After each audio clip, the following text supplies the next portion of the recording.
If you ever feel like it's all so Jover, just come over, hop into the stream at twitch.tv/HasanAbi. Live almost every day from sunny West LA. I'll cover daily news, so tune in now, see what I have to say. Blast off, blast off. If you're unhinged, prepare to take a week off. Hasan, Hasan. I swear to God, Allah, please end this long pause.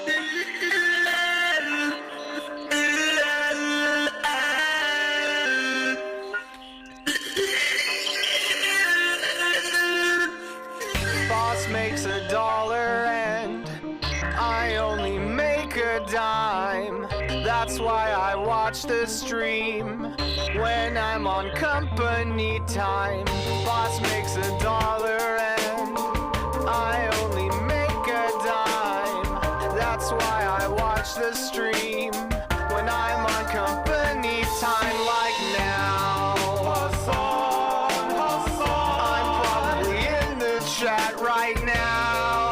Hasan, Hasan. Get it, Hasan is streaming.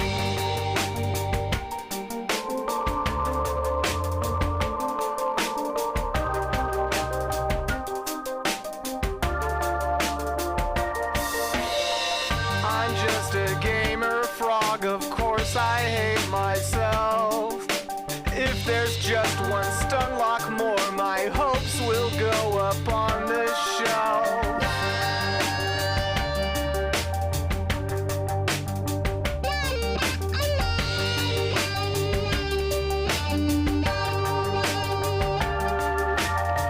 You're just a debate perv, of course you hate yourself. Every thought to justify your own self-worth to someone else.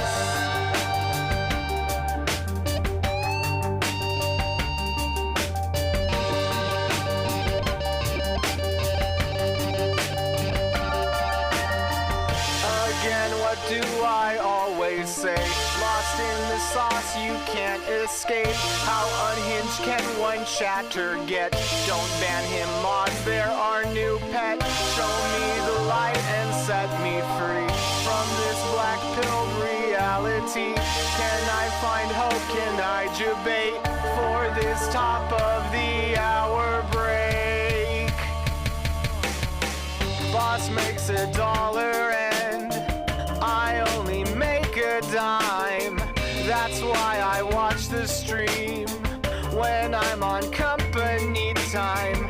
Boss makes $1 and I only make a dime. That's why I watch the stream when I'm on company time. Like now, Hasan, I'm probably in the chat right now.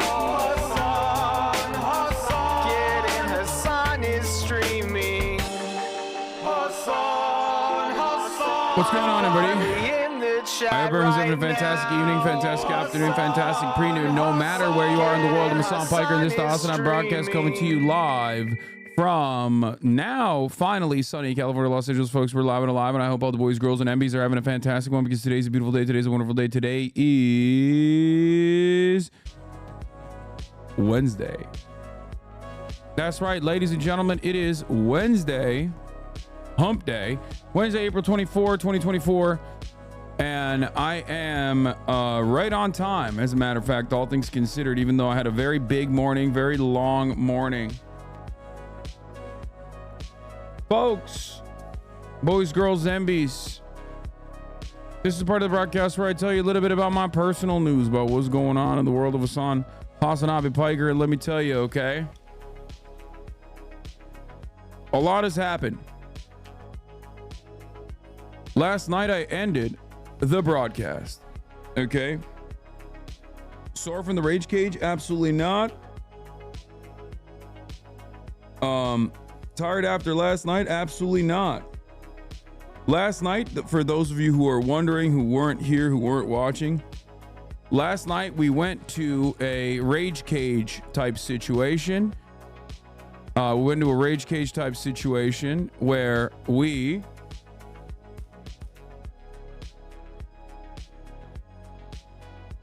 looking at me. We went to a rage cage last night, as you guys know, and had a phenomenal time. We raged and we caged. I'll tell you what, I don't think it was therapeutic. People are thinking it was therapeutic. I don't think it was. I think it was just like manual labor after like the first couple of ones.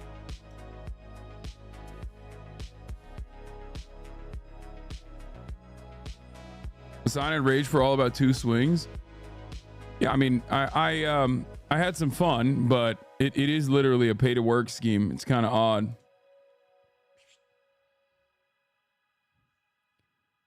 Yeah, Fizz is over here hyping up Will's pose. I just posted too, bitch.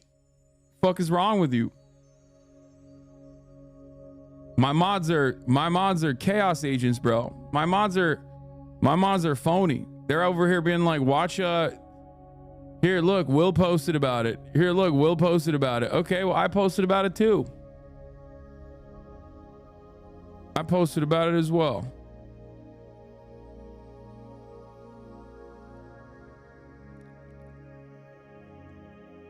But yeah, Will posted about it as well. Here's some photos from our photo shoot that we did afterwards.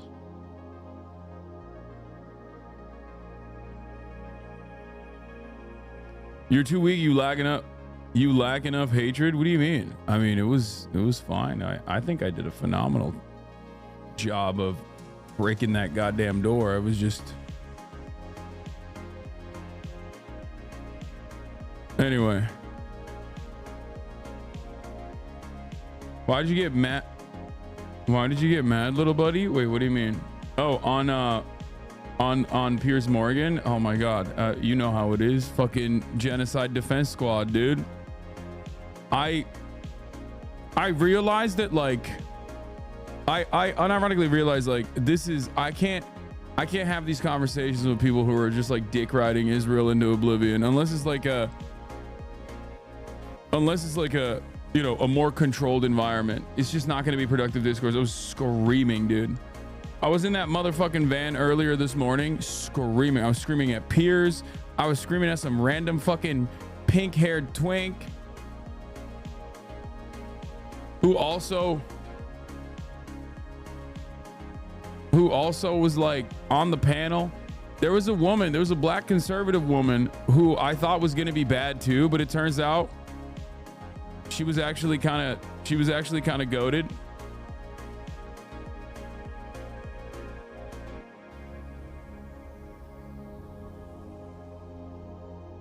Is it on YouTube? It'll probably be out today. I don't know. Piers actually fucking hates me now, I think. I don't think he is I don't think he likes me too much, which is sad because I like him, even though I did yell at him quite a bit today. Anyway, listen, that's it. I knew it was going to be very bad. Yeah, I mean, I was fucking mauled my face off.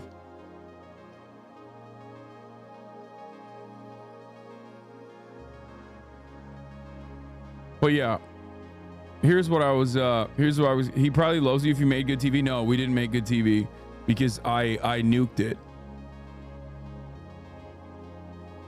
Like it wasn't good TV. Like Jank versus Shmuley is like kind of good TV because Piers can control Shmuley and Jank, but I'm not like Jank. I straight up told the other person like they're a fucking monstrous creature and a scumbag. And I cursed the entire time too. Do you think you came off good or unhinged? I probably came off unhinged. I don't think I came off good at all. I was very mad, dude. I was so goddamn mad. She kept saying like, oh, you keep saying Israel is an apartheid state. Why do you think Israel is an apartheid state? And then wouldn't let me describe the conditions as to why it is an apartheid state. And it's like, and then Piers would like interject and be like, and then, you know, run defense for her. RIP PR year. PR year can suck my nut, dude.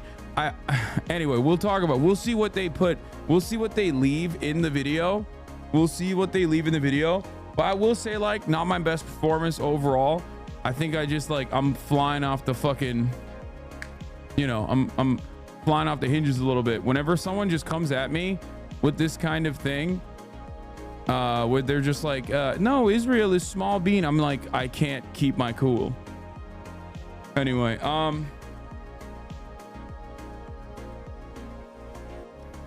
it's so funny that you guys are saying year of PR when I started this year offering unconditional support to the Palestinians. You know what I mean?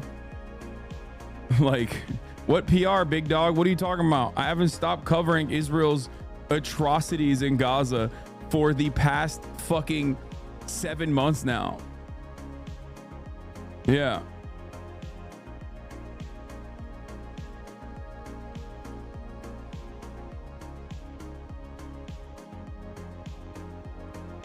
But yeah, anyway, in any case, yeah, that'll come out later and we'll watch it. We'll try to have fun with it. I'll describe like some of the things that I was saying because you won't be able to hear because she was also yelling. You know what I mean?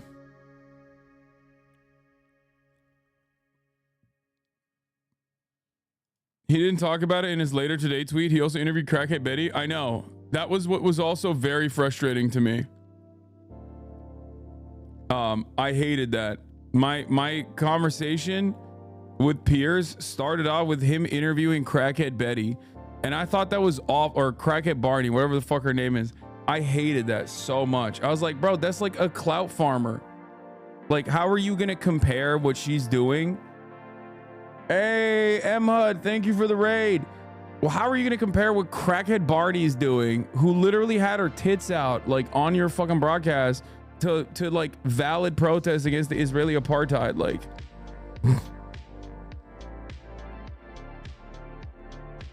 why do you like Piers? I mean, I'm not like super fond of him, but he at least like, because of how much he loves views and clicks and shit, he like is a space where Palestinians and pro-Palestinian voices can have like you know, a little bit of an opportunity to talk about what's going on. We'll talk about the Piers stuff in a second though. Anyway, I got done with that. I worked out. I did a very quick grid today and I'm here. I'm ready to go. I had a big fucking deficit day yesterday. Feeling pretty good about it. And I'm here, I'm ready, I'm excited. More importantly though, the major reason why I'm excited today is not because of anything.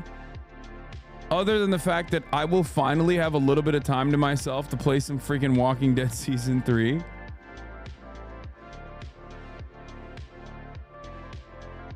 You know what I mean? But,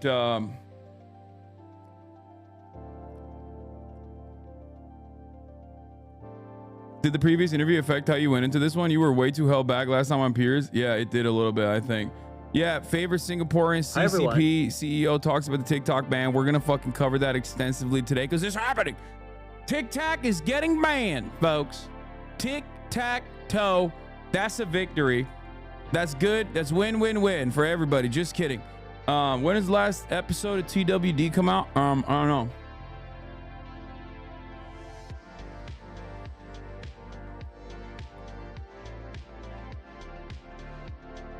know. You mentioned a possible IRL stream. Yeah, I might go to USC, check out what the hell's going on their campus. If they even get to do one at all. But yeah, UT Austin is going crazy mode right now. We're going to talk about that, obviously. Pro-Palestinian on campuses with increasingly violent state retaliation. I went on Piers Morgan and got very mad.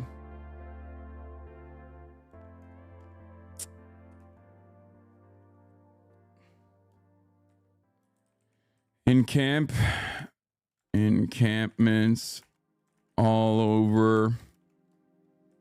TikTok ban.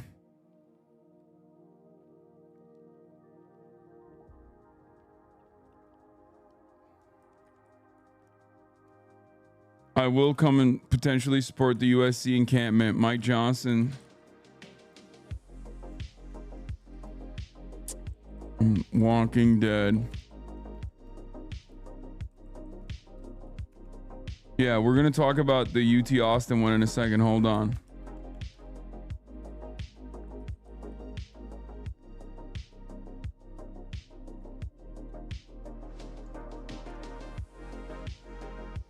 Joe Biden posted a TikTok after that.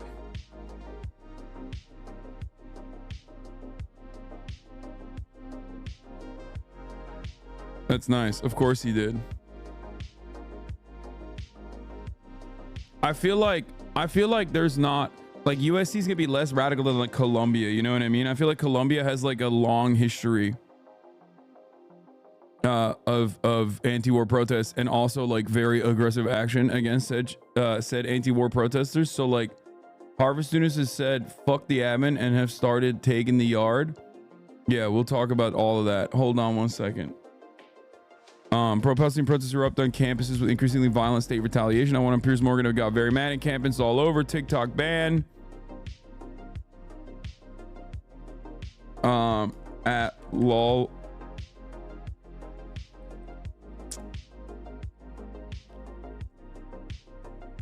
I make lol overruled.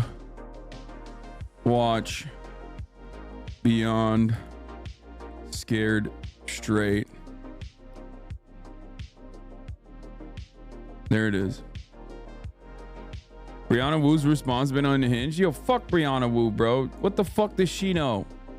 That fucking dumbass. That's the problem. Like, every single one of these like pro-Israeli people, with the exception of some who are just like diehard nutters, every single one of these like pro-Israeli people are doing it for fucking career opportunities, man. That's it. The reason why these people chirp about Israel in the way that they do is 100% for fucking career opportunities. I mean, K1 said it best. Brianna Wu posted, why would I ever defund the police when they're about to help these spoiled children face the consequences for the first time in their privileged anti-Semitic $80,000 a year tuition lives? And it's like, bro, you're literally a fucking privileged asshat. What are you talking about? Kayvon says, this arc has been fascinating to me. An unremarkable white woman who realized she's disappearing in obscurity, so she seized the opportunity by espousing the most internally incoherent, incendiary views. Modern day Zionism isn't about moral righteousness, it's about careerism. That's it. Also, anyone who says I'm a progressive but this is disruptive protest is full of the most rancid shit. One, disruption is the very point of protest. Two, you're not a progressive. This is literally what Reagan thought about the UC protest in the 60s. Okay, I didn't know this. So funny to call someone else privileged and spoiled. Yep. How does she have the last name Wu? She married an Asian dude. And I guess like transitive property makes her Asian. I don't know. It's very strange. Like, okay, so I guess Riley Reid can say the N-word then. Like, what do you mean? You know? It's not, it don't work that way. Okay? She can't. And Brianna Wu is not Asian.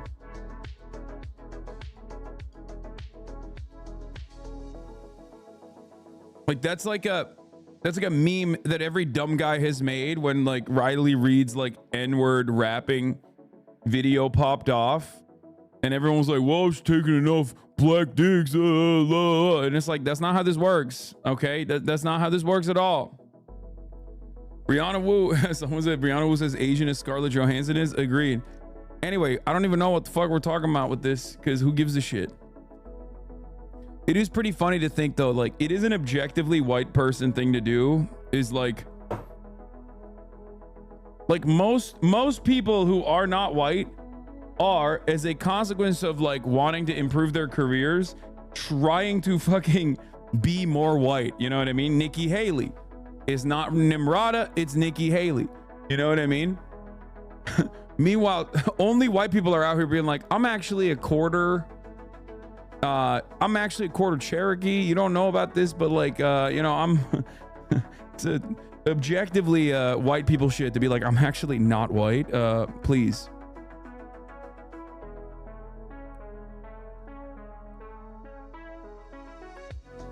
Anyway, yeah, we're gonna talk about the fucking eye stabbing shit too, which I didn't even know was going on because I'm not on Twitter, so I'm not like as clued in on the latest and greatest metas, right?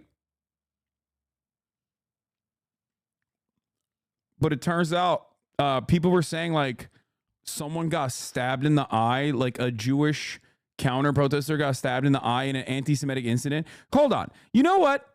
I'm actually just going to read you the article before I show you the fucking actual video of the situation, because I want you to understand how consent is manufactured in the most nutty ways possible. Okay? Because I want to show you just the journalistic malpractice that these guys consider to be valid. I mean, it should be criminal. In the real world, in an honest world where the job of journalists is to actually show us the truth, this kind of coverage should be illegal, okay? I would literally throw you in prison if I was in a position of power if you wrote article titles like this one. Jewish Yale student stabbed in the eye with Palestinian flag during protests. That's from the New York Post. Fox News, Jewish Yale student stabbed in the eye with Palestinian flag during rowdy protests, mob behavior. Times of India. Jewish Yale student stabbed in the eye with Palestine flag during anti-Israel protests. Reporting. Jewish student at Yale stabbed in the eye with Palestinian flag. Horror as female Jewish Yale student claims she was stabbed in the eye with Palestinian flag on campus. More. Washington Examiner, Jewish Yale student stabbed in the eye. Piers joined the Nazi party. Times of Israel. Dozens arrested at Yale, Columbia. Pauses in-person classes. Burn Tel Aviv calls. Cops Yale arrest violent anti-Israel protesters after Jewish student journalist stabbed in the eye from the College Fix. First of all, they're making it seem like the cops are arresting the pro-Palestinian students because they fucking stabbed a Jewish student in the eye. Okay? So what actually happened? Oh, wait, there's more. I was stabbed in the eye at Yale. The school has allowed anti-Israel students to run roughshod over the most basic policies. Yesterday, I paid the price for their inaction. She also went on Fox News, obviously, to do a fucking interview. And you might notice something really funny here. This is after the fact. It's not like she has precog and knew that she was going to get stabbed in the fucking eye. This is after the fact. So maybe you might be thinking to yourself, what eye was the eye that you got stabbed on? I've taken over a central plaza on campus. I'm seeing two eyes right now. Which eye? Up, among other things, a tent encampment, a memorial. She should have had the decency to get a fucking eye patch, even though she objectively did not get stabbed in the eye. Now, why am I being so fucking confident in this story? To a terrorist. Well, because I saw the goddamn video. Walid Daka, who led the mutilation and murder. Look at the replies. The victim wrote an article calling couscous salad a hate crime. Yeah. This is the same. By the way, she's like a psycho right-wing agitator. Of course she is. Because of course she fucking is.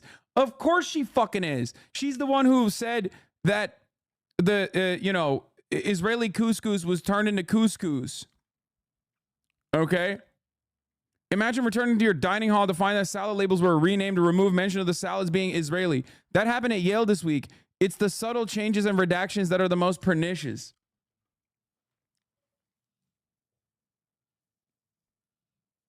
In her article, she says the EMC recommended she go to the hospital. So if she was indeed injured to the point she claims, why didn't the EMT take her to the hospital themselves instead of recommending she go? Yeah. Sahar Fartak. Okay. She lied about the salad thing. Of course she did. Of course she did. There is nothing that you can actually cling on to with genuine grievances. So of course you just fucking lie because the media is going to eat that shit up as they did. So you want to know now? You want to know now that we saw the coverage, like so many articles being like, dude, like you would think. And I know people, like I know people that are not as tapped in, that only see like the headlines and shit. They think Jews are being stabbed in the fucking eye deliberately on college campuses. Like they are whipping up hysteria. They literally think like there is a dedicated effort to killing Jewish students on college campuses, if not for the motherfucking police. Okay. So just understand, and it doesn't come out of nowhere. It comes out of this shit, right? Someone just objectively lies. The media doesn't do its job. Rather, it does the job that it's designed to do, manufacture consent. Okay? Are you guys ready for this? Trigger warning. What you're about to see is, well, why does it say safe for work? Hold on. Video of the eye-stabbing incident at Yale. Trigger warning. You're about to see an anti-Semitic hate crime of the utmost level of violence. If you blink, you might actually not see it, for the record. I'm giving you a content warning, even though this subreddit obviously loves gore porn and clearly didn't even issue a trigger warning and actually said safe for work. Very strange. Let's take a look. Rest is closed. Divest. Okay, so now there's a full wall. There's a full wall. So what those guys are doing, for those of you who don't know, if you've never attended a protest, those are usually designated people with whatever group is actually throwing the protest, because there's going to be a lot of agitators. There's going to be a lot of infiltrators. So their job, ultimately, that's not the whole video. I'm just giving you the background real quick. Their job is to basically build like a human wall that protects the actual protesters and surrounds the, they're protest marshals. They surround the agitators, infiltrators, so that they can, stop them from filming a bunch of random stuff and, try to dox some of the protesters as well. Okay, let's watch. We will not stop. We will not rest this close. Divest. We will not stop. We will not rest this close. Divest. See, I can't move forward. We will not rest this close. Yeah, I can't move forward. We will not stop. We will not rest this close. Divest. We will not stop. We will not rest this close. Divest. This close. Divest. We will not rest this close. Divest. Thank you, Majority Report, for the raid. Hope you had a good stream. Rest this close. Divest. Ow, you stop. That's it. That's it. I hope you didn't blink, because that's it. She said, ow, ow, you stabbed me. Every single person that wrote an article, every single person that wrote an article, Ow, you stop.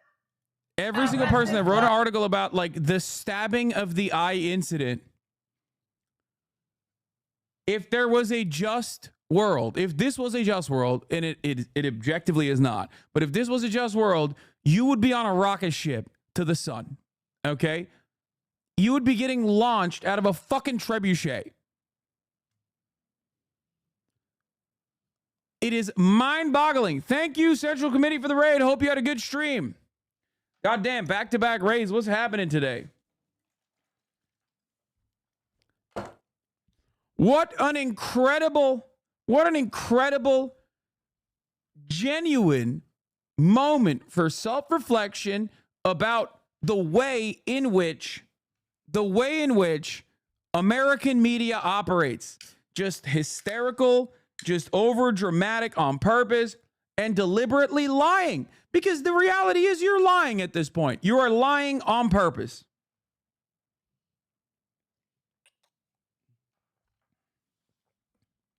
The thing is, not even at the level of her eyes. I would get it if she said someone poked her or something. In all honesty, you think someone manipulated, pushed her to do this, or is she that demented? I think she's that demented. She's so demented. She is so fucking demented that she literally hallucinated that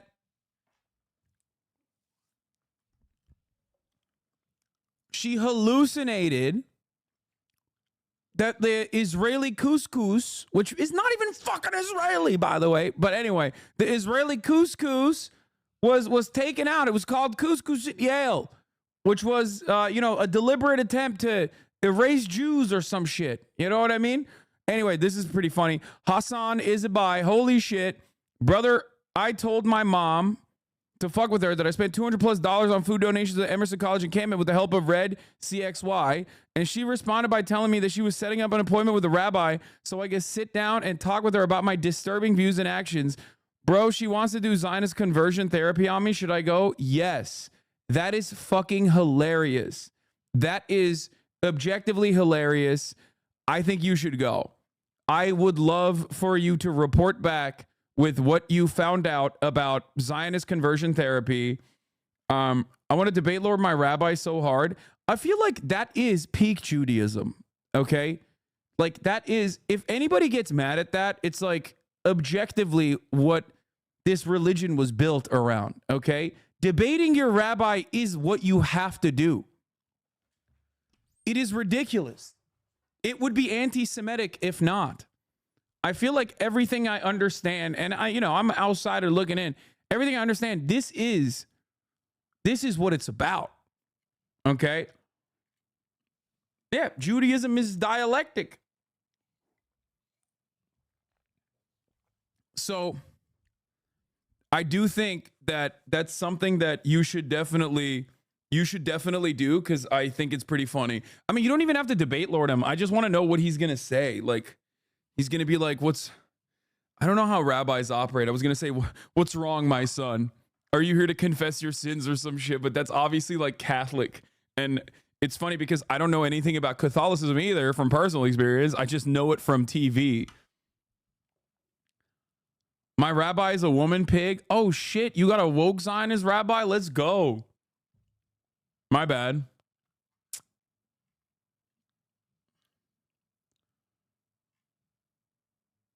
They say, me boy. I don't think the rabbi's gonna say Reform Judaism is woke. Yeah, Reform Judaism is woke. It's like it's so awesome because it's so like, it is so Democratic Party coded in many respects, because it's like, oh yeah, no, of course we have like female rabbis and whatnot, but like we are still unconditionally in support of Israel at this synagogue. Okay, make no fucking mistake. I asked her, aren't you proud of me for standing up for what I believe in? And she said, no. Oh, that's awesome. I love that. It's great. There is a bearded female rabbi, but I'm pretty sure the bearded female rabbi is actually fucking dope. Like, I think she's literally super fucking anti-Zionist and shit. There is one. Also, she's cis. She just has like I think she's a cis woman. She just has like a what was it? Yeah, she's dope. Jessica Rosenberg. She's BDS and Reconstructionist. PCOS, is that what it's called? Yeah. Damn, bro, I'm so fucking... See? That I'm tapped in on my rabbis, okay? I'm tapped in on the rabbi lore. Do you understand me? What other broadcasts are you gonna have a dude fucking talk about random rabbis, okay?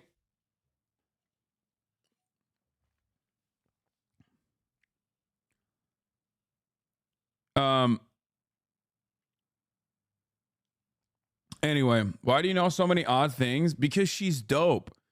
That's like an actual dope ass rabbi who is literally fucking pro BDS and anti-Zionist. So that's why I know.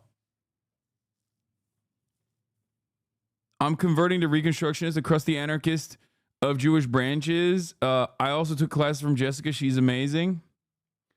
Either extremely woke or extremely anti-Semitic. Yeah, that is true. But you can always tell, like, when someone knows a little bit too much about Judaism while not being Jewish, they're either like tapped in or they're like definitely a Nazi. And I'll tell you exactly how you know. When a motherfucker mentions the Talmud as though it's like real fucking ancient Jewish laws that are dictated, that like dictate all Jews or whatever, the moment that they reference the Talmud, that's how you know this motherfucker you're talking to is a little sus, okay? Probably might be a fucking fascist. Because on 4chan, they love all of this shit. They know so much about this shit, yet of course are objectively wrong. But the moment that they start mentioning the Talmud, you're like, really? You think this is what's going on? It's like, you think like... one of the objectively less religious across the board religions is being motivated by a rule book that like you didn't even understand, that is supposed to be like deliberated on as in the way that you analyze it. And also, like I said, most Jews are not like as religious as like the evangelical Christian is, you know what I mean, in the South.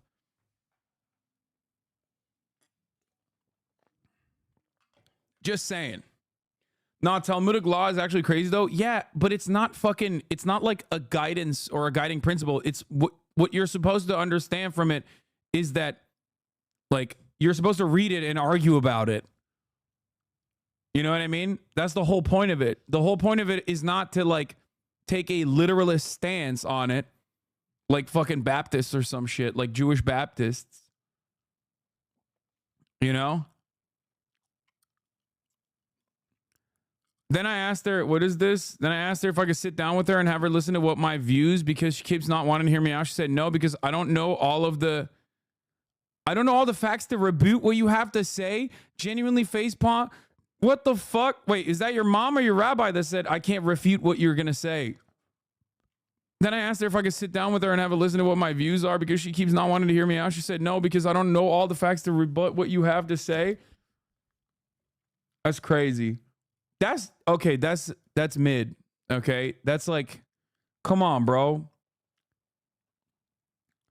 That's mid. You have to, if you're a rabbi, you have to at least like, be ready to go. Like, what do you mean? We just talked about how, you know, a big part of rabbinical school and like, it, you know, I thought you were supposed to debate this kind of stuff. What's happening?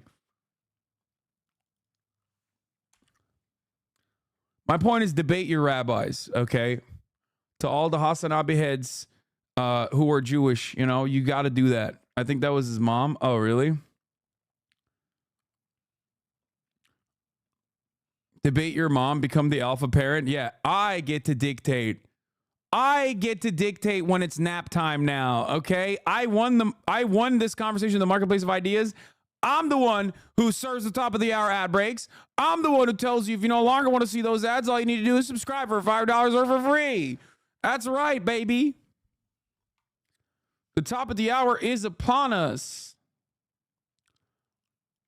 I dictate my allowance now. That's what I'm talking about. Bassem Youssef about the astroturfing going on at Columbia. Yeah. We're gonna get to all of that. But before that, what we're getting to now is the 3-minute ad break at the top. of the freaking hour. Here it is.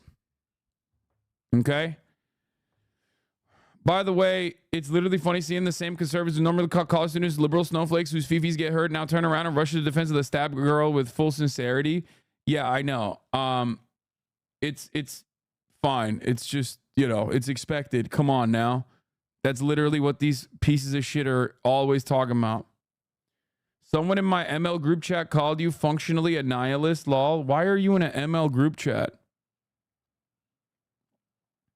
Also, how can you be a Marxist-Leninist in an ML group chat and call me a fucking nihilist? I feel like MLs, especially those who operate, link us the Piers Morgan vid. It hasn't come out yet. Of course, when it comes out, we'll watch it. I don't know when it comes out. What even is an ML? A Marxist-Leninist chat. My ML group chat likes you. Good. Yeah. That's right. Let's get to it. Let's talk about it. Free speech is dead, folks. Newsflash, it never actually extended to the other side of the conversation. Free speech only is used to say slurs in this fucking country. And not even just to say slurs in this country, but also to just like have no repercussions for saying slurs in this country. Because you can still say slurs, but people will get mad at you. You know, you will get punished for it. And yet, for some reason, free speech only goes in that direction, and only in the direction of being able to say slurs, only in the direction of being a right-wing reactionary fascist, and never in the other direction. Here is UT Austin, University of Texas, Austin, where Texas state troopers are barring students from accessing the other side of the campus. Please look at this. I've never seen anything like this. I pray for the safety of these law enforcement officers as they face down the unspeakably ruthless violence of college students in tents, says Will Menaker.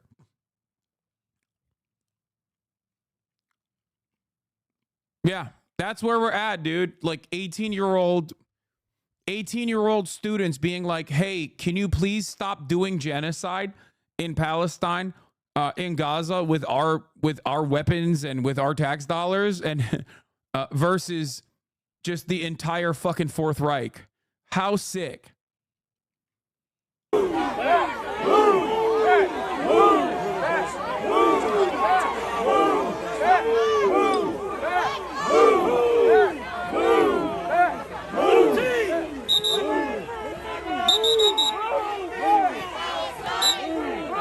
By the way, the worst part about this, of course, other than the sheer hypocrisy, right in full display, the willingness to use state violence against those who are protesting against the genocide, the other part of this story is also the fact that if these protesters were actually fucking anti-Semitic Nazis with tiki torches, the cops would be defending them. Okay? If you want to understand, if you want to put to rest this notion that these guys are actually anti-Semitic, okay? The protesters are anti-Semitic, other than the fact that you can just talk to them and recognize that no, one, they're not anti-Semitic, and two, there are literal anti-Zionist Jews oftentimes leading these protests, okay? You could very quickly find that out. But if you wanted to figure out, like, are these guys actually anti-Semitic? I don't know. Look at the position the cops are facing. It's not like they got their fucking backs turned to the protesters, okay? When protesters are actually Nazis, okay, cops defend them.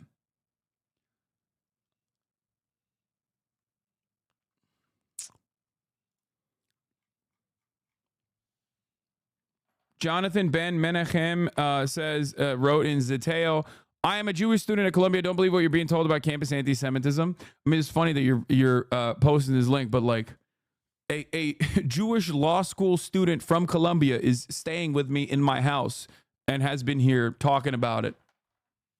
You know what I mean? Oh, is the Piers Morgan thing up? Is it just going to be the crackhead Barney, or is it going to have my part as well? Because the crackhead Barney one is so fucking annoying.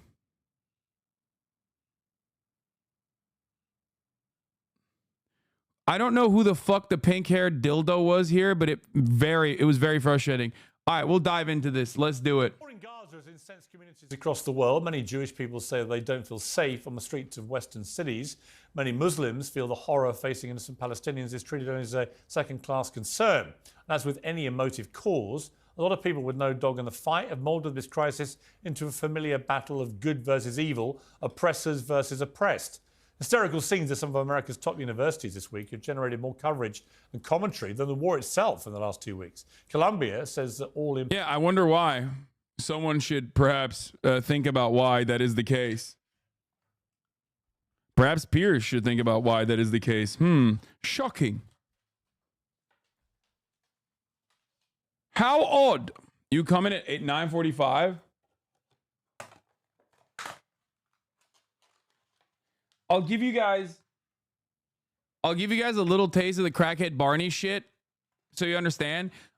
She is personally wearing pasties, so don't give me that like, oh, it's TOS shit, but like, you know, her boobs are out.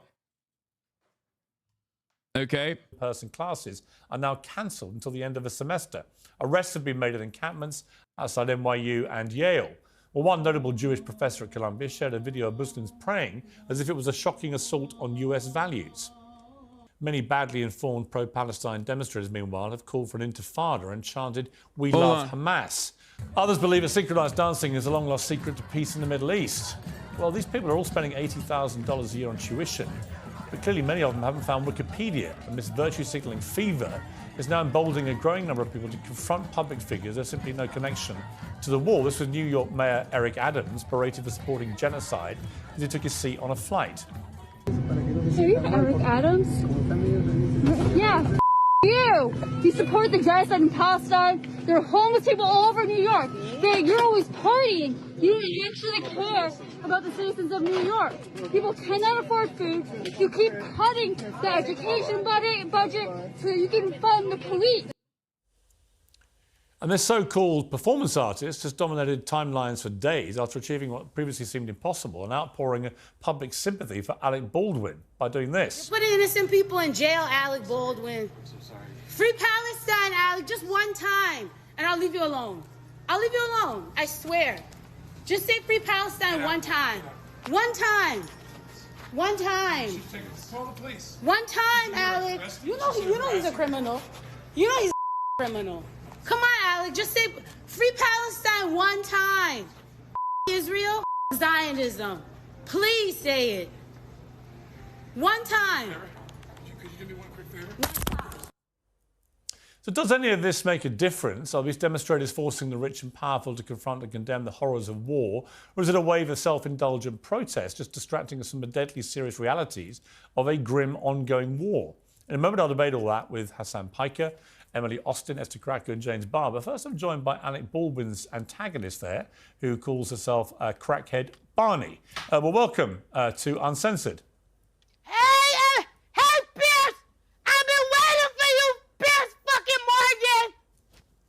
Okay. I wore my diaper today for you, Piers. Do you like it? Not particularly, no. Do you want to sit down? And Piers, can you bring me to Buckingham Palace? I would like to meet the Queen. Well, I'll tell you what. I'd really like to meet. That's basically what this fucking entire thing is about. Yeah, exactly. Which is why I'm going to skip this part. And it goes on, and I'm sitting in this fucking minivan studio watching this happen, and I'm thinking to myself, like, this is such a, in my opinion, this geared me up way harder than, way fucking harder than, like, even the pro-Israel brigade. Because, like, I felt like that's who you're debating now. No, this person was just like a bit. And it felt disrespectful to have a bit about this sort of situation.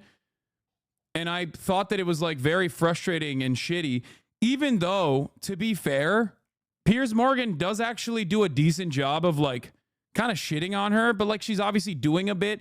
And Piers is just like, why are you using Palestinians for fucking clout? You know what I mean? Like that's basically what he said. But it is a wild fucking way to start the conversation. And there are people on that panel who very clearly use that as an example of like pro-Palestinian, of the pro-Palestinian side.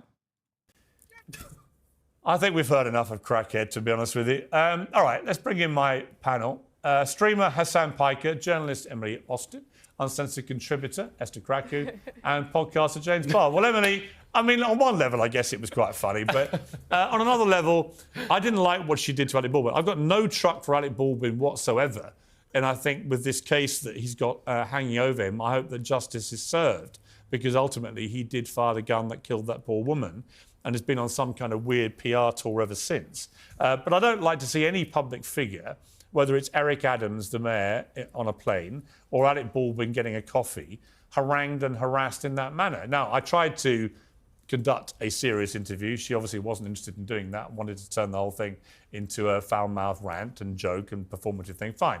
That's entirely her right to do it.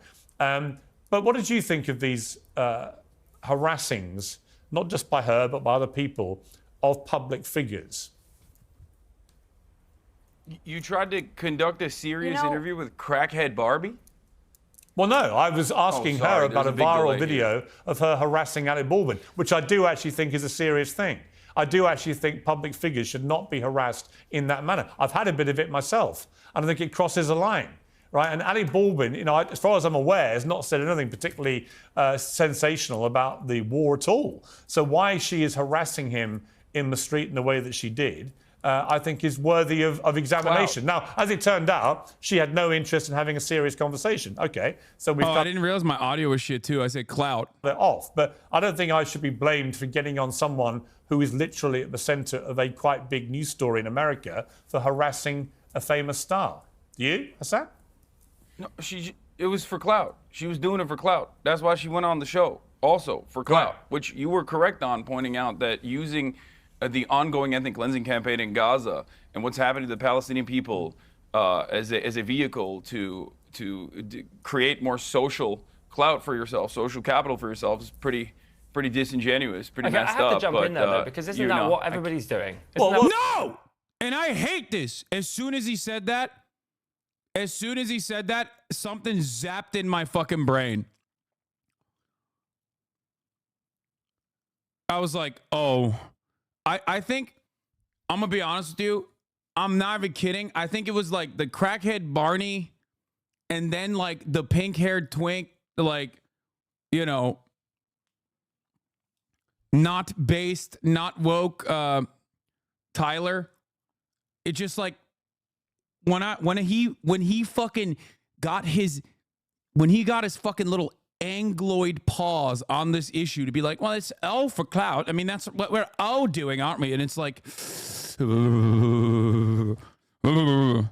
yeah, it's not Tyler Oakley. Tyler Oakley's based and is pro-BDS and fucking anti-Zionist. This guy, on the other hand, is Tyler Brokley. Exactly. Isn't that what this show is also doing? Because you're talking about create political clout, create noise, I'll come back to get clicks, to make money. Listen, let's not all be disingenuous, no, right? but the whole conversation, and actually Crackhead Barney isn't that different to you. Well, actually... And Crackhead Barney said it herself. She said, we're no different. And I kind of agree with Crackhead Barney. I didn't think I'd say If you think there's any correlation between what she just did on the show... Someone screaming over someone and not letting them speak. Right. There's definitely a correlation. Well, you think that I've treated you like she treated Alec Baldwin? No, I'm just saying that I think that actually you aren't that different. You're trying to do the same thing. I'll come back to that. You're just doing it in a different way. No, it's a preposterous suggestion. I do not do what she does, right? But Hasan, here's the point I would make to you. A lot of people think a lot of these protesters at universities in America are performative. The ones who are chanting their support for Hamas, the ones who are chanting about intifada and pretending it's not about a violent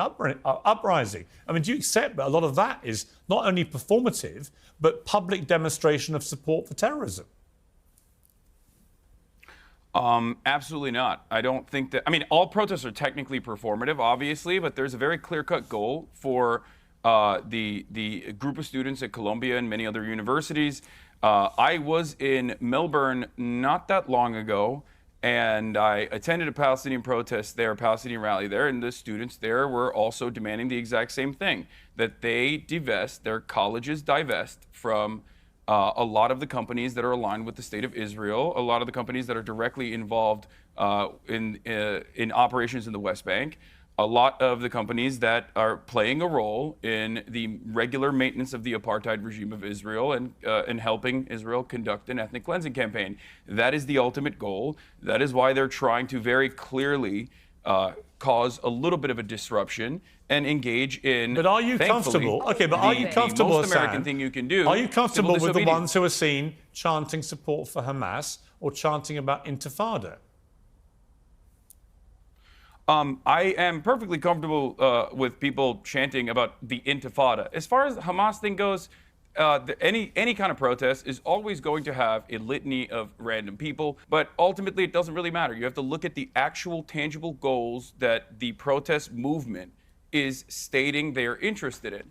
And I think that those goals, and I think you will agree with me on this, Piers, I think those goals are pretty valid overall. I think that they want to, one, recenter the attention to the genocide that is ongoing in Gaza, and two, demand that their tuition dollars do not go to operations in Israel. I don't know if you're aware of this, but there's a campus. There's going to be a sister campus that is being built in Tel Aviv right now for Columbia University.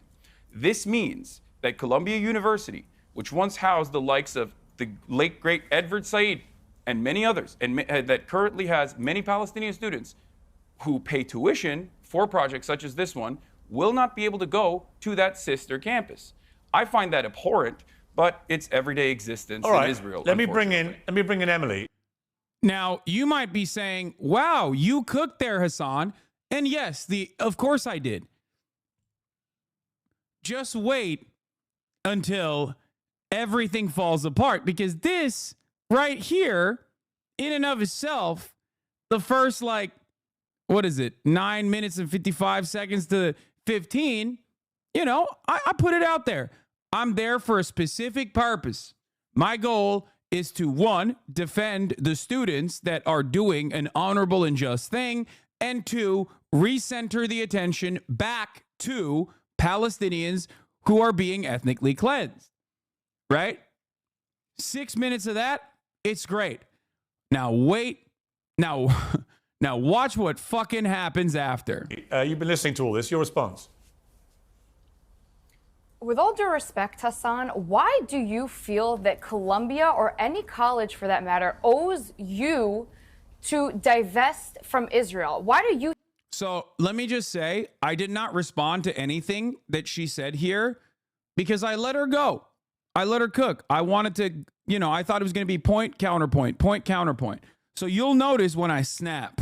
I think your opinion is correct, because so far I heard the classic buzzwords: apartheid, discriminatory, ethnic cleansing, and genocide, which is funny because it's all the exact opposite. So if I may ask you, what about Israel is apartheid? You also just said the students in Israel, the campus in Israel would not allow Palestinians to join. Are you confused, or do you know nothing about the country of Israel? Because let me remind you, Jews are not allowed in the West Bank and Gaza. However, Arabs have full Israeli citizenship, have the rights, are members of the Knesset, which is the equivalence of, you can think of Congress. Bro, she hit literally every talking point.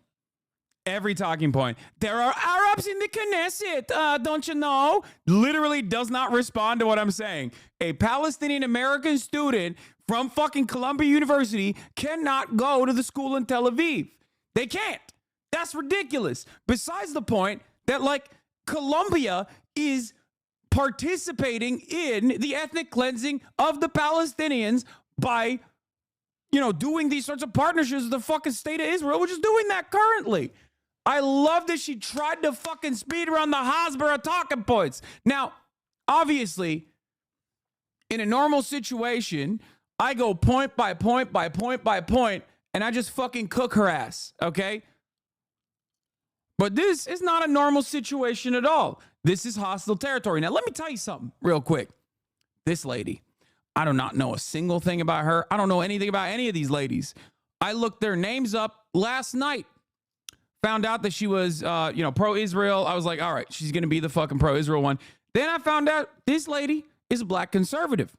However, she actually was phenomenal on this panel. Now, I'll just say this. When I found out she was black conservative, I was like, oh my God, this is going to be a threesome. This is fucked up. Everyone is going to be trying to fucking tackle me. This guy was a last second addition. I think it was supposed to be Blair White originally. I thought they were just gonna fucking all rip into my ass, and then I just like try to fucking sit there and do a 3v1, possibly a 4v1, as a matter of fact, because Piers does have the capacity to chirp. He is a big yapper, and he'll do that shit, the classic, like, let me catch a soundbite here shit that all journalists do. Anyway, let's continue. And even prosecuted a former Prime Minister, Ehud Olmert, an Arab judge. So what apartheid exactly are you speaking about? What genocide? What ethnic cleansing? And secondly, how dare you classic, it's okay to talk about an intifada? Let me remind you, the intifada, last time it happened in Israel, consisted of thousands of people dying in bus bombings. So are you saying that you support terrorism and killing innocent people? Well, intifada simply just means revolution, and I'm an American, and in 1776, violent we did revolution. one of those, and it was pretty fucking good. Yeah. What do you think? The American? Okay, do you think the American Revolution was a tickle party? Of course not. We also bombed Hiroshima. We also bombed Hiroshima? What the fuck does that mean? What does that have to do with intifada? Was that a revolutionary act? That's not a revolution. There's just violence. There's a difference. Notice how I'm still keeping it kind of cool and cracking jokes about how 1776, baby, America, fuck yeah. Inside of me is a volcano, okay? And I think this was when I lost it. When she started with the how dare yous and the fucking crackhead Barney being like the representative of the pro-Palestinian side, and the pink-haired twink coming in and being like, everyone is doing this for clout. It's just like all reached a boiling point inside of me. And all the rage cage shit that I did the night prior, all of a sudden was gone. Slate clean. Do you understand? You are about to see a very different attitude from me. Because, like, the whole, Israel is not an apartheid state. When she notices that I do have the smoke, as a matter of fucking fact, okay? When she realizes that I do have the freaking smoke, she just starts cutting me off. Yeah, I know. And that was also unjust and unimaginably cruel. But of course, the Israel Defender is also defending nuking civilians and killing them by the hundreds of thousands. Now listen, let's get back. But when it goes against it, refocus the conversation to the points that you made. Let's refocus the conversation to the points that you made. Okay, look, you said, just to remind everybody, I'm actually moderating this, but that's an interesting point that Emily just raised, Hasan. It does seem Look. Notice how this fucking limp dick, this is when it's like, okay, he immediately goes, oh, you said violent revolution is justifiable in certain instances? Well, let's take it back to October 7. Let's take it back to October 7. It's October 7 time. Time to talk about October 7. Very selective about the violence that you support. That when you support it, it's justified. When other people use things in a violent way that you don't support, it's unjustified. Seems like it's all skewed to what Hasan Piker thinks.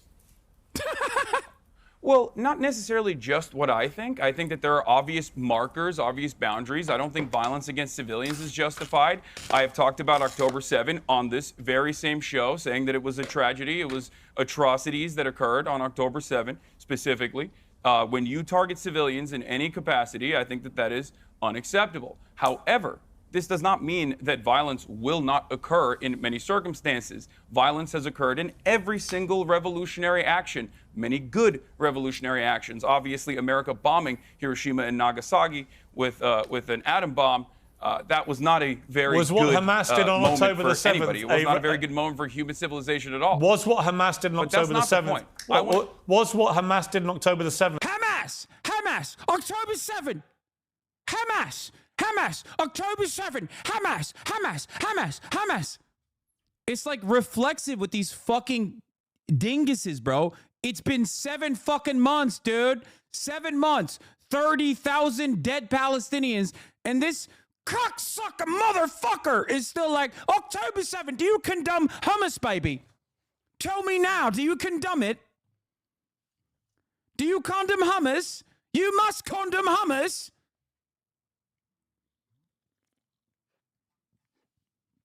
What's really interesting is I already fucking know that that's coming, so I already talked about it. But no, there is no real conversation. There is no real, why didn't you say lesser of two evils? I did, but it was way fucking at the end of this, okay? Thank God for my queen here, who I suspect we would not agree on much, but on this issue, she is gonna pop the fuck off, and she luckily comes in and like refocuses the conversation, because I'm losing my mind at this point. An example of what you would call a justified revolution. I don't look at every single act of violence. I look at You've literally just been reciting a whole load of them. Systems of oppression. Why are you avoiding, why are you avoiding Piers. October the 7th? You do it too. No, I don't. I'm not avoiding it. I've talked about it a million times over. Let me ask you one more time. Hang on. This is not what we're here to discuss. Emily, hang on. This is not what we're here to discuss. Let me just ask you. Let me just ask you directly. Like, why is this the conversation? Why? You know my point. You know. And it's just like, now it's a fuck fest. Now it's a fuck fest. She's coming in, trying to fucking long dick. He's coming in, being like, no, condemn Hamas, condemn Hamas, condemn Hamas. He knows what my perspective is. I have said it. I have said it on his fucking broadcast. He knows what it is. I've answered every single fucking question that he's asked me, but it doesn't matter because the conversation is not actually about Hamas at all. The conversation is just for Piers to stand there and try to get a fucking clippable moment because he's still resentful that I, 1, said he's a stenographer for Israel, and 2, a baboon in a suit. Now, let me tell you something. Here's what I know. Piers, old school media guy. If you're cordial with him, if you like him, if you say nice things about him to his face behind closed doors, I'm 100% certain this conversation would have gone down differently. He would not be up my asshole trying to fucking clip and ship something, okay? But the reason why he's doing that is because he doesn't like me. Now, I like him more than he likes me. I'll tell you that much. Because I do think that at least for clout reasons or whatever, there's still a space for people. And I'm saying like Piers is doing this for clout reasons, for clicks, but at least there's a space still for pro-Palestinian conversations to be had. Okay? That's it.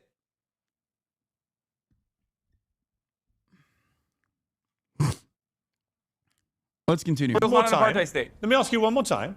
Do you believe what happened on October the 7th was a justified act of revolution? Yes or no? I do not, and I do think that.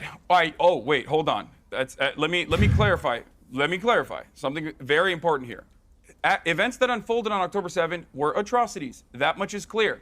Those atrocities could have been avoided if Israel was not an apartheid regime. Israel has been an apartheid regime for 75 years. Can you answer how Israel's an apartheid regime? In the because early, you keep repeating that. No, you can't just chime in. You can't just chime in. You ask me a question. You want it? Why you ask me a question. I'm going to give you an regime? answer.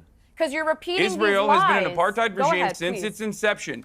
Until 1967, Israel was an apartheid regime for the Palestinian citizens of Israel, the Arabs, as you called them. There was a 2-tier criminal justice system. They were subjected to the military court processes and not the civil court processes until 1967.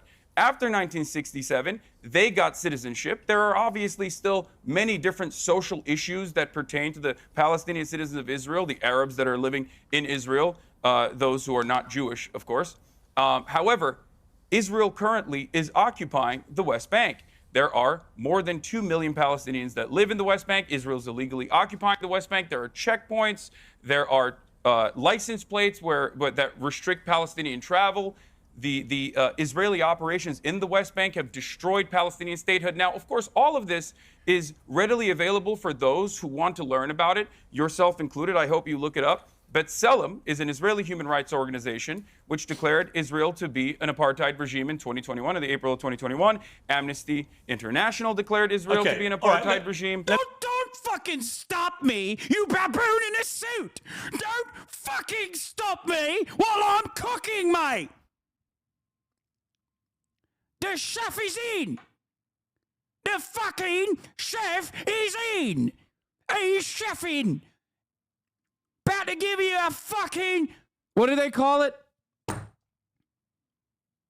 The something smile?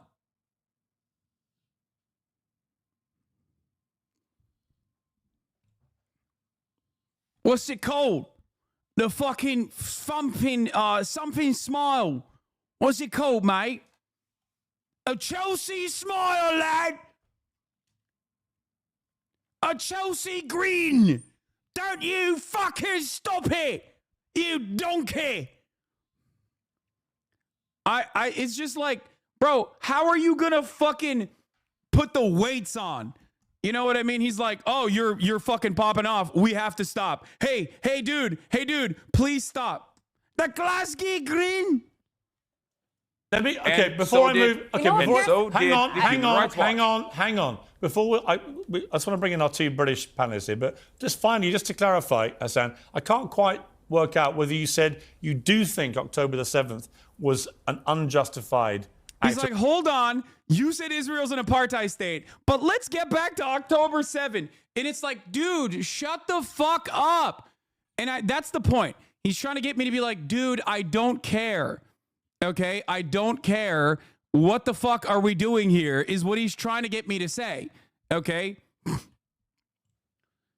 So this is such a transparent one-note approach to the conversation. How many fucking times do I have to say it was horrific and unjustifiable? When they bring up apartheid, I think the best example to pop quickly is housing. In March, 3,500 housing units were approved for the settlements. Meanwhile, Palestinian building permits are rejected over 98% of the time, same as East Jerusalem, and are regularly expelled from their lands, be it the settlers or by court order. It touches on all the basic issues: land, settler, colonialism, apartheid, displacement. By the way, you're absolutely right. And I wanted to talk about building permits because, like, when the 98% one is so important as a point of contention. Like, it's such a valuable, powerful 1 second thing to say. And yet you will notice that I am trying to fucking mention that and it gets stopped every single time because we have to talk about October 7th. We have to keep talking about October 7th. To revolution, or whether you change your mind. So can you clarify? I think that violent means of maintaining an apartheid is inevitably going to yield violent retaliation. So was it justified? Something that is completely avoidable. Was it justified? Civilian deaths are never justified. You know what, Hasan? Hang on, Emily. Literally boxing in the shower. No, I mean, I'm actually realizing that I did a better job than I thought I did. I was being a little, I mean, I do get way more unhinged. I'm snapping after this. Like, I thought at this point, I thought that I was like already angry, but I think I got way more angry. Have you considered getting professional media training? You can't treat these types of conversations like a good faith conversation. Brother, I've been doing this for 10 years. I am media trained. Okay? There is no matter of media training that you can give a situation like this. It's a fucking 2v1 where the host who controls the conversation is directly trying to stop me dead in my fucking tracks. What are you talking about? This is a contentious conversation. There's not a lot of like media training that can save you in this circumstance. I'm not like Prince Andrew over here talking about how I never sweat. Okay. Oh, I wasn't wearing my child diddling shirt on that day, as you can tell. So it must not have been the day that I was diddling children. There's an audio delay, and the fucking host is like very obviously trying to fucking stop the conversation from moving beyond the point that he wants it to stay at. Also, yeah, what is the media trainer going to tell me? Fucking, hey, everything that you've said in defense of Palestinian lives, stop that. here's some media training for you. Shut the fuck up about Palestine and start dick riding Israel into oblivion until you get all of the fucking brand deals back. You know what I mean? All of them. Yeah, a media trainer would tell me to be a Zionist, okay? Very profitable.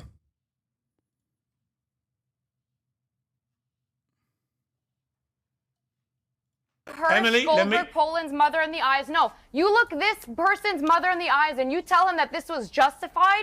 You tell him his arm being blown off and being held in captivity for 200 days is justified. I do love that the Israel defender has no capacity to fucking hear anything I'm saying. Palestinians who are what are made you up talking about? Oh, this is it. When I started cursing, it was over. It was like when this shit popped, when she said this shit, it was Jover for me. You feel me? It was Jover. She got props. If you're not going to respect me and listen to what I have to say, which, by the way, of course you don't respect. Gaza. Oh, if you talk over each other, nobody can hear you.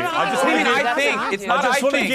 It's the entire world knows. No, it is you think. Hang the on, only thing Emily, that please. your narrative. Let me handle this, Emily. Hasan, just before I come to the two people who are with me here, I just need some clarity here, because it seems like you're dancing around whether you think October the 7th was justified or not. Why are we doing this? Why are we doing this back and forth masturbation? I've already given you my fucking Piers, why position. Are you doing this? I'm sick and tired of repeating it over and over again. Okay, because it's Jews, it's okay. Ask this demon next to me wearing a fucking IDF dog tag. Only when it's Jews, it's okay. Please stop shouting at each demon next to other. me wearing an IDF dog tag if she actually thinks Israel's actions are justifiable. Bring them home. Do you it's see to me bring the rocking the hostages fucking... home. The hostages all right, that you you're talking over each other. Yeah, she loved the dog tag one. Immediately, she's like, look at my propaganda. It actually says bring the hostages home. It's like, bitch, you're wearing that specifically because it's a fucking IDF dog tag. Just because it says bring the hostages home doesn't change that reality. You are directly... It's like if I fucking walked on there with the Al-Qassam Brigade Band-Aid on my fucking head. Okay? And it's not even like that because, as you guys know, Hamas is the lesser evil in this fucking conversation. Yeah, it is so gross that Israel defenders will turn around and fucking be like, but look at the hostages. Shut the fuck up. You killed all the hostages, dumb fuck. Which I will bring up in a second. You'll see. You should have? No, I did. Don't. If you think I didn't, I did. I did. It's just, it's going to get lost in the sauce because there's so much back and forth, and I don't know if they cut it out or not. Doesn't matter. Right. You know what it is. Gaza. I'm going to give you two. I'm going to let you two calm down. It's pointless. We cannot hear you when you talk over each other. People. Every time recently, I have someone from both sides on. Like, look how happy she is. Look how happy she is. Now here's the second thing. Here's the second thing that makes me go fucking crazy, because Piers spent the last 10 minutes hyper focusing on October 7th. Even though I gave my perspective 11 times, right? Now, they are going to literally center the conversation about, well, you guys are being mean to one another. See, we can never be productive. And it's just like, dude, you cut me off. You won't let me fucking speak. I was cordial. I let her go through her fucking points early on, and I was going to go piece by piece and address them. But you won't let me do that. You cut me off multiple fucking times. You should be like, oh, what about October 7th? What about October 7th? And it's so fucking disgusting. And then, obviously, I'm fucking pissed off at this point because, like, the atrocities are ongoing and we're not talking about them. And the conversation is, like, deviating into a shit show. And now the conversation has moved beyond the aesthetics of the conversation that we're having. It goes like this. I'm wearing this rusty necklace. Please, can you listen to me, Emily? Civilians in Gaza right now. Can you stop doing this to each other, please? Emily, nobody can understand a word either of you are saying. Israel? Now, let me come to Esther and James here. This is one of my problems. No, I want to hear if Emily condemns the actions of Hassan, Israel. you will please let me moderate the debate. Why did you ask her about 30,000 people? I've got two panelists here who've not had a... Yeah, why won't you ask her? Hey, Piers, why won't you ask Emily, who's rocking the IDF dog tag, which would be akin to me wearing an Al-Qassam Brigade headband, if she condemns the actions of Israel? You won't, because you fucking love Israel. You love the content. They lowered my fucking volume. Look how old this woman is. Oh my God, she's 22? I thought she was 35, bro. God damn, that shit is not good for your skin. I swear to God. Bro, being a fascist is literally the worst possible thing you could do. It ages you dramatically. Oh my Lord. I was like, oh yeah, she looks pretty good for 40. That's what I was thinking the entire time. Like, you know, that's 22? You're 22? God damn, son. Whoo! I got 10 years on her?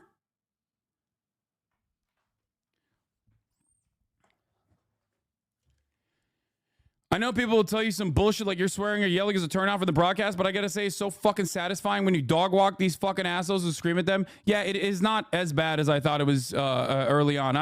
I should have definitely kept my cool, but it's all things considered. I mean, I think people that watch this will probably come to the conclusion that it's impossible to keep your fucking cool.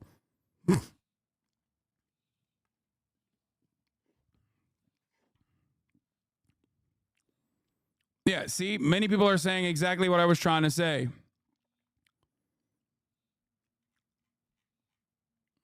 Exactly, because you're a fucking terrorist. Please stop talking. And I think you're a terrorist. And I think you're a terrorist as well. Okay, well, I'm not the one wearing. Because until the hostages are home, don't expect the war to be over. Yeah, I know. Bring you don't them care about the home. hostages. If you I cared love about how the you're hostages, condemning you would me. be You are screaming at Benjamin Netanyahu. your own terrorism Benjamin on live Netanyahu television. is the hostage you killer. You are exposing. You know. Benjamin Netanyahu has killed more hostages than Hamas. What do you think? Nah, no shot. No shot. I'm not letting her get away with it. At that point, I'm like, nope, I know what's going on here. If you don't let me if you don't want to fucking be a moderator, then sorry, you don't get to have a fucking normal, cordial conversation. You think I'm going to let her fucking cut me off every single time and be like, look at the hostages. You don't care about the hostages. Shut the fuck up. Shut up. If you rage and make it funny, it's definitely good content, lmao. I mean, I was raging. I don't know if it's good content for you guys, but I was definitely raging. You can definitely tell. This is like, I think this is the most, openly angry I've ever been on television. I usually have like a different voice that I use on TV where I will be a little bit more laid back. I'll be more careful. I don't curse. If you notice, I rarely ever curse on television. Okay? But this was definitely, it's good content, but I don't think it's good overall. I mean, it's just like the other chatters said, this was probably horrific to experience, but so fucking cathartic for you to say on major news media that loves to glaze Israel and lie just how fucked they are. It's just like, I would have liked this conversation to be cordial. I would have liked this conversation to be point, counterpoint, point, counterpoint. That's not what's going to happen here. And I noticed that that's not what's going to happen here. And I tried to hold on. I tried to hold on for as long as I can to the cordial attitude that I brought to the table, literally up until, like, you see the breaking point. Okay? I'm trying to do as best as I can. It's only palatable because you're talking us through how it felt. I would never watch this on my own. I know. But here's the thing. Here's the thing.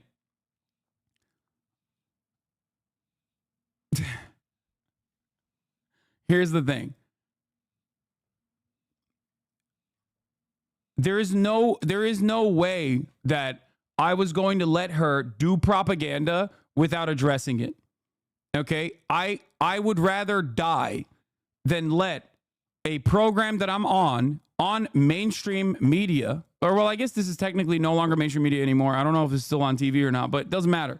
I'm not getting on a fucking program and letting an Israel dick rider propagandize bad faith talking points, point by point by point by point, and not fucking address it.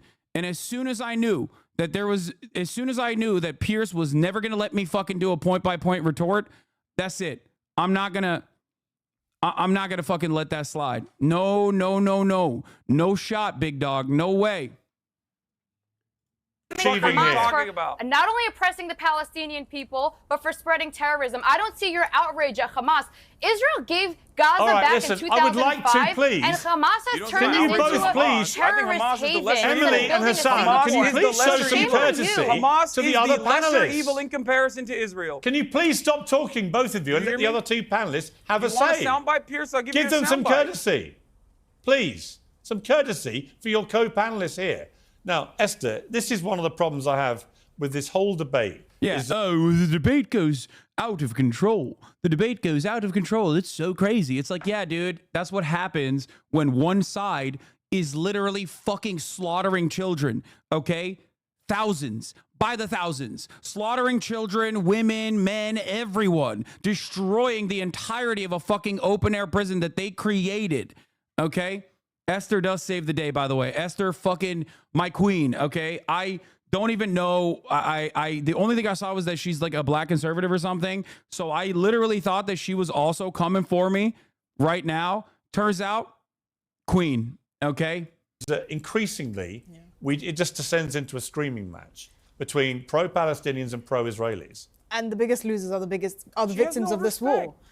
33,000 dead Palestinians. Over 1,500. I don't remember what I said, that they fucking paused. They like dead straight up Israelis. lowered my volume. These are the biggest victims of this, because you're shouting at each other and nothing is getting, like, you're completely, forget having no courtesy for us. You're completely disrespecting actual victims of this conflict, which, by the way, didn't happen in a vacuum. And I think that's the most important thing to say about this. None of this happened in a vacuum. Of course, October the 7th was an atrocity and it was completely unjustified. There was no justification for butchering people in the way that they did. But it didn't happen in a vacuum. A lot of the people that live in Gaza weren't even born at the time that Hamas came in power. So I really just, I despise this, you're a terrorist sympathizer, you're a genocide supporter, all of this, when really the people that we should be talking about deserve better. Okay, James, on the wider point of these protests... Well, I couldn't get to that part because I wanted to describe what the apartheid is, and Emily cut in immediately to chirp about some random shit. Okay, you were both abusing each other. It was very unedifying. It was very let me ask James. James, on the protests... Yeah, let's ask this fucking guy. Dude. I'm a little too comfortable with my faux status in the community, obviously, because this is a very queer community. And you guys know where my position is on the matters, right? Like, I've been a fucking radical ally to LGBTQ momentum in the country for a very long time. I'm telling you something right now. It was very hard for me not to say, like, who the fuck is this pink-haired twink? Okay? It was because I knew. I was like, if I say some shit like that, people are going to be like, oh, this dude is homophobic, and write me off as like, oh, this dude is definitely homophobic. Because dude, I was trying so, not a slur, obviously, but god damn, son. God damn. It was just like, what the fuck is this guy doing here? What is this guy doing here? Why is he a part of this conversation? Look at my face. I'm like, yeah, let's hear from this fucking dude. Let's hear what he has to say.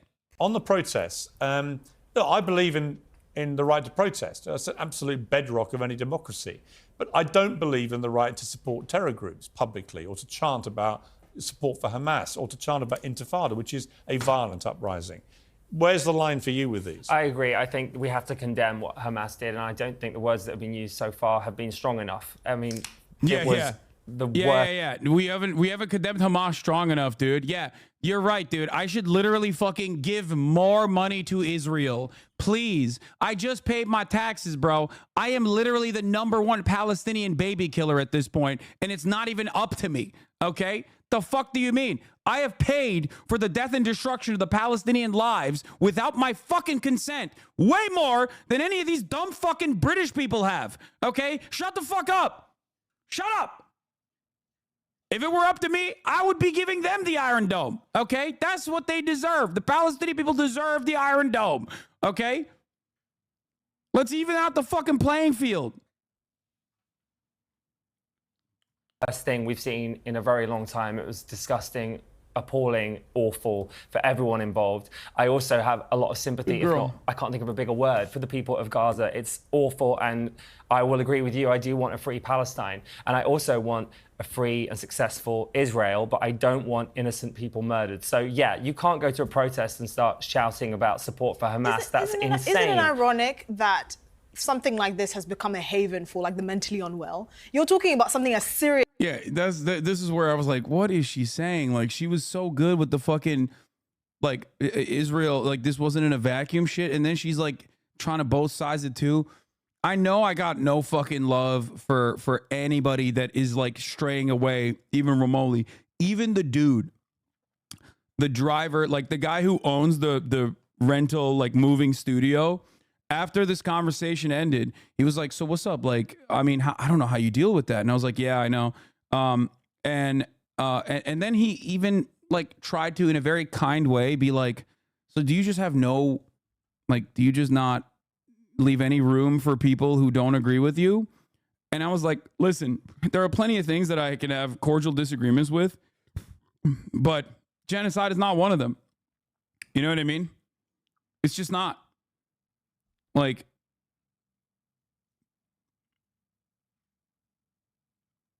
that's it. When it comes to ethnic cleansing, I don't think there is a fucking half measure. You know what I mean? There isn't. This is so funny / expected. Emily Austin, dream with ambition, lead with conviction, and see yourself in a way that others will not. Kamala Harris. Yeah, I think she was supposed to be a liberal Zionist, maybe, but like she was not, or maybe she is. I don't fucking know. But I think that like there was no. She was like, what do you mean apartheid? Like, liberal Zionists at least are embarrassed about the West Bank. You know what I mean? She was not. Like, defending Netanyahu. I gave clear markers. I gave a clear out. Like, I know how these conversations go. I know all the talking points, and I know all the fucking retorts. I've had it a million gorillion times, right? So I know how this works. So I'm giving her fucking outs, basically, to be like, yeah, Benjamin Netanyahu, we both hate him, right? I did that. The West Bank mention is a very good way to figure out like what level of ultra Zionism you're on, okay? And I know that Israelis in the chat will attest to this as well. Liberal Zionists also will openly say, yeah, the West Bank is fucked up, and, you know, there's plenty of debate on this issue in Israel, and yeah, Benjamin Netanyahu is a corrupt madman.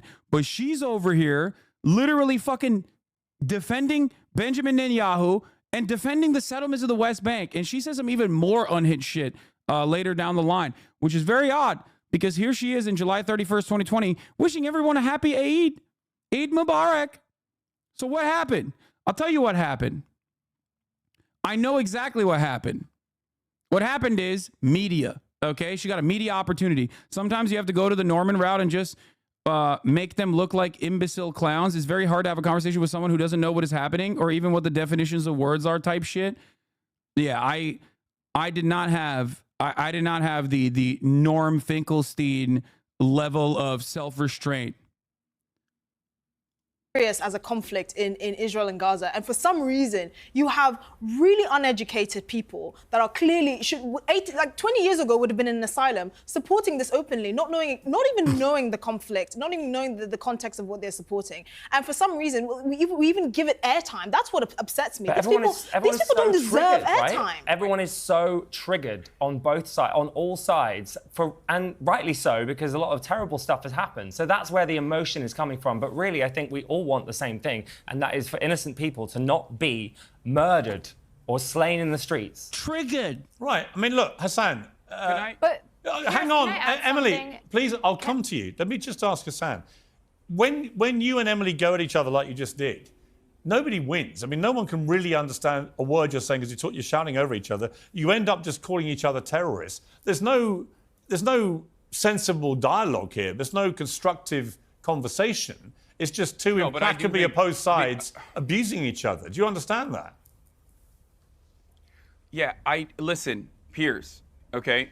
This is going to always be a very heated discussion, okay? Having a conversation about how heated this discussion is utterly unproductive.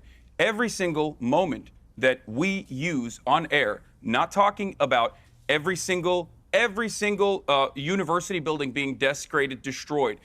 The fact that we're having this conversation on the eve of hundreds of mass graves being unearthed right now in many different parts of Gaza around hospitals that Israel had laid siege to is disgusting. I agree. I came on here, as I have done last time as well, and as I will probably do in the future as well, with one simple goal in mind, which is to address all of the misinformation that surrounds stuff like this. As far as the crackhead Barbie thing goes, yeah, she's a random TikTok influencer who gives a shit about what she has to say. She's obviously doing it for clout. But the students over at Columbia, okay, the students that I have talked to. This is where I try to like go back, because this is the reason why I'm there. They told me we're supposed to be talking about campus activism and the anti-Semitism that's like rising on campuses or whatever. So I'm trying to literally fucking steer the conversation back to that. But of course, because I'm doing that, Piers is going to fucking cut me off again. At the Columbia University Apartheid Divest group, the students that I've talked to from Jewish Voice for Peace. All right, Emily, let me just ask you. Wait, what? Why did he cut that?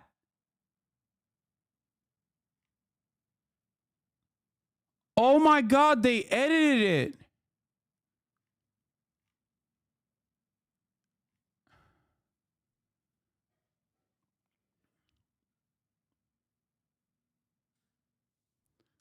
Look up the segment description.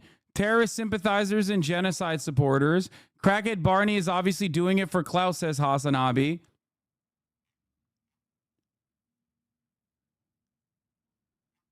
I mean, that's such an obvious fucking... That's a gross edit, bro. How is this uncensored, Piers? That I've talked to from Jewish Voice for Peace. All right, Emily, let me just ask you the same thing I asked Hasan. When you guys scream at each other and call each other terrorists, it doesn't obviously achieve anything other than it becomes unintelligible to the audience. You know, is there not a better way we can have this conversation? Funnily enough, correct. And funnily enough, I have the same exact answer as Hasan. My job here is to make sure that I'm debunking false narratives that Hasan is clearly spewing. My job here is to call out hypocrisy. And I just saw another one where he's saying that crackhead Barney, whoever the hell that girl was, is a lunatic, but Aaron Bushnell, who lights himself on fire, is a hero. You can't pick and choose whatever fits your narrative. And I keep on repeating. I would say this much. When she mentioned Aaron Bushnell, she did that to like light a fire under my ass. I didn't eat that bait. But it definitely changed my energy a lot. Repeating that over and over again, because the Palestinian movement will literally just take what they can get, spew all of the truth into their false narrative, spread misinformation, and then you say that we're the liars. You tell me I'm wearing an IDF dog tag. I'm wearing a bring them home for the hostages that you... No, it says bring them home. You're using the hostages as a simple political tool to make propaganda in the West. Is quite disgusting. The protests that are happening in Israel right now are massive. Humans in captivity are a political tool? Look. Now I'm like, I got the smoke for your fucking dog tag too, dumbass. Here, listen to what I have to say. Those protests, what? You are using humans in captivity as a political tool. It's so obvious. Why, Hasan? Why are you dehumanizing the hostages? Because I have no problem admitting the Palestinians deserve better. Not. I feel terrible. You're using them as a political pawn. I can say that. If you cared about the hostages, you would be in Tel Aviv right now. Using the hostages. Right, let me bring in James. Let's hear from fucking James, dude. Yeah. Thanks, Piers. Let's hear from James. I'm trying to be like, listen, if you're that mad about the hostages, you have to be mad at Benjamin Netanyahu. You have to be mad at Benjamin Netanyahu, who has killed all the hostages. It's a very simple point. That's it. That's the point. But I need to hear from James about how I'm wrong, actually, from a dude who has no fucking clue. Evil Owens Jones? No, I don't even want to use the same. I don't even want to invoke the name of Owen Jones, okay? James, a please. I'm sorry that I can't listen to Please, that, Hasan. let me bring in James. I agree with both of your Sorry, arguments, can you but please, when I say stop talking, please stop talking. We've got 4 people here. James. If anyone is using hostages, surely it's Hamas, Hasan. How can you say that? How can you use that argument? That's a crazy thing to say. It's Hamas What do you that mean, how can I have use that taken argument? these There people are from their homes, tens of thousands of people in murdered their Israel. relatives. There are currently tens of thousands of Israeli citizens right now in the streets of Israel, in the streets of Tel Aviv, outside of Benjamin Netanyahu's house, protesting every single day. What are they protesting? They're protesting for Benjamin Netanyahu to facilitate a ceasefire with Hamas so that they can actually bring the hostages home. That is precisely the number one goal of the family members of the hostages. Who and is if using anyone the on hostages? this panel was being even a little bit honest, they would recognize the reality that, listen, just listen. You didn't listen to my question. Listen to what I'm saying, and you will understand perhaps what I'm trying to imply That's very here. patronizing. Utilizing the hostages. Yeah, I am being patronizing. I don't know who the fuck you are, and you're over here chirping all the way from fucking London about Palestine and doing a both sides are fucking fine type bullshit where you're talking about how you want to fucking free Palestine, but also simultaneously, both sides got a lot going on. Shut the fuck up. You don't know anything, okay? I don't give a shit about what you're... I lost it. I was like, I don't care. Who are you? Shut the fuck up. At least this dumbass next to me, at least is a little bit fucking knowledgeable.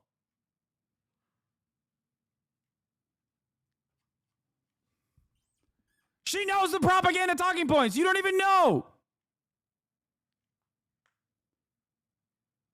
You thought he was a chatter for a second? He is less knowledgeable than an average gray name chatter in my community. Yeah, I did do that on TV. Because, who the fuck do you think you are?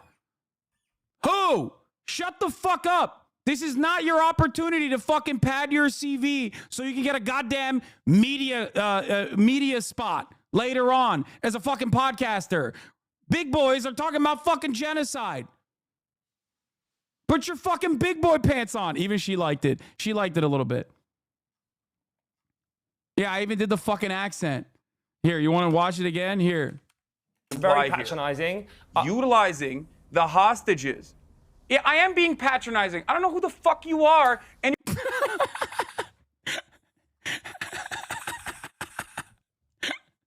you're over here chirping all the way from fucking London about Palestine and doing a both sides are fucking fine type bullshit where you're talking about how you want to fucking free Palestine, but also simultaneously, both sides got a lot going on. Shut the fuck up. You don't know anything, okay? I don't give a shit about what your perspective is. I agree. Hasan doesn't like what you have to say, so you're wrong. It's Hasan's way or the highway. I mean, you are. There is no both sides on a genocide. Is there a both sides of a genocide? There is no both sides. Well, the thing is, it's interesting you should mention the hostages. What is no in the both Hamas sides charter? and They want apartheid. a Jewish genocide, but that's okay. But the a Jewish thing is, genocide is okay. if you're talking about the well-being of the if you're talking about the well-being of the hostages, what sense did it make for the IDF to flatten? Thank God my queen comes in and just because I'm a lightning rod for everyone there, she can just get away with saying good things, okay? She can get away in that very moment when everyone's attention is locked on the top of the hour ad break where there's a 3-minute ad break, okay? My queen, okay? My beautiful queen. Thank God. Like I said, I don't know anything about this person's perspective, but here she banged, okay? She banged. She popped. Anyway, I'm perfectly fine being the unhinged person that serves you the 3-minute ad break as long as you, of course, subscribe to avoid those ad breaks. Okay, I'm going to be honest. I thought they muted me a lot more. It doesn't come across as bad as I thought it was going to be. But I am progressively getting more and more unhinged, as you can see. And I think the breaking point was when I said, I don't give a fuck what you have to say. I don't know who the fuck you are. Trying to both sides genocide.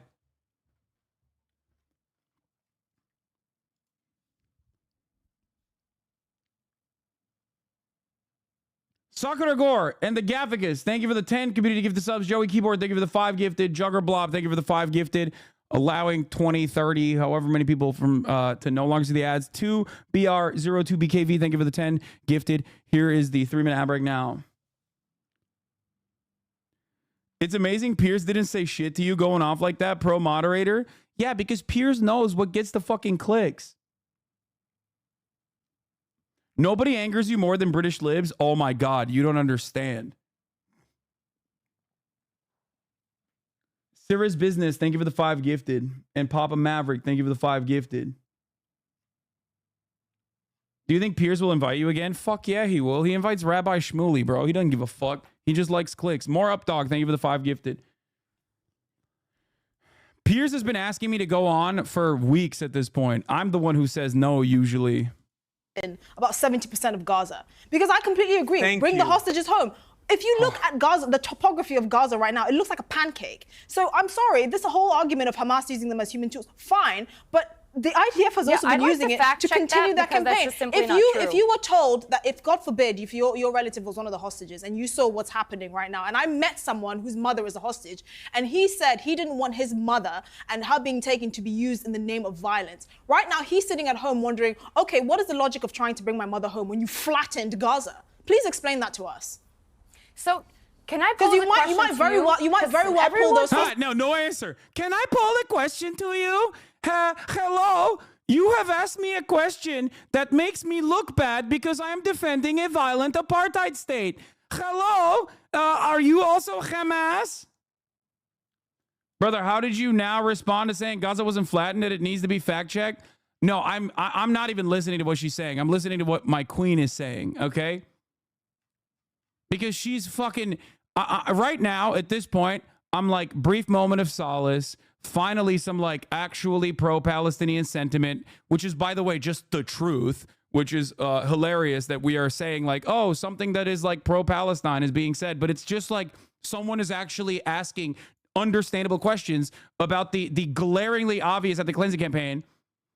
I literally was just like, oh, thank God. I was not listening to anything she said because I did not want to get even more mad.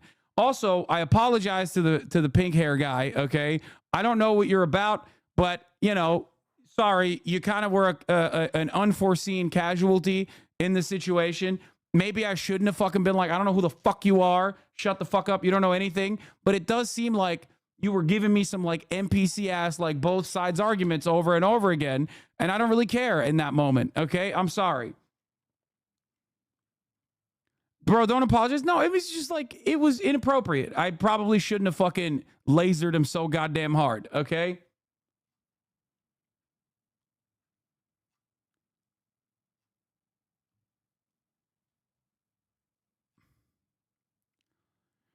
I am beginning to feel like this wasn't as bad as I thought it was, though, because like the bulk of this is like pretty solid.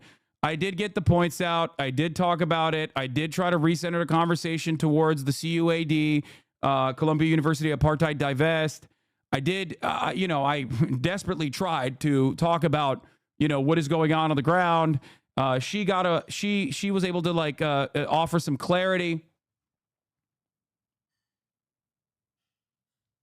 You're way better at getting your points out when you're screaming than when you're trying super hard to keep a civil law. Yeah, because when I'm civil, they're fucking eating my ass.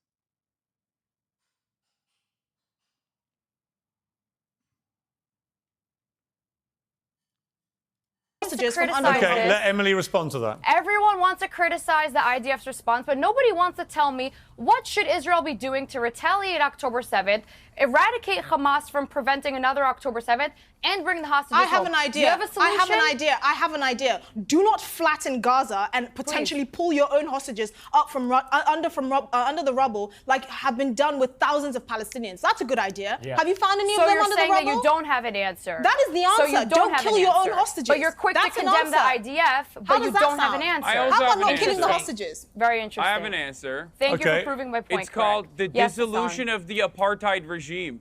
That's what it's called. Dissolve the apartheid regime. So what would you like to see happen, Hasan? Allow Palestinians breathing room.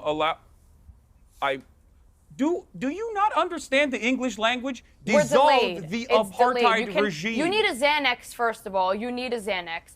Okay, so should Israel... You need a Xanax. Bitch, I just told you what I mean.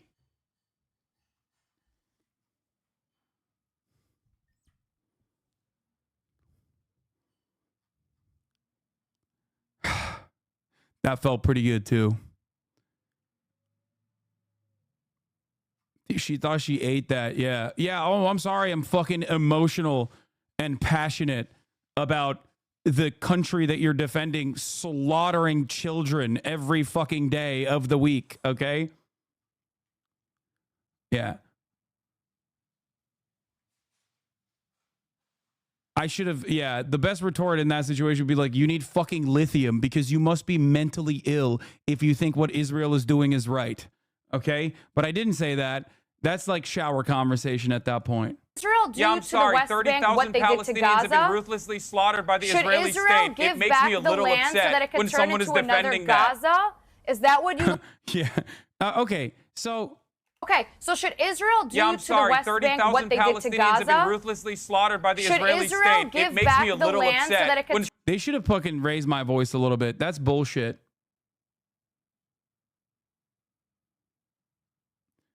Bro, you made her look stupid along with the black lady? Wait, what? No, I didn't make the lady look stupid. Someone is defending that. Gaza? Is that what you'd like to see? Another terrorist haven launching rockets all day instead of turning it to Singapore? Because that's what they did in 2005. Wait, hold on. What is works. Singapore? The The West billions Bank. of dollars in Hold on, aid is they the turned West into Bank building Singapore? tunnels. Is that what you'd Wait, like wait, to wait, see? wait. I don't Who's know. Have I bombing gone Singapore deaf? every day? Sorry, What, Emily, is is the Singapore West an Bank open-air supposed to be prison? Singapore? What are you talking about? Is the West Bank supposed to The be West Singapore? Bank received... The West Bank has a port. They can import and export. Israel gave them a great piece of land. They received billions of dollars. Okay, this was another one. This was another moment. When she said Israel gave them a great piece of land, I was like, Israel gave them? Israel gave them? Israel gave them? Are you out of your fucking mind? Israel gave them? Liberal Zionism falls apart so goddamn quick. By the way, at least I was able to fucking shut him up from trying to both sides of the situation a little bit. She doesn't even know her own goddamn talking points, dude. Aid not only Israel from the gave U.S., them a great but piece of Israel land? gave... Are you No. mad?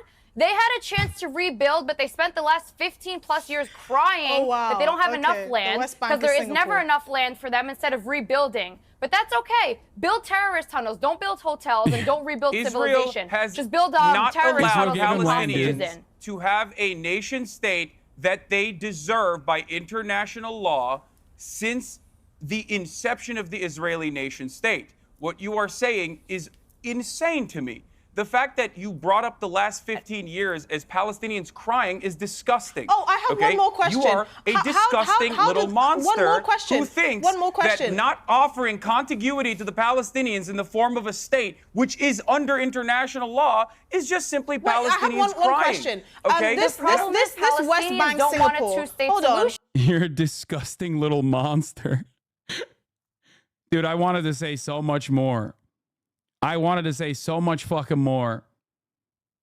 I just... Piers was not having a good time with this. Not gonna lie, I hate watching debates like this. They fill me with anxiety because it's honestly disgusting to watch someone lie so damn much in the face of someone who's very genuine and honest, and there's so many lies you can't address them all. I think I did a pretty decent job of like not letting her get any fucking breathing room. I'm gonna be honest.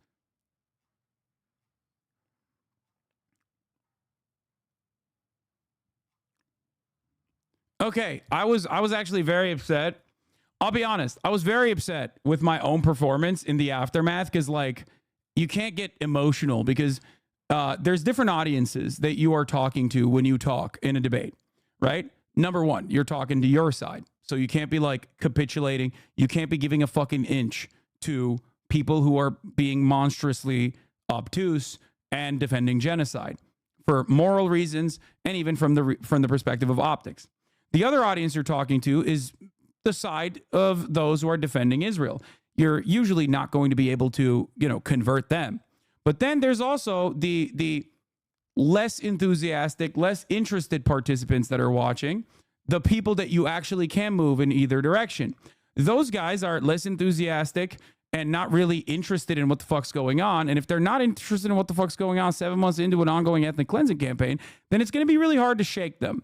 And I know for a fact that like coming across as passionate in this situation means you got fucking quote unquote owned. You know what I mean? So because of that, because of my knowledge of how this works, because of how I understand how this works very well, I thought that I was doing worse as a consequence of being emotional, as a consequence of being passionate. Okay. But I do recognize now that it didn't come across as bad as I thought it was.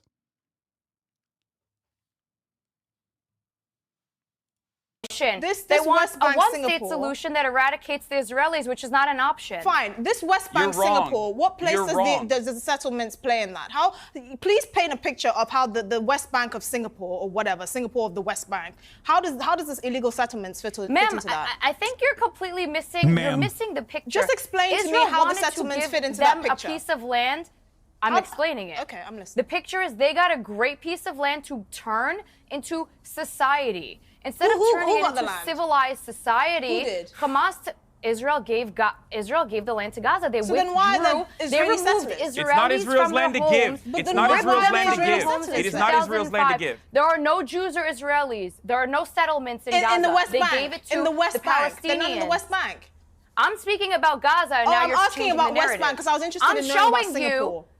I'm telling you that if Israel pulls out completely from the West Bank, if Israel pulls out from the West Bank, you can bet your ass it turns into the next Gaza. The world does not need two Gazas because one Gaza has already caused enough damage.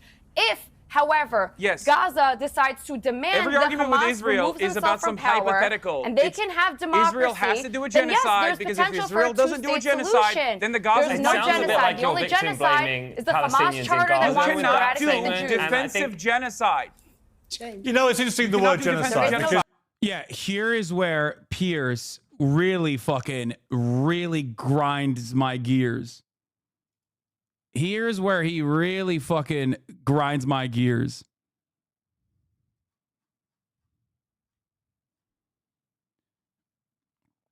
It's true though. I was very mad when I got back. I was so goddamn mad when I got back. I was so goddamn mad that I was literally like, I don't even know if I can go to the fucking gym right now. I'm so fucking pissed. I have to pee, and I don't want to miss this moment, but here, you'll see. Hang on. It's interesting the word. It's interesting. Hang on. I would love to get a word in, please. Interesting the word genocide, because I've listened to all this fractious debate, everyone talking over each other. The truth is that actually only one side is publicly said that they wish to pursue a genocide, and that is Hamas. Hamas, after October the 7th, through their official spokesman on camera, said they wanted to do it again and again and again. That is the purest articulation of a genocide imaginable. And the one thing I never hear from the pro-Palestinian side is what Israel was actually... Hang on. No, don't interrupt me. So I haven't asked you a question yet. One Hamas guy... Sorry, I need to ask you a question. You're being a ridiculous person. I'm not being a ridiculous person. I'm just saying, nobody ever tells me... Because how many Israeli officials, even on your show, have said, we should keep doing what we have been doing to Gaza over and over again? How does that not register in the same genocidal intent? If you think what that dude was saying, which was, by the way, ridiculous what he was saying, the Hamas official was saying, is that we're going to do October 7th over and over again. But he said it. We are justified in doing it over and over again. I find that to be abhorrent. However, what you fail to recognize is that's the genocidal intent, but not Amalek. That's the genocidal intent, but not saying we are fighting human animals. And that's why we have to cut off their food, their water, and their electricity. That was Defense Minister Yoav Gallant There we go with the lies Benjamin again. Netanyahu You're saying Israel cuts off their electricity. They don't even provide their electricity. You're saying they cut off their water. They don't cut off their water. You are spewing lies on national television. I'm talking. I think so. Hang on. Again, you're talking over each other. Some of the comments. Army that there's no doubt, Emily. The people they're at war with. Some of the comments. Israel is. No, Piers, I'm not letting him spew misinformation. Caring country on the fucking planet. I swear to God. Start it again.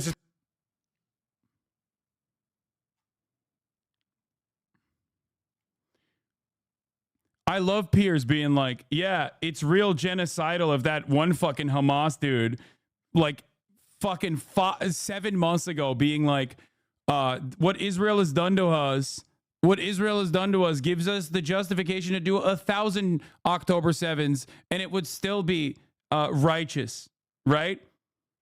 Like him saying that is genocidal, but fucking Amalek is not. It's ridiculous.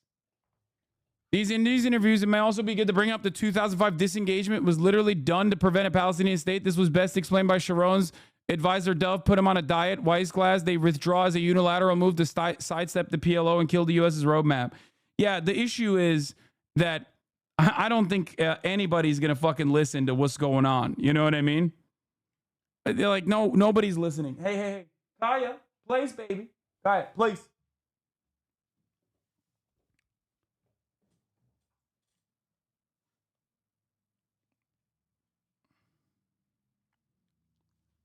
Quoting Israel is lying. Yeah. It's so goddamn unhinged, dude.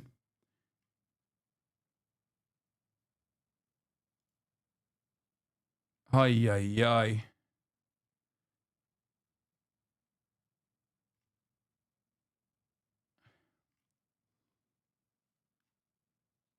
You can tell the progress being made because the prevailing notion of withholding water and electricity went from, well, it's necessary to the desperate. Well, actually, we don't know that we don't control their resources. Yeah. It's pointless. We're getting nowhere. No, because he's Yeah, did Yoav Galant not say that? Israel's cutting off electricity, Okay. water, and aid. Just Did Defense Minister Yoav Galant say we are fighting human animals or not? Answer that question. Did Defense Minister Yoav Galant say we are fighting human animals and we have to cut off their electricity, cut off their food, cut off their water? Okay. Yeah, the slight You know what? Israel- I'm going to cut Israel off. I'm provides going to cut 7 to off. 9 Yeah, what happened? Yeah, get on your phone. Maybe you'll find a quote in there that'll help you, dumbass.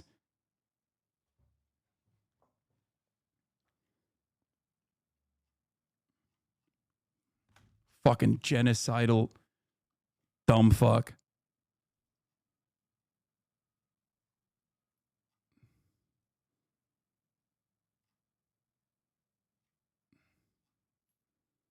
Emily getting mad at you for lying when you literally just repeating verbatim what Yoav Galant said on day one of the war. She doesn't even know her own country's lore. I know. She had to Google it to check, to then fucking turn around and be like, okay, maybe he did say that.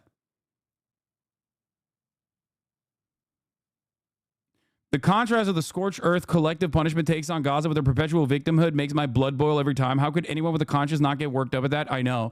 It is the fucking arrogance. It is the unimaginable fucking arrogance that comes from the side that is also trying to defend, in the shittiest ways possible, an ongoing ethnic cleansing campaign. That is like the most mind-boggling, most mind-numbing aspect of this, okay? I can't believe you apologized to the pink hair guy. Stop.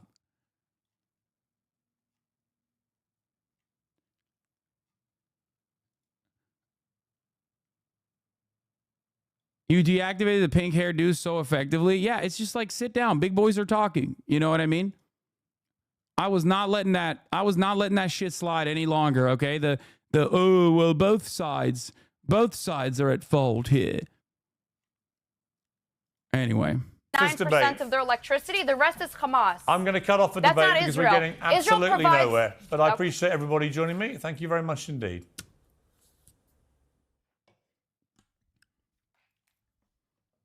He loves it. Look at his face.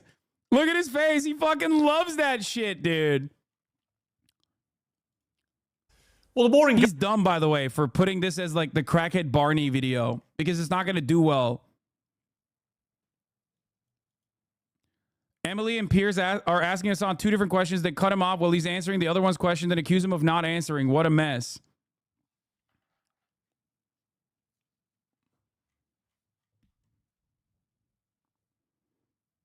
Why is Piers Morgan bringing up October 7th to Hasan when they already discussed it 1,000,000 times and he condemned it 1,000,000 times?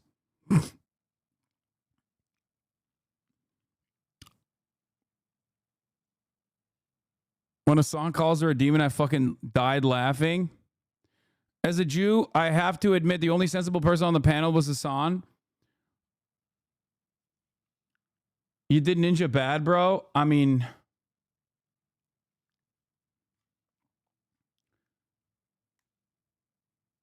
The comment above is discussing the cut. Yeah, I saw that there was a person. What's up with the abrupt cut at 28:13? Piers is so disingenuous. Why hasn't he talked about the 7 aid workers who were killed by Israel, most of who were British ex-military? What a coward.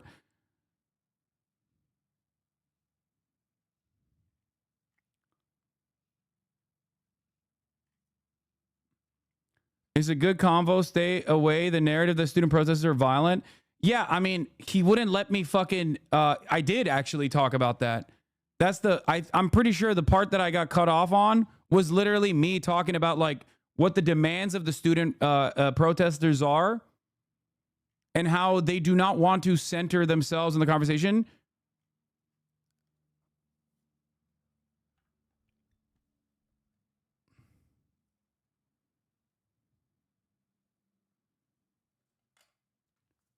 She shows pictures of Israeli hostage without limbs of the Palestinian mom who said, the arm belongs to my son, this leg belongs to my daughter.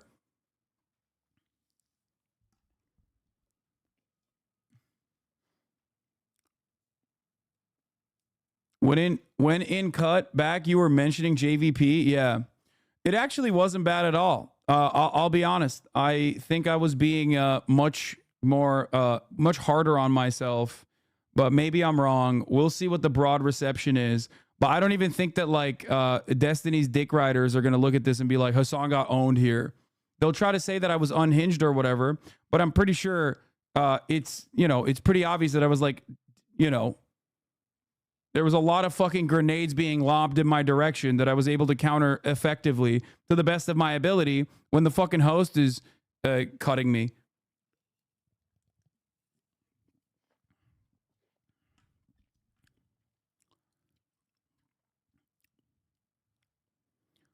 Piers sucks as a moderator. Let's ask someone a question, then let them get 5 words in and let 4 people dog shit on them and not let them finish their point. And why did you edit 24 when Hasan brings up Jewish voice for peace? Anyway, I think you did well and you got your points across while being clear about your passion and investment in the conversation. Well,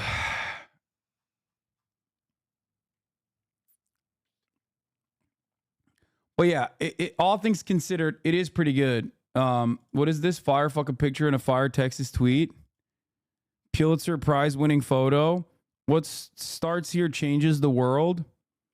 What starts here changes the world. It starts with you and what you do each day. Thank you for making it your Texas. Thank you for making it our Texas. Yeah, that's awesome.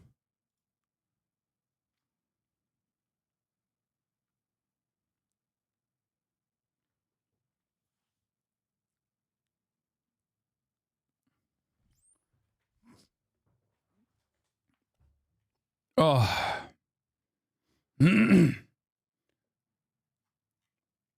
All right. Not bad. Not bad. How has Piers watched this many debates on his show and still thinks the buffoons like Rabbi Shmuley and this girl have any reason on their side? Piers is the Joker. Okay? He went Joker mode a long time ago. All he cares about is, one, obviously the guest host like being cordial to him personally, but beyond that, he cares about clicks. He knows that Palestinian and Israeli discourse drive clicks and attention to his show.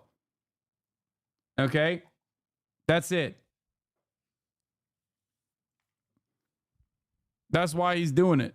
He knows content.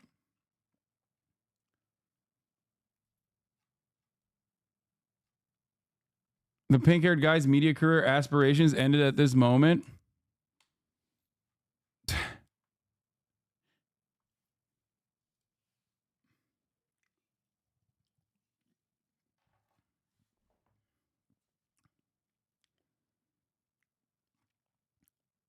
Anyway.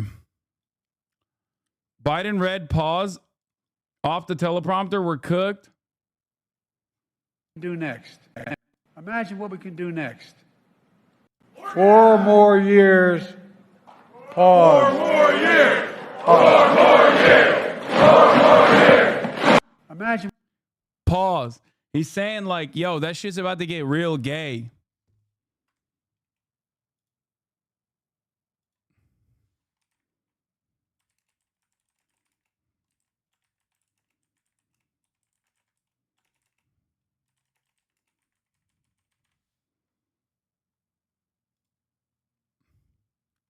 Pause.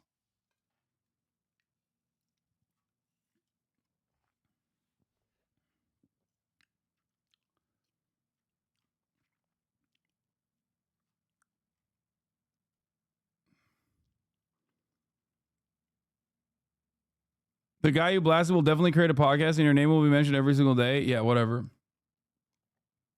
What The we can edits do are next. The edits are cooking. Yeah.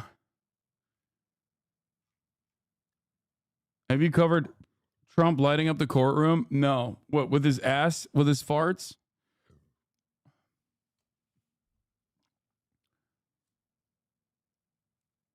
The video of the Israeli hostage you mentioned, the one that was confirmed he was alive, was headlined on Israel's government channel as Hamas's psychological terror. They wanted people to forget the hostages even existed. It's a big pressure valve and the one thing that pushes Israeli Jews against the war. Yeah. I was trying to, I think I brought that up multiple times.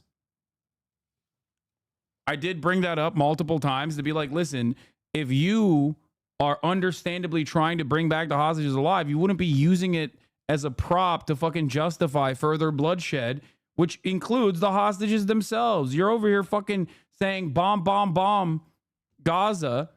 Who the fuck's dying? It's the hostages that are dying.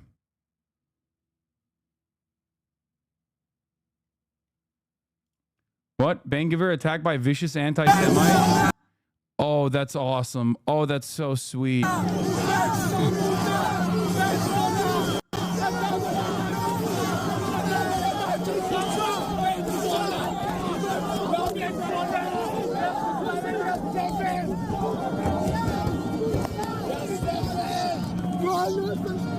Yes. Yes.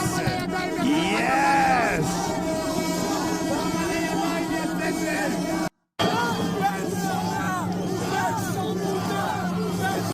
Sharmuta.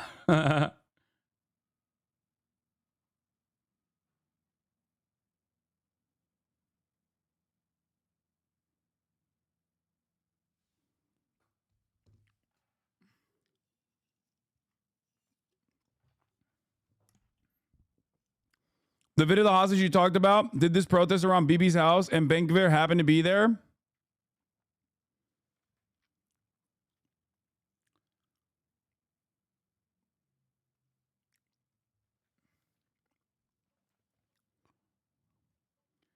Piers already yelled at the twink. Why did you do this again? He'll be back to being an idiot again. It's so funny. They can't make their minds up what they are. Both of you are straight, and you're saying you're exhausted. How do you know I'm straight? How dare you guess my sexuality? Like, let's not play games here. Answer one question. How many letters are there now? That's such a pointless question. How many are there? It's a flag that represents. How many letters? I don't even know. How many are there? I don't need exactly to know. my point. Maybe Piers liked it when I just said, I don't know who the fuck you are. Shut the fuck up. He's like, I agree with you. Shut up. Yeah, we talked about the EyeStabbing vid from what do you call it? Of course, you had an Israel adjacent 9/11 take. More than 20,000 dead in Gaza is what the piece says. A historic human toll, Israel's response, an all-out bombardment of Gaza and a ground invasion has killed almost 1 in 100 people in the Strip. But these numbers, the numbers of that 20,000 dead, that comes from the Gaza Health Ministry, which is controlled by Hamas. And oh, God, I fucking hate these pieces of shit so goddamn much. This is, by the way, this is 4 months ago. Know what Hamas is about. The Post is defending using them as a source, saying, quote, the Washington Post and other media outlets rely on numbers from the Gaza Health Ministry, as many international institutions, organizations, and global bodies did before the war. The ministry has proved reliable historically with direct access to hospital and morgues. Well, let's bring in social media influencer Emily Austin, who has just returned from Israel, a part of Israel that was right next to Gaza. When you see the Washington Post comfortably quoting statistics that come directly from Hamas, what does that make you feel? First of all, thanks for having me. honestly, to me, there's an equivalency between Hamas, Al-Qaeda, and ISIS, and I can't help but to question, if these reports were coming from Al-Qaeda, undoubtedly we'd deny it and be like, that's ludicrous, we don't believe in that. But now that it's coming from a different... Bro, your own government fucking believes it. What are you talking about? God, these people are so fucking stupid, dude. Israel defenders have to literally get hit with the John Fetterman stroke gun before they can start making talking points about Israel. You know what I mean? Like, I swear to God, the only way, I feel like there's like a factory that these guys have to go through, like a factory assembly line where someone just bludgeons them in the fucking head until their prefrontal cortex, like the parts of their brain are just eviscerated, turned into mist. They have to be so fucking stupid to make these arguments, dude. Just straight up relying on Fox News' audience being just as Islamophobic as her to be like, what if Al-Qaeda was making these arguments? It's like, what if Al-Qaeda was using these numbers? Hey, dumb fuck. Israel and the American State Department used these numbers, okay?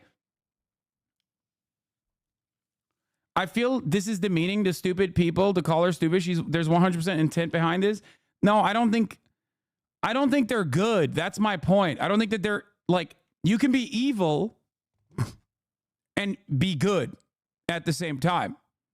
Okay? You could be a good propagandist while also being evil. The problem is most defenders of Israel have to be so voluntarily stupid to even go out and try to defend unconscionable things, right? So that stupidity makes them bad at propagandizing their position. Part of the reason is because of arrogance, sheer arrogance that stems from the comfortable bosom of the Western media in perpetuity. If the West has never actually contested anything that you've put forward and have completely gone along with all the lies that you have told for years and years and years, yeah, you're going to be a little untrained. That's it.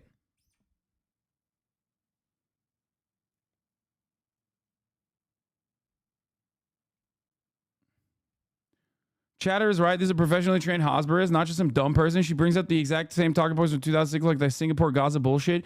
You only learn from that kind of nonsense from a Hasbara course that hasn't been updated since 2010. But that's my point. The fact that the Hasbara courses haven't been trained, haven't been like reconfigured since 2006 or 2010 is unironically the point I'm making.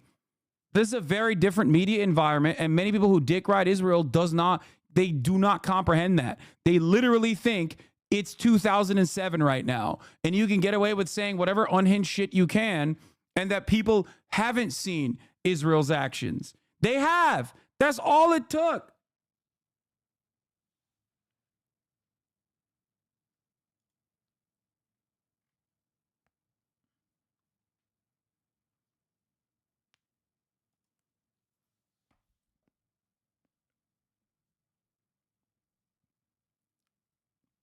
The big academic Zionists are scrambling right now to address this gap. They are finally talking about settler colonialism from a pro-Zionist view.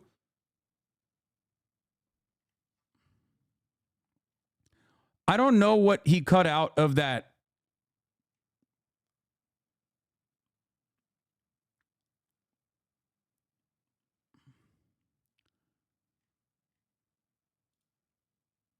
I don't know what they cut out. I don't remember. But I'll quote tweet it.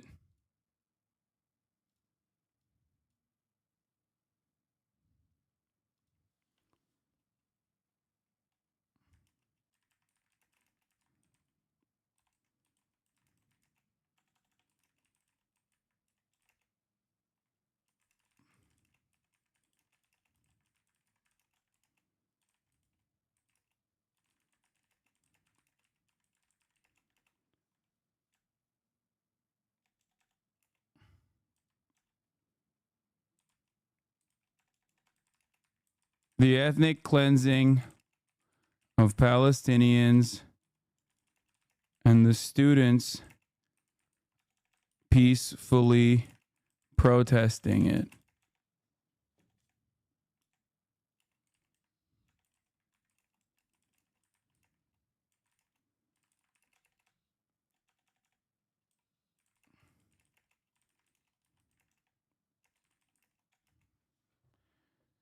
not most uncensored.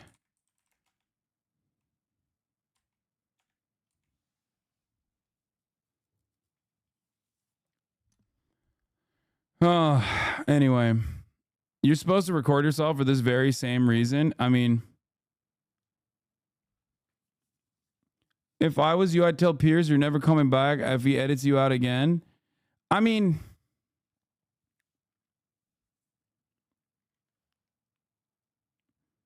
I'm not even as mad as you guys are at the fucking edit, because I don't really remember what he cut out of it. Back and forth masturbation. I've heard. No, just press him about it next time. I mean, I still posted it, but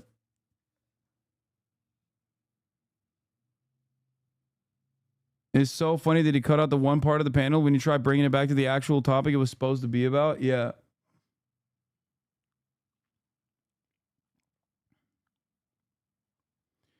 Emily is a prager, you girly? Yeah.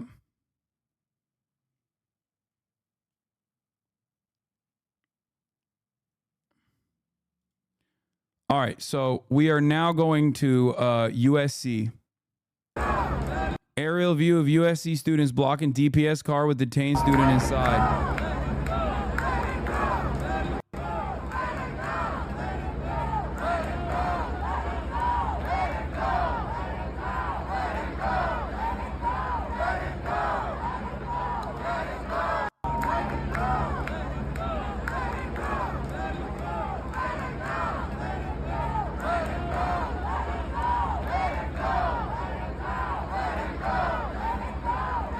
USC is shutting its gates due to the ongoing clash between students and campus police of the Palestinian Solidarity Camp.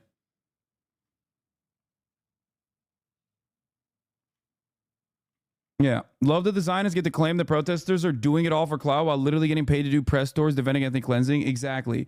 There is no like financial imperative behind defending Palestinians. The Palestinian side is not the moneyed side. Okay? No fucking university, as far as I know, has had donors pull out because of their unimaginably pro-Israel positions. As a matter of fact, the opposite of that has happened. Donors being like, oh yeah, if you don't kill these fucking students, I'm pulling out. I'm no longer funding your goddamn institution.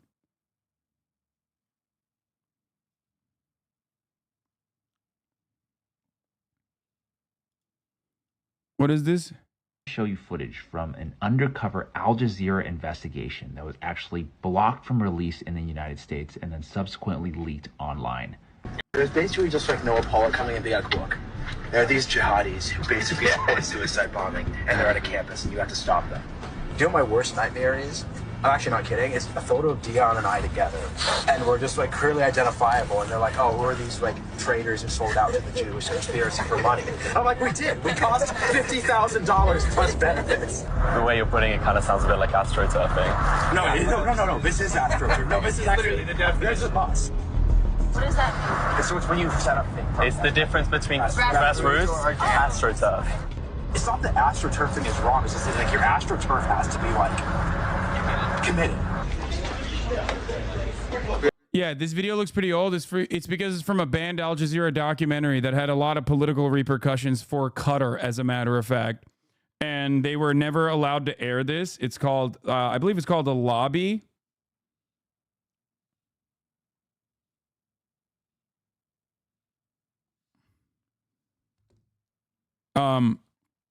Yeah.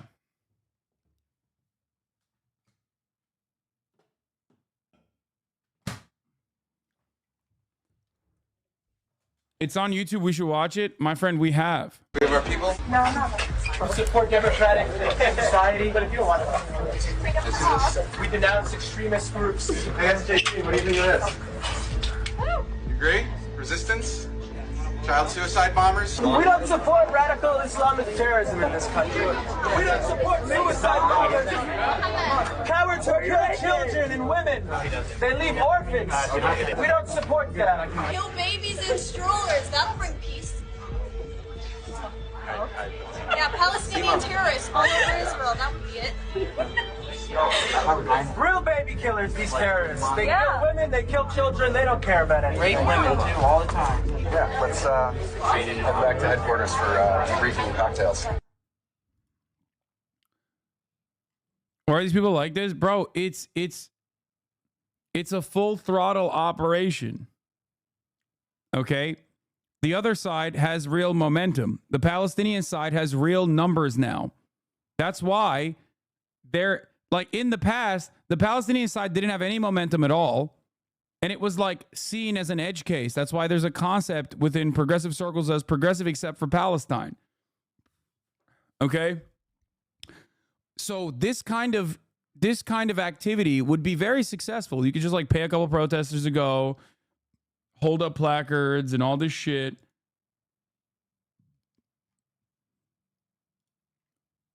Okay.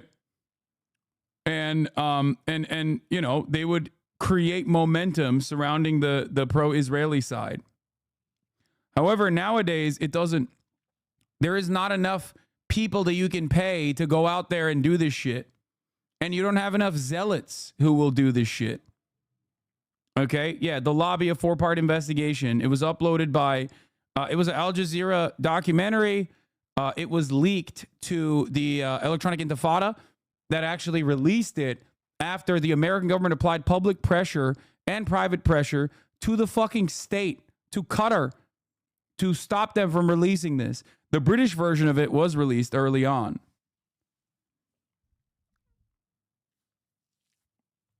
And then Electronic Intifada released the full video.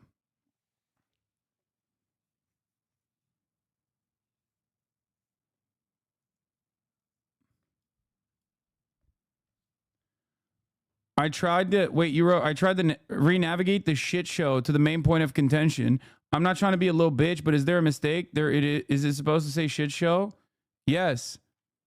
I'm saying it was a shit slinging back and forth. It was a shit show. It was chaotic. Yeah, no, I used the correct word there. Oh, I said shit how instead of shit show? Shit. God damn it.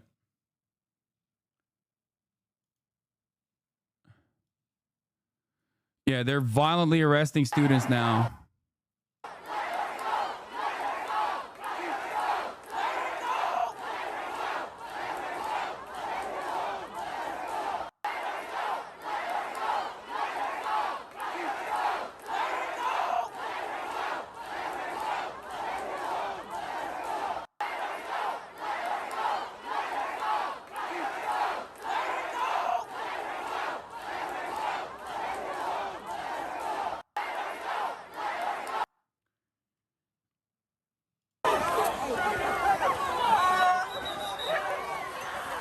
Hell yeah, dude.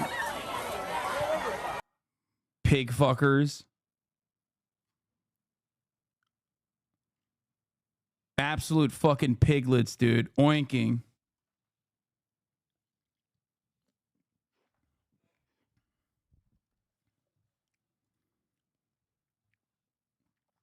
What's happening? Anti-Semitism on campuses in the United States is reminiscent of what happened in German universities.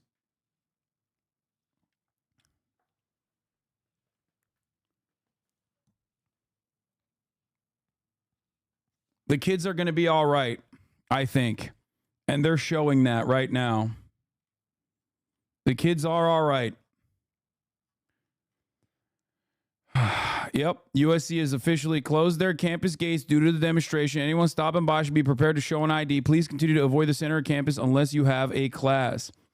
A rally by pro-Palestinian demonstrators turned chaotic at USC's Alumni Park as police confronted the protesters who attempted to set up an encampment on campus.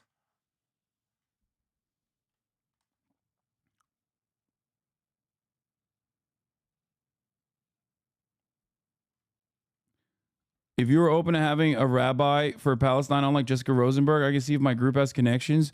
Brother, I literally am potentially going to fly out someone who's in rabbinical school right now, Lolo's brother. What's up? Oh, it looks beautiful, Mom. Yeah.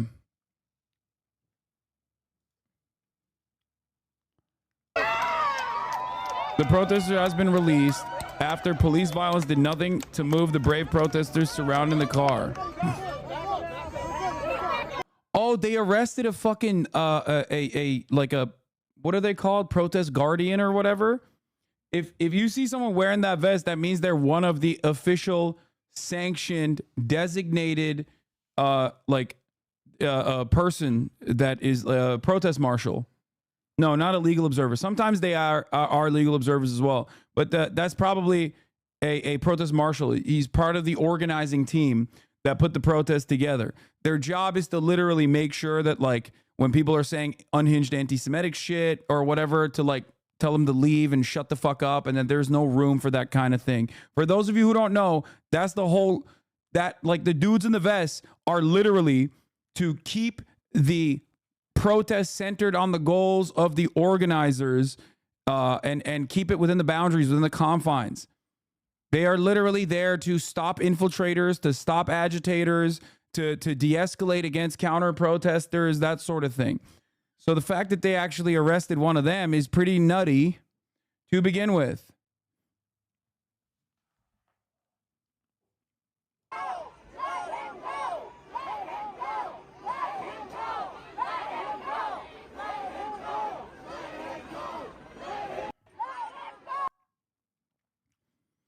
It's wild to me. It's wild to me that the demands coming from fascists in the United States of America is to basically do Israel shit on U.S. soil at the behest of Israel to fucking American citizens. What the hell is going on?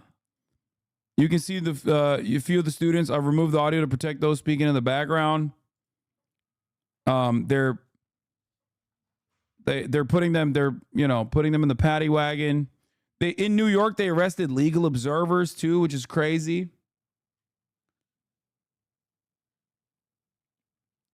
Yeah. History never looks favorably upon those who want to call in the National Guard or police to stop student protests. People never fucking learn. I don't think people care. I think people care more about just like an immediate reaction and immediately getting like exactly what they want. They just want the state to be violent to those who are offensive to their sensibilities. They're not thinking about like 10 years in the future and how this is going to look.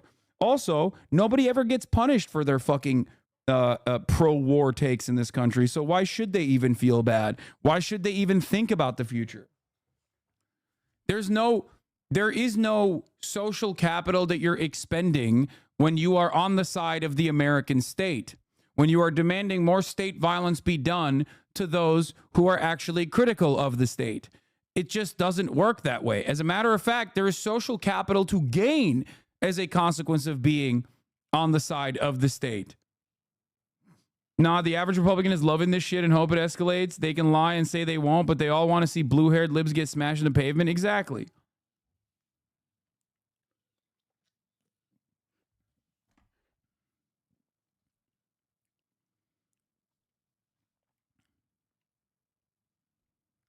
My dad said the rhetoric was exactly the same during the Vietnam protests. Yeah, of course.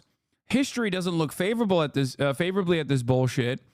And the reality is, like, I mean, look, let me ask you. How many people do you know historically as like historical figures that was openly championing the death and destruction at Kent State? Even when people talk about Kent State, right? You don't really know who was advocating for it.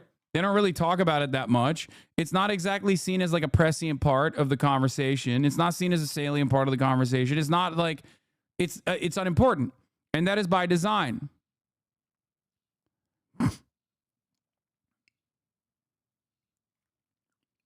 It is because police violence is the norm, and demanding more police violence in this circumstance is not going to hurt your chances.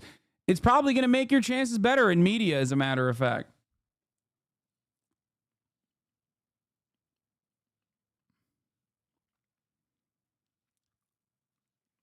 Legal observers write down everything that they see in a protest in order to have an account in case someone gets arrested, to the people that have been asking. Thank you, Donna Knock.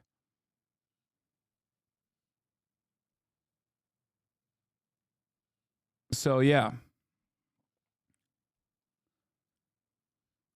Chad doesn't need to learn about Kent State. It's not that surprising the marshal got arrested. I'm a marshal at the protest in Melbourne, and the cops regularly target us because we're usually in close proximity to the cops. In order for nonviolence to work, your opponent must have a conscience. The United States has none. It's true. It is true. Michael Penis was at Columbia, by the way. Like, why is the Speaker of the House going to Columbia University? Why is this fucking Louisiana demon going to Columbia University to deliver a speech about like how pro-Israel college students are having their feelings hurt on campus? Okay, because that's what this is. This isn't about like any kind of real violence or anything else. It's just about the feelings. Okay? This is what I said earlier today. On the campus protest news cycle, every single media outlet that centers its coverage on the feelings of students who defend Israel and not about the mass graves being uncovered in Gaza is doing so deliberately. The pro-Palestinian students want the attention to remain on Gaza. That's why you rarely ever hear from the fucking pro-Palestinian students. You only hear from dudes who are like, yeah, I was waving my fucking big-ass Israel flag around directly inside of the fucking camp, and then they surrounded me and scared me. Meanwhile, the surrounding and scaring argument that they make is this, by the way. They're saying Jews are being cornered on campus. By who? Other Jewish students, of course, anti-Zionist Jewish students, of course, but, you know, Jews are being surrounded on campus. Here's the perfect synopsis, okay? Here's the perfect summarization of all of the events that have unfolded. 1, random group off campus singing Yakasam, Make Us Proud, burn Tel Aviv into the ground, you know, Hamas, we love you, that kind of shit, right? Which is, of course, unhinged. Is unhinged. You can't fucking say, you can't say shit like that. I get it. It's bad optics. And that's precisely the reason why this is not a sanctioned protest that is literally on the fucking college campus. This has nothing to do with the Columbia University college campus at all. Okay? So that's irrelevant to the main point of contention. This, on the other hand, is from the actual Columbia University campus protest. Here it is. Everyone, can I get everyone to form a... Stop saying based boo-hoo without even fucking knowing if that is an AstroTurf protest that, like, people paid. Okay? Stop. Bad optics to kill 30K people? No, it doesn't. Make no mistake. Many of you are new to this game. Many of you are new. I've been saying this since October 7. You will never be able to be even as fractionally callous as the average defender of Israel. You cannot be callous. If you care about the Palestinians, you have to be careful. Okay? Stop.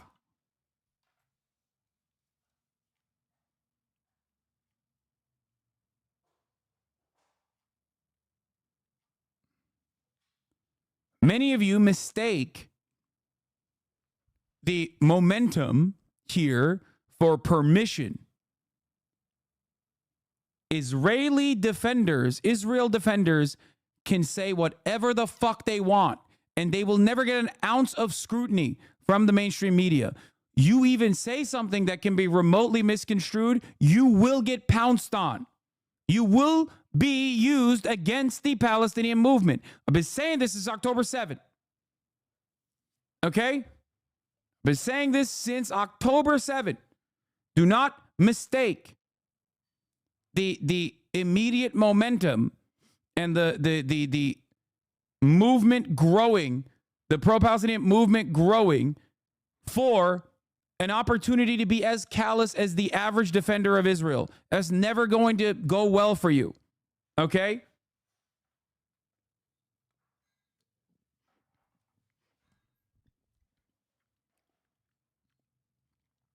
It's ridiculous. Your goal in protest is to bring awareness to the conditions of the Palestinians. Your goal in your protest is not to feel cool and feel good and blow off some fucking steam. So every step you take should be calculated. Every effort you make in that direction should be as morally clear as possible. Because even when you are very aware of your surroundings. Even when you are, this is a really good take, usually you are unhinged. No, I'm not. There's a reason why the only thing that mainstream media wrote about me is claiming that I was in support of a position that I was diametrically opposed to, which is killing babies. Okay? Oh, fuck you. God damn it. Not as unhinged as the top of the hour ad break. I can't believe that worked.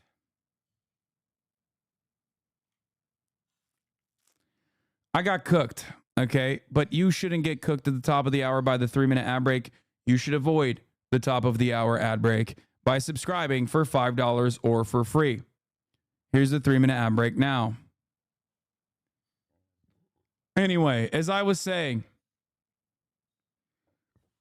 23 months up, caught me slipping, dude. Fuck me up. Here is actually footage from a real protest internally. I gotta pee. Everyone, can I get everyone to form a human chain right here, please? We have Zionists that have entered Mic the check! Mic check! Repeat after me. We have Zionists. Who have entered the camp. We are going to create a human chain. Where I am standing. So that they do not pass this point. And infringe upon our privacy. And try to destruct our community. Please join me in this chain. You see how hostile this is? And you're asking me not to record? Walk and take a step forward. Yeah, I absolutely feel threatened right now. So that we can start to push them out of the camp. One step forward. Another step forward.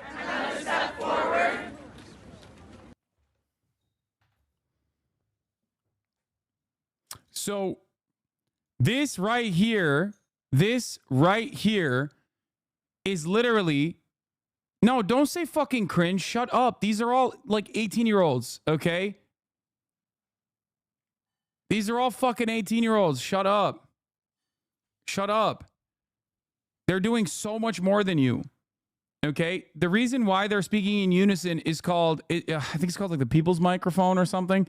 Like they're trying to repeat whatever the protester, whatever the protest marshal is saying to as broad of a group as possible. Okay, that's the whole goal, and also ultimately, yeah, the human microphone. So the goal here is to literally make sure that this agitator doesn't go directly into the encampment and film people without their consent and try to get their fucking faces on camera so they can engage in doxing operations, as they have done time and time again since October 8, for the record, because all of those fucking the campus was literally littered with stop anti-Semitism and all these other fucking Hasbara troll operations, openly doxing fucking students, calling them vile anti-Semites. Okay? The other reason is because people go in to agitate. The people go in to be like, yeah, I love Hamas. I want to kill as many Jews as possible. That's why I'm protesting. And they don't want that. They obviously don't want that because, one, they don't believe that, the protesters. And two, there's a reason why people pay others to go and agitate. Okay? Agent provocateurs is the name. This happens in every protest. So every organizing unit, every organizing body that is aware of how these things work, try to shield from that happening as best as they can. That's precisely what they're doing here. This is a successful way to deal with it. Agent Jonah bot. I love Israel, Star of David. Thank you, Agent Jonah.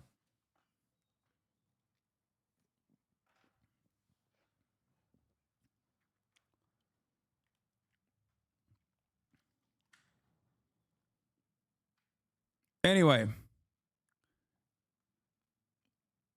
So yeah, here. You see how hostile this is? And you're asking me not to record? Walk and take a step forward. Yeah, I absolutely feel threatened right now. So that we can. Start to push them. Out of the camp. One step forward. The other reason is because provocateurs can also try to start fights directly and literally. Like, why would you want your friends who are there engaging in civil disobedience in a peaceful act of protest? Why would you want their lives to be harmed by some fucking random dickhead? TYT covered this like they were all anti-Semitic. I don't care. Fuck TYT. And fuck anyone and everyone that looked to the actions at the Columbia University student protests and said that they were fucking anti-Semitic. Capitulating to the right-wing framing in this situation is unimaginably stupid. Okay? I don't care.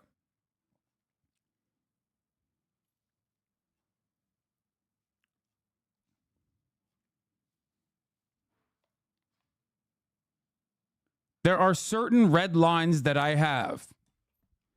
Okay? And I will not allow those red lines to be fucking crossed on this broadcast and wherever I may appear. Okay? No both sidesing a genocide. No capitulation and caving to people who are weaponizing serious claims of anti-Semitism, launching them against literally Jewish anti-Zionists who are protesting against Israel. It's bullshit. Okay? That's why I was very hard on my stance as it pertained to from the river to the sea, Palestine will be free. Okay? You think that's anti-Semitic? Sorry, I don't agree with you.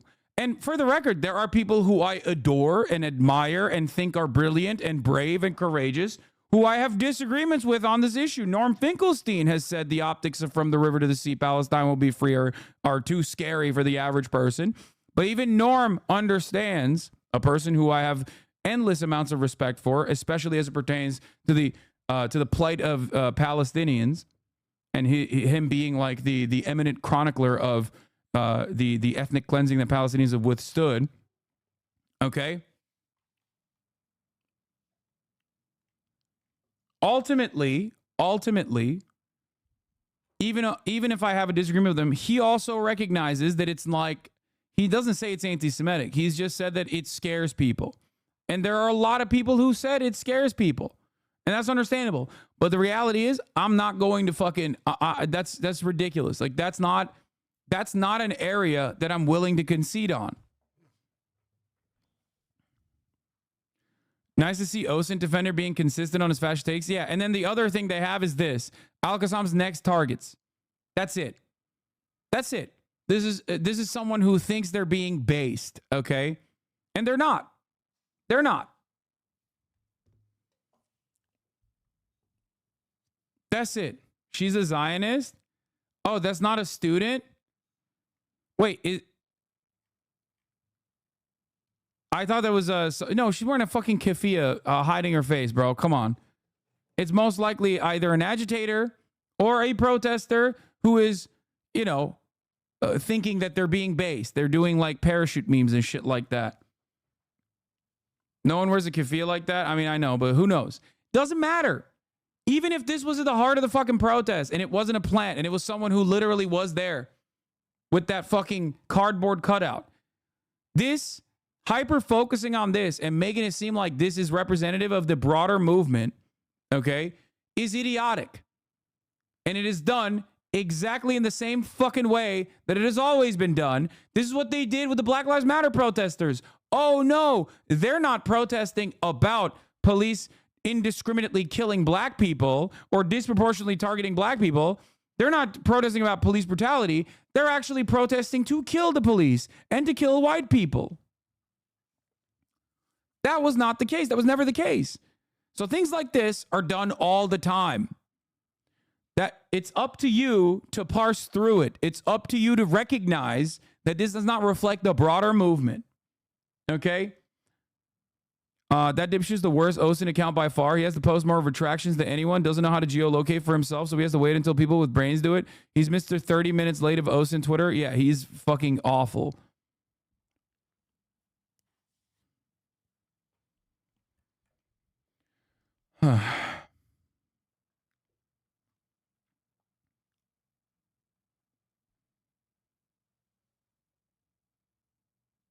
Her name is Logan Levkov. She's a Zionist. I don't know.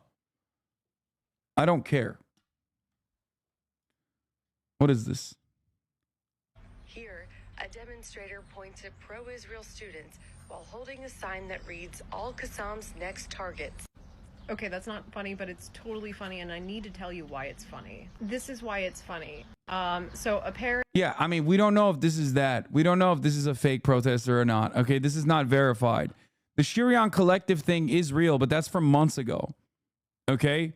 It's literally from a different... They claim to be a surveillance network. Yeah, this is from months ago. This is from months ago. Okay? We don't know if this is real or not. To be planting people within all of the... That's not proof. For the record.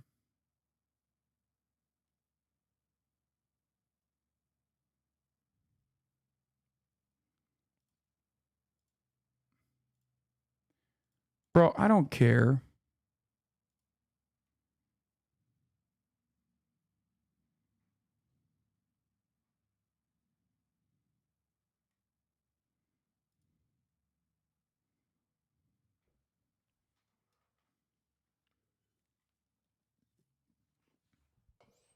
Anyway. Don't fucking send me stupid ass links about Brianna Wu, okay? Brianna Wu fucking talking about how she's a victim again and then pumping it as much as possible.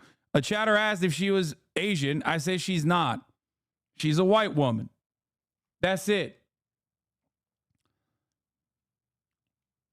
Yeah, Brianna Hu Omega Law. Please stop. Look at who's at Columbia. Remember, this is apparently about anti-Semitism. Yeah, I saw it. Charlatan. I hate these motherfuckers, dude. I hate these motherfuckers more than I'll be honest with you.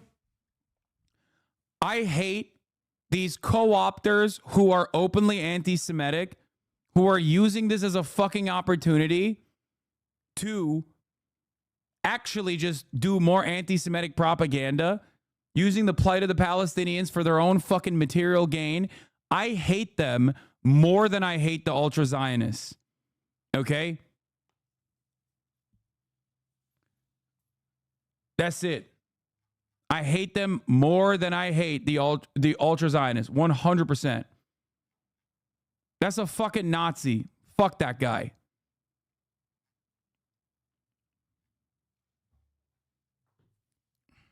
Insincere assholes. What? What is this? Hasan, please stop. Anti-Semitism doesn't exist. No one cares if you're a Jew. Shut the fuck up. Anti-Semitism absolutely does exist. The fuck do you mean? Oh my God.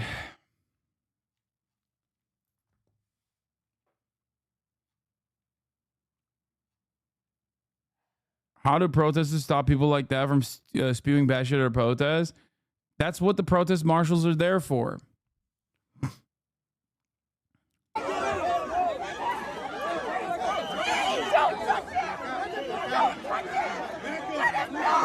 Back up. You're committing assault! Back up. This is illegal!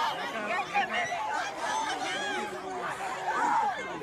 Jews run the world. That's why they support Israel. Sure, chatter. Eat the ban.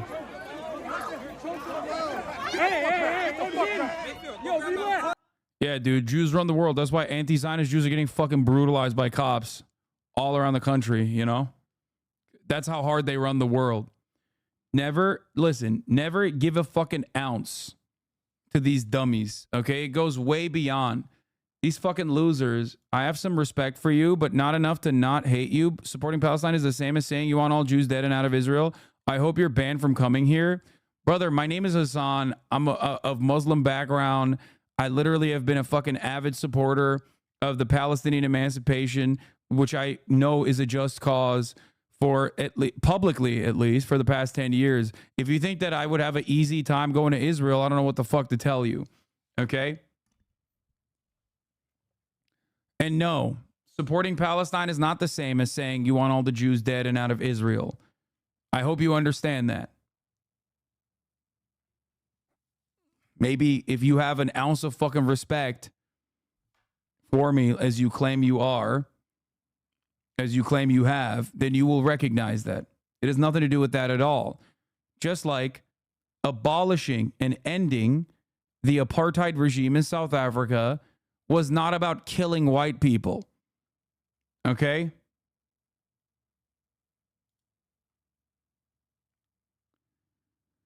This guy's a fairly well-known kook who's not part of the campus protest. There are some people who see cameras and rush towards them with their crazy bullshit. Yeah. People who fucking act like this guy who we saw, for the record, at the Trump protest as well. Like people that think that these like objectively anti-Semitic fascist freaks have anything to do with the fucking Columbia students are so either disingenuous or they are just like deluded and very dumb. ABC actually covering pro-Palestinian Jewish students talking about anti-Semitism being weaponized. It's important to remember that being uncomfortable is different than being unsafe. Months ago, I was sprayed with a noxious chemical on this campus. Multiple of my friends were hospitalized following the attack. I was bedridden for a couple days, and I felt extremely unsafe on my own campus. I feel unsafe when Columbia professors like Shai Davidai tell me I'll be on the last train to Auschwitz and then try to get into my university. And I think I empathize with individuals who feel uncomfortable with certain rhetoric, but I remind you that we live in a country and we go to attend a university that extremely values free speech, open dialogue, and rhetoric, and I would encourage everyone to listen to a variety of perspectives and to analyze what it means to not like something or disagree with something. How can I not be anti-Semite if their Jewish state, which proves them houses for free, is being brutal and animalistic against pigs as they saw what do you want me to do? No, dude, they're not doing this for fucking Judaism. And you have to remember that this is like saying ISIS is actually true Islam. Okay? If you think Israel's actions have anything to do with Judaism, then you must be a believer that ISIS is doing it for the true version of Islam as well. Okay? The anger and resentment I feel towards Israel is because it is a Judeo-supremacist ethno-state that actually tries to claim that they are doing all of this for the safety of Jews and for Judaism as a whole. It's bullshit. You're eating their propaganda for no fucking reason. It's ridiculous.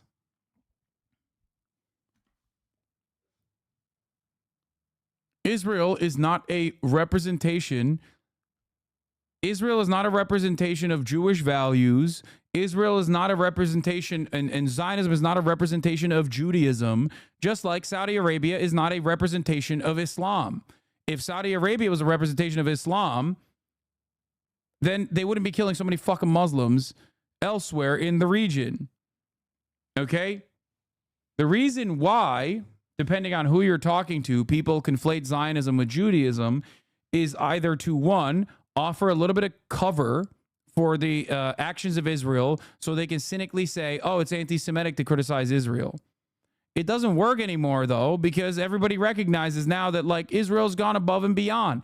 The real scary part about it, the real scary aspect here, as far as anti-Semitism, is that there are many people who see that and go, well, Israel says they're doing it for Judaism, and they don't think about it critically, like this chatter here. This is why I always say, okay, this is why I always say, if every single American Jew turned around and became like incredibly vociferous, very loud and proud anti-Zionists, America would still fund and facilitate what Israel is doing, which is the ethnic cleansing of Palestinians. Jews are not the reason why America supports Israel. Judaism is not the reason why America supports Israel. America's interest in Israel has always been a strategic one that benefits our State Department needs in the region, a destabilizing force, a powerful military that you can use, a powerful tool of espionage that you can use, an unsinkable aircraft carrier in a resource-rich region. There's also a shit ton more rabid Zionists in this country that are of evangelical Christian background.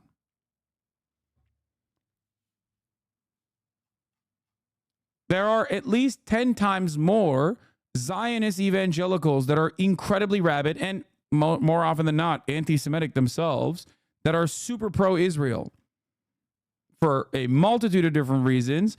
One of the more obvious ones being that they believe in the end times prophecy.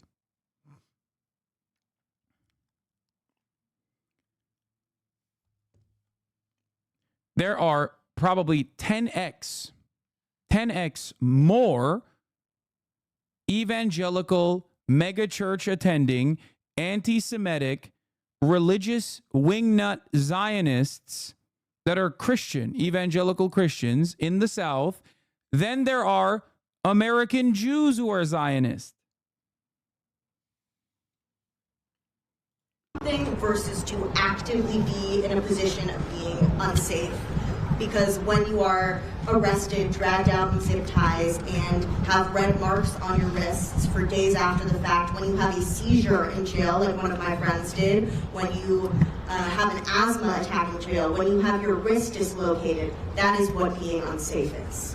The slurs being thrown from either side are egregious, but often the experience of anti-Zionist Jews and Palestinians especially is left out of the equation. These slurs, I myself, and I can only imagine how my Palestinian peers feel, have been racially profiled, harassed on the streets. Barnard students' hijabs have been pulled off of them. They've been questioned. The anti-Muslim hatred has not been acknowledged in any certain terms by this university. And I find it unacceptable that this unilateral focus from the press. Why does the United States? And most of the targeting that I've experienced, almost all of it, has actually come from my supposed Jewish community who have abandoned and excluded many of us on the basis of our political convictions. So it is our own who are labeling us as disgraces, and these are some of the most hurtful and... Yeah, there are more evangelical Zionists in the U.S. alone than there are Jews, Zionists or not, in the entire world. I don't understand how people see that and still think this is a Jewish problem. Exactly. Exactly the point.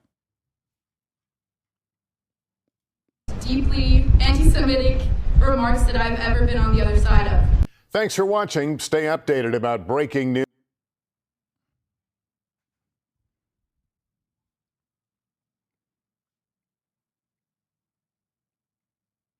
Anyway. I had a convo with my dad about the genocide in Gaza and he agreed with pretty much everything, but then says the reason for U.S. support is due to powerful Jews in power in America. Very frustrating. Yeah, a lot of people who are pro-Israel believe this, and a lot of people who are anti-Israel believe it too. And a part of the reason why people believe it is because that's Israeli propaganda. Israel literally is like consistently being like, yeah, no, we are doing this for Judaism. We're doing this for Judaism. We're doing this for Judaism. We are the representative of all the Jews. Source, trust my arse. You think that the number that we pointed to, that there are more evangelical Zionists than there are Jews internationally, is a made-up number? Do you know the number of evangelicals in this country? What the fuck are you talking about?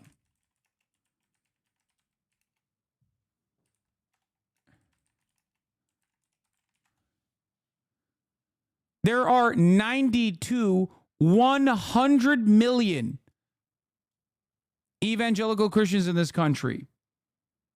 Okay? 100 million.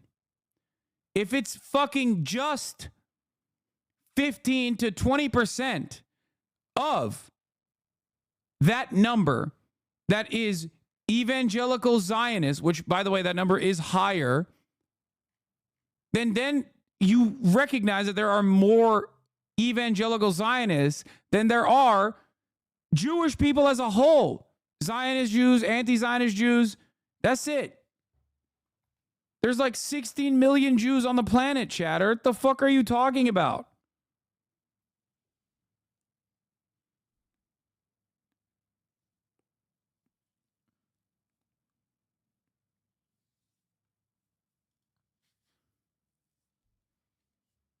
Chatter, don't trust them. We do control the world. The global Jewish hive mind is laughing at y'all now. Yeah. This shit from yesterday was so fucking funny. Dumbass just proved that the protests are safe for Jews while trying to prove the opposite. Yeah, we watched this. It was very funny. We covered this yesterday extensively.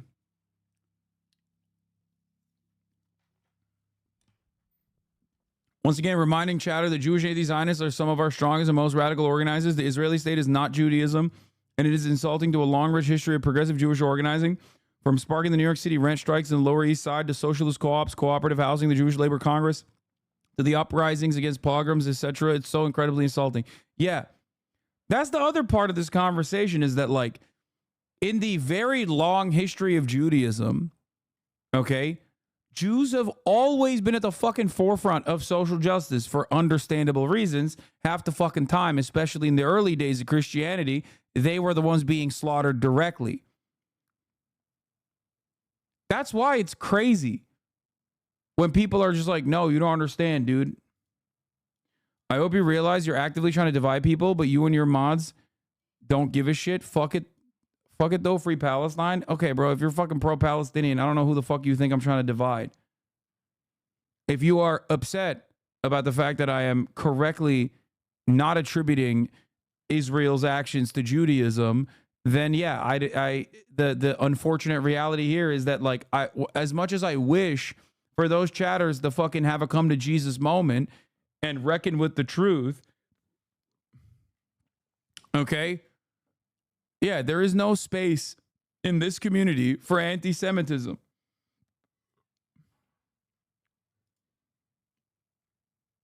It's not going to happen. Now, you have the option to not have weird anti-Semitic tendencies.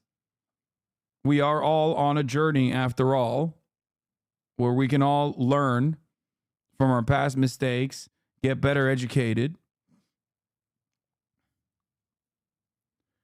If your chat was a person, it'd be the dude in your friend group who's cool as fuck but scares the host constantly and can't be invited to anything larger than kickbacks because you have to smack him and yell at him constantly. Yeah.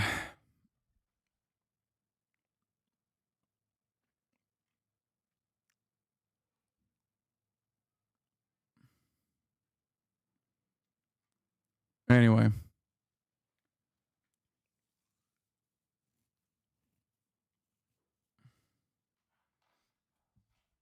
States support Israel. Well, there's a history, and a very interesting one. It actually goes back a long time. One thing to remember is that Christian Zionism is a very powerful force, which goes back long before Jewish Zionism. In England, particularly, Christian Zionism was a powerful force among British elites. And this motherfucker knows he was there, bro. Okay? He was there when Judaism was invented. Do you understand? He was literally there for the Balfour Declaration. He was like, I feel like this is going to be weaponized against the Palestinian population that lives there. That's right. He was there. He was there, bro. He was homies with Moses. That's how he knows. It's part of the motivation for the Balfour Declaration and for Britain. I told you. He's talking from personal experience, big dog. Not Tyler Brokley. Little Angloid pause on this issue to be like, well, it's O for clout. I mean, that's what we're O doing, aren't we? And it's like, Yeah, it's not Tyler Oakley. Tyler Oakley's based and is pro-BDS and fucking anti-Zionist. This guy, on the other hand, is Tyler Brokley. Exactly. Isn't that what this show is also doing? Because you're talking. Anyway, let's get back to this guy unearthing ancient tomes that he wrote, as a matter of fact. Support for Jewish colonization of Israel. Remember, the Bible said, you know, and that's a big part of British elite culture. Same in the United States. Woodrow Wilson was a devout Christian who read the Bible every day. So did Harry Truman. In the Roosevelt administration, one of the leading officials, Harold Ickes, once described the return of the Jews to Palestine as the greatest event in history. It's realizing the lesson of the Bible. These are deeply religious countries in which the biblical commands, so-called, are taken quite literally. Also, this is just part of colonization. This is the last phase of European colonization. And notice that the countries that are most strongly in support of Israel are not just the United States. It's the United States, Australia, and Canada, the offshoots of England, Anglosphere sometimes called, unusual forms of imperialism. These are settler colonial societies, societies in which not like India, not like the British in India, say, societies, South Africa was a little like this, or Algeria under the French, settler colonial societies in which the settlers came in, essentially eliminated the native population. Also, someone said, please stop defending Palestine. They're Muslims, and everyone knows Islam is evil. Driven by religious principles, very religious groups driven by Christian Zionism. Those are major cultural factors. There are also significant geostrategic factors. You go back to 1948. I love Noam Chomsky speaking on this shit because, like, you can't be like, bro, he's anti-Semitic. Like I said, he invented Judaism, okay? He was there, homied up with Moses. You can't be talking about a dude who literally saw the Red Sea get parted, okay, and walked through the Red Sea and be like, that's an anti-Semitic guy. He's like, no, dude, he did that. He was there. There was actually a split between the State Department and the Pentagon in the United States over how to react to the new state of Israel. The State Department was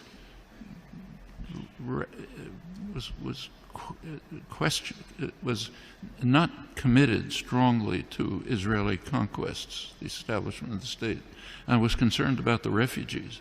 It wanted an implementation of the refugee problem. The Pentagon, on the other hand, was very impressed with Israel's military potential. The Israeli military successes, if you look back at the internal record and declassified, the Joint Chiefs of Staff described Israel as the second largest military force in the region after Turkey and a potential base for U.S. power in the region. That continued. Can't run through the whole record, but in 1958, when there was a serious crisis in the region, Israel was the only state that strongly cooperated with Britain and the United States, and it won plenty of support from the governments and the military for that reason. 1967 is when the current relations with Israel were pretty much established. Israel performed a major service to the United States by destroying a secular Arab nationalism, a major enemy of the United States, and supporting radical Islam, which the U.S. supported. And it continues right until the present. Right now, we saw an example of that just during the latest Gaza attack. You recall that at one point, Israel began to run out of munitions during the assault, despite the fact that it's armed to the teeth. The United States provided Israel with additional munitions through the Pentagon. And notice where they were taken from. These were U.S. munitions pre-positioned in Israel for eventual use by U.S. forces. One of many signs of how Israel is regarded as essentially a military offshoot of the United States. Very close intelligence relations that go way back, many other connections. And the media tend to take up, to support. Wow, this video must be very new because it talks about war in Gaza. Would you know it? It's crazy to think about, but it's actually 20 years old. I mean, it's re-uploaded from 2016, but I'm pretty sure, judging by the way he looks here, he doesn't look like a druid at this point. Pretty sure it's from 2004 or some shit.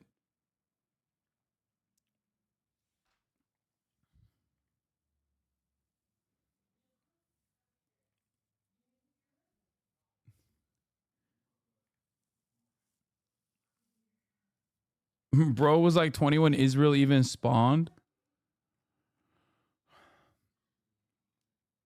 Apologies for spam before. You really wanted to see it. Sometimes I hate you, my himbo, because you look at moments when you're the most influential, but then make yourself feel bad about how much you could dominate conversations, embrace yourself, and use that power. Policy of the government with very few, kind of little questioning around the edges, but basically accept the policy. So, for example, take another issue. Take the U.S. invasion of Iraq. You cannot find the phrase U.S. invasion of Iraq in the U.S. media. There was obviously an invasion, a blatant act of aggression, a textbook case of that's Nuremberg trials called the Supreme International Crime. Can't say that. President Obama is praised as an opponent of the invasion. And what did he say? He said it's a mistake. It's a strategic blunder. What did he do? Well, he re-upped on that support, baby. Pretty sure this is 2014. Yeah, it's probably only 10 years old. Sorry. Which is crazy how much he is like, how much he's aged, if that's the case.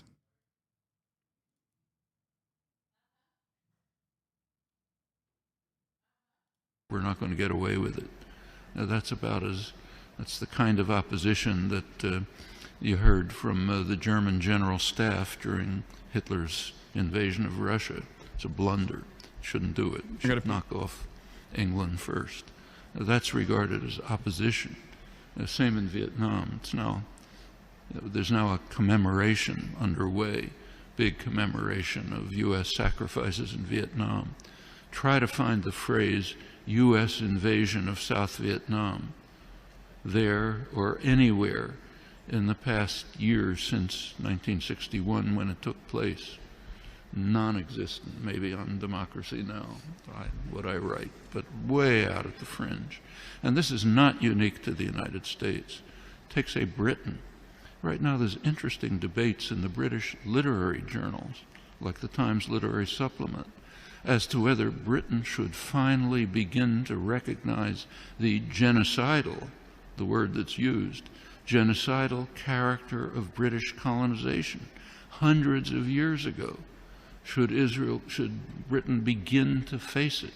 You can ask that question in many places. The tendency of the intellectual community to go along like a herd in support of state power, private power, is just overwhelming. Intellectuals like to think of themselves as dissident, critical, courageous, standing up against power. Absolutely untrue. You look at the historical record, that's a small fringe, and they're usually punished. The mainstream tends to be what was once called a herd of independent minds, marching in support of state power. Nothing new here. Unfortunate, you have to fight against it, not new. Just watched your Piers interview and you did great, man. Sure, it may be aggressive, but you made your point across with 3 people attacking you at the same time. Keep doing what you do, brother. Yeah.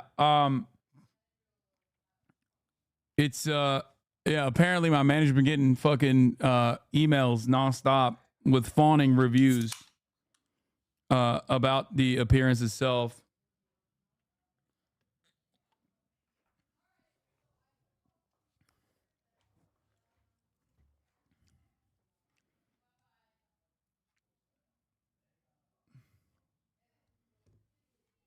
Yeah. Management still hate you though? No. I'm being serious. No, my manager doesn't hate me. I love my manager. Puts up with a lot of shit.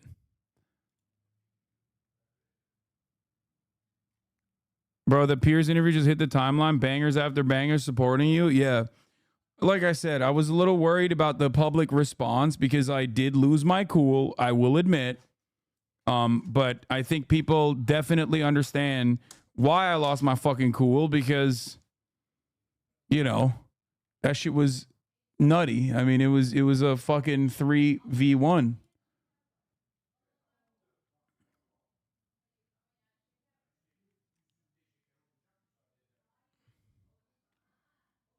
Piers responded to me. What did he say?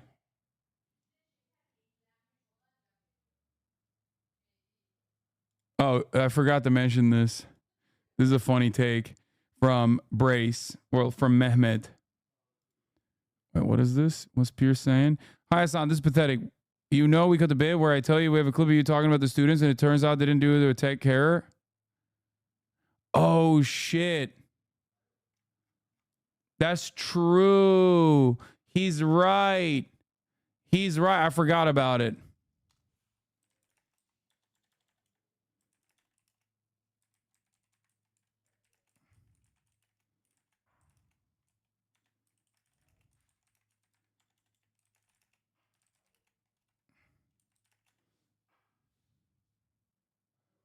Well, just eat it, I guess. This is why I was saying, like, I don't really remember what he fucking cut me off on. But, I mean, I'm honest.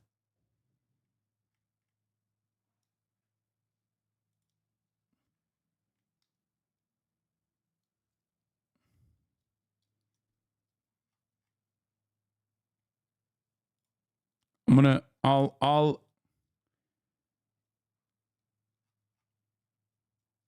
Tom Morello being based as always. No, never surrender. No, dude, come on. That's fucking bullshit. He's right. He's right. That's not valid. If there's something D-fans are gonna cook you on that, who cares? I don't give a shit. Guys. I'm always, listen, I'm a stubborn piece of shit. I'm very fucking proud.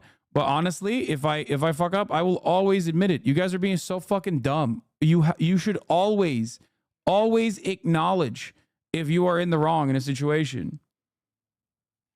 Even if Piers was definitely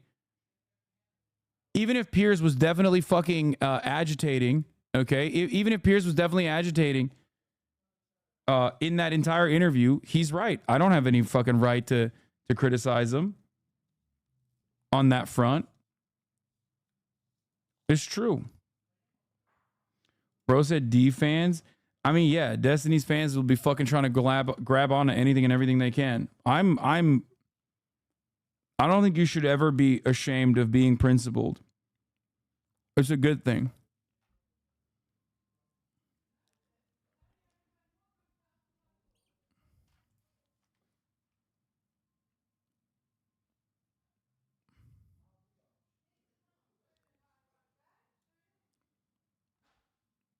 Accepting where you were wrong is a sign of your humility and faith. Yeah, I'm not in it to fucking. I'm not in it to fucking. It's not about being wrong though. You can say you were too hard on the twink, but you were also self-hating on the anger and passion. Okay, dude, you got to stop glazing me up. I get it, dude. Okay, I get it. Yes, I did a good job. I know. I recognize it now. Stop telling me I'm being too fucking hard on myself. Jesus Christ. Anyway. Let's take a look at what the fuck this freak had to say at Columbia, by the way.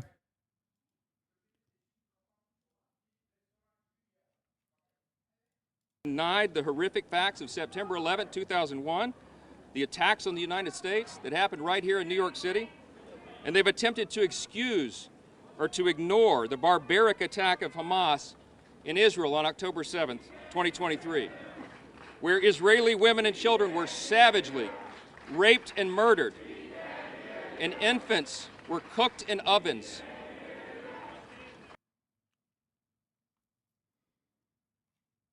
I'm a huge fan, but you suck. Okay. Do you think that the change in attitude in Israel also is why more people are coming back to the stream? It's part of it, probably. Crowds of radical activists have chanted death to America and on our own streets in this country, and sub-public officials have refused to condemn them. Others denied the horrific facts of September 11, 2001, the attacks on the United States that happened right here in New York City, and they've attempted to excuse or Oven Babies is back on the map. It's crazy, dude. It's crazy that you just like say whatever the fuck you want. If you're saying it in defense of Israel, you can say pretty much whatever. You can be like, yeah. Did you regret breaking down in live? What do you mean breaking down? Are the Divorcelli fans amongst us now? Coming in now to be like, yeah, man, you really broke down live. Is that what's going on? Is that the meta? Yeah, I am angry, and I couldn't hold that back. But I do think that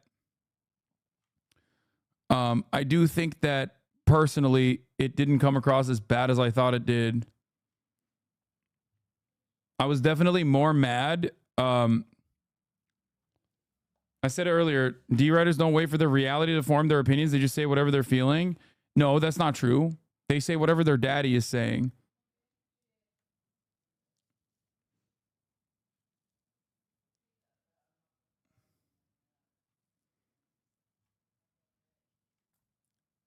Divorcellini fanboys in the chat.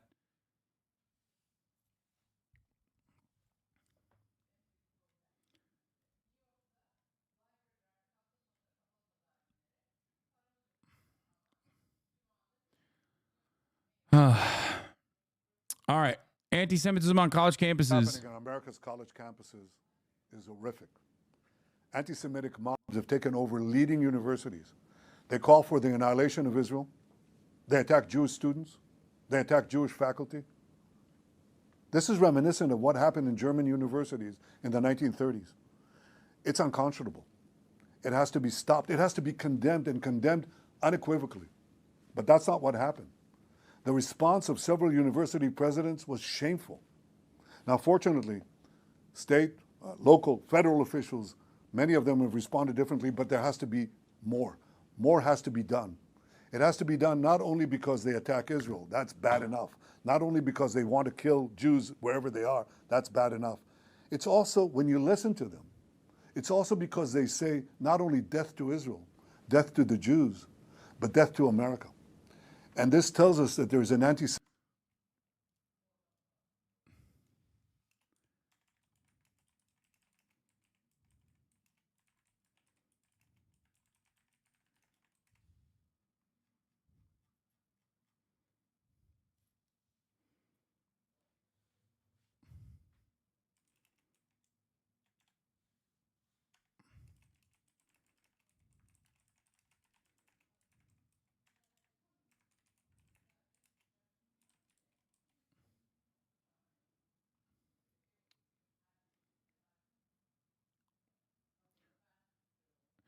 Why?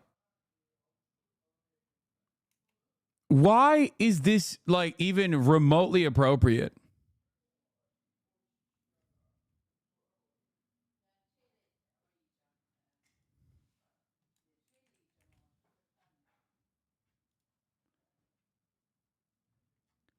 Like, who the fuck are you, bro?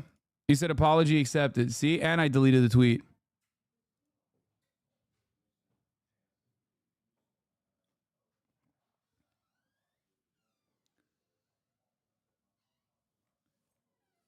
The only way this is reminiscent of 1930s universities is anti-fascists getting arrested. Yeah. I know all the Israelis are just Polish is anti-Semitic, but I swear to God, this guy is just an American. Oh, dude, yes. Not just any kind of American, a fucking Philadelphian. Okay? You need to understand something.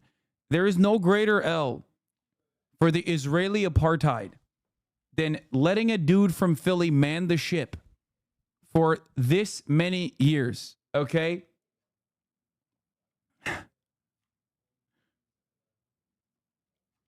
But it's crazy. It's like, first of all, a couple questions. Why is the leader of the Israeli state, why does he have a Philly accent? A question that's on my mind. Perhaps for those of you who do not know, maybe you have the same question as well. Another question, why is he speaking in English from his own personal official account about American campus drama? Does this not strike anybody as odd at any given moment? It's like, bro, you're doing an ethnic cleansing campaign. Your hands are busy. Your hands are tied. Worry about your own life. No. Because any and every valid protest against Israel in the West fucking terrifies the Israeli state.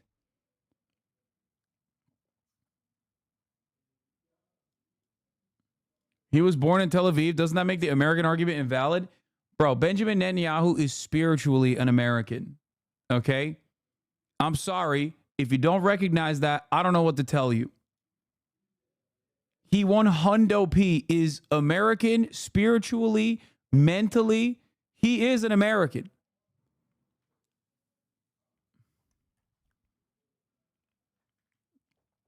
Grew up in Philadelphia, went to MIT. That boy is American.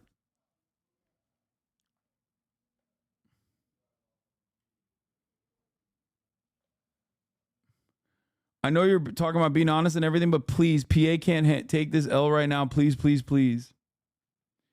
Mr. Manchin is talking shit about Philly, but is from Jersey. I see I've upset. I see I've offended the sensibilities of many Philadelphians today. Okay? I apologize, but if you keep at it, I will play the fucking tape. I will play the footage. We will sit here and watch the least crusty Eagles fan eat horse manure. Okay? The Philly slander stays on all night. Don't even get me fucking started. Oh no, they're saying Sixers 0-2 in the chat. Oh no, they're saying it. Don't say it. Don't do it to them.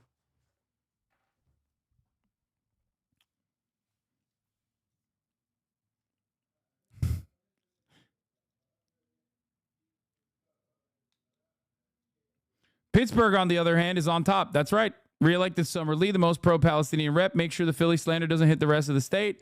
This is true. Shouts out to the pit. Okay. Respect. Summer Lee actually showed a massive W out there. And there was definitely a couple different reasons for that victory. I was going to get to that in a little bit. Actually, you know what? We'll get to that in a second after this is done. Surge here that has terrible consequences. He's like, he loves it too. He's like, I wish they were actually anti-Semitic and like way more aggressively anti-Semitic. So I could just be like, yeah, all the Jews have to come here now. Sorry, Jews in America. You are not safe there. Please come to Israel. Please. Please, please, please, please, please. It's so sick. I promise I'll keep you safe with the exception of October 7 and also subsequently the entire economy collapsing because we are held together by ticker tape and also American money. But please come here. I swear it's so sick.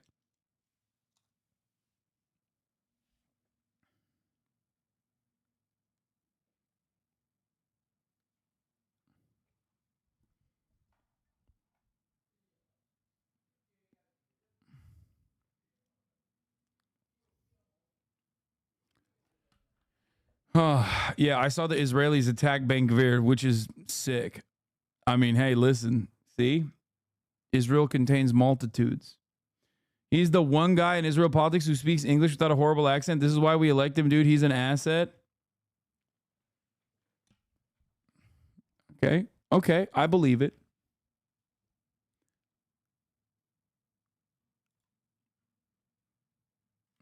psychiatrist on last night to explain why most of the people are female that are leading this protest. And she said because females, and I think I can speak for the women at the table, you cannot, are generally nurturing people. And when their professors are giving them better grades for their social activism, they're trying to appeal to their teachers, and they've been told they're oppressed as women. And they identify with the Palestinians, and they're trying to hug them and nurture them. Okay. This is not what I said, Judge. This is what my guest said, who's a clinical psychologist. Thanks for repeating it. Okay. And she also said... It's so funny when you remember you're a woman at Fox News. Of course, only coming to that recognition when Jesse Waters is being like an unhinged misogynist. Because they're single, they're not nurturing their boyfriends. Their boyfriends have been described as toxic. So they're trying to nurture other people. And I saw this happen in 2020. Remember when there were these Black Lives Matter riots? Vaguely. And what everybody did was let them fester. And so they've seen what they can get away with. And now you see it spreading to the West Coast, see it spreading to Texas. And they're going to do this because they know they're not going to be held accountable. Okay. And now I know there's been a lot of talk about me being awarded an honorary doctorate by Columbia because I'm such a man of letters. And I just want to say preemptively, I will not accept this. God, he sucks so bad. Yeah, he let the air out of his current wife's tires before they started dating to have her trapped.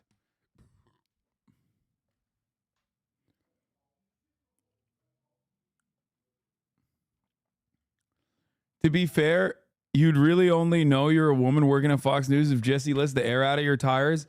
Listen, guys, Jesse's only do that like a mating call, okay?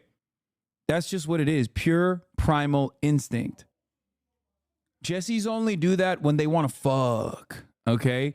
When they've declared you as their potential partner. That's what they do. That's his move. I agree with most of your takes, but this one is bad. Yeah.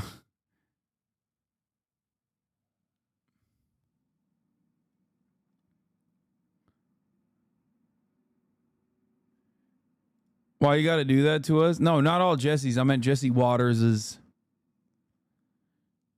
Okay. God dang, son. God dang.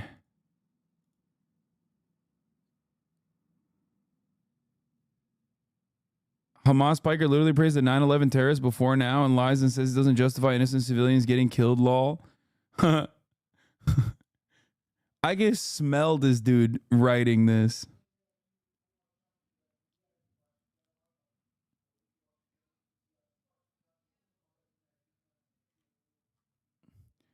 I assume a lot of the Hasan Piker is pathetic. He doesn't need a Xanax. A lot of those are D writers coming in late to the game to be like, he sucks. He sucks. I don't know who you are. Okay. UT campus right now. I'm done looking at fucking random comments, dude. I'm not gonna be desperately looking for gray names. I'm stopping myself. Okay. This is the headline. Now watch the video. Yeah, it was awesome. Jewish Yale student journalist stabbed in the eye with a Palestinian flag during protests. We saw.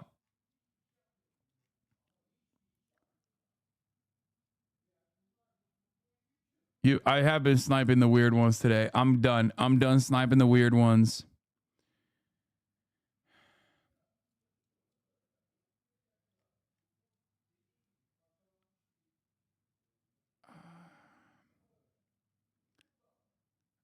Okay. AOC torched by Professor Bard from Columbia, agent of chaos.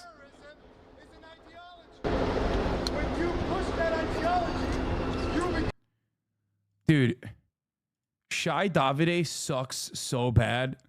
It is unironically awesome that they keep putting the fucking camera on him. Okay? Straight up. The fact that Shai David is out here fucking doing the most while being the most annoying asshole on planet Earth is so great. Every single time one of these dudes who's like an ultra Zionist who was like, oh, I'm going to make a media career out of being like fucking super annoying. Every single one of these dudes, when they get the spotlight on them extensively, they end up showing their asses. Wow, so he's annoying just because he's Jewish, huh? Yeah, that's what I meant. Embarrassed David should be embarrassed. He should be shy. I wish he was.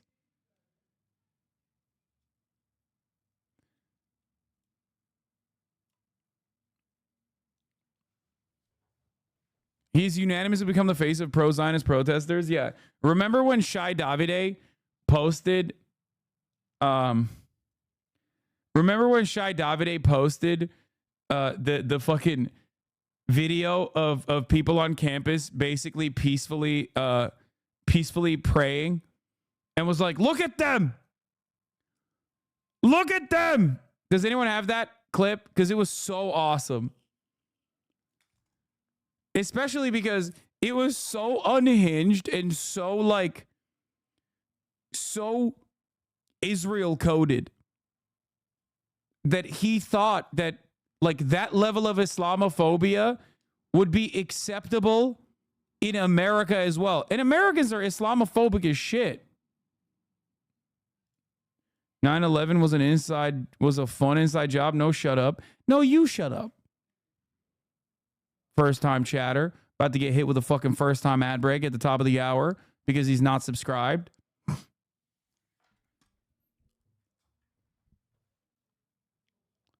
No, you. Fucking got you. Shai Davidai, the business class, teaching you that at the top of the hour, there is a 3-minute ad break. And if you no longer want to see those ads, all you need to do is subscribe for $5 or for free with a Twitch Prime. Oh, here it is. This is awesome.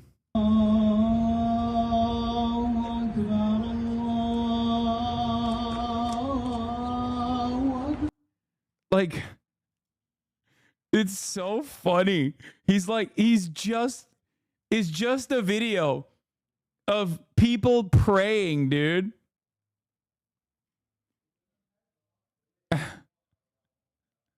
You should probably pray to get a gifted sub at the top of the hour, and only then, if your prayers are answered, you'll be able to avoid said top of the hour ad break. By the way, boom, roasted. Here's the 3-minute ad break now. Blammo.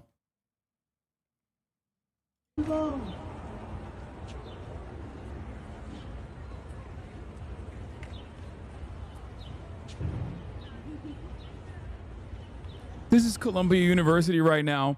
Please share to let the world know. Share to let the world know.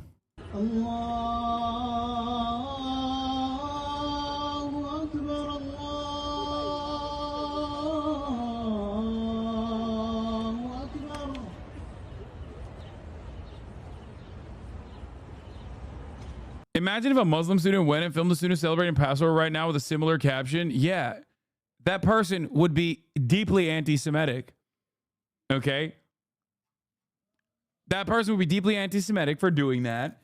And of course, they would get fucking round-the-clock media coverage in a negative way, which they deserve, right? For doing such unhinged anti-Semitic bullshit.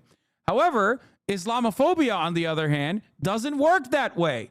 That is precisely why Shai Davidai is getting coverage right now, round-the-clock coverage, as a matter of fact. And it's positive. It's all positive.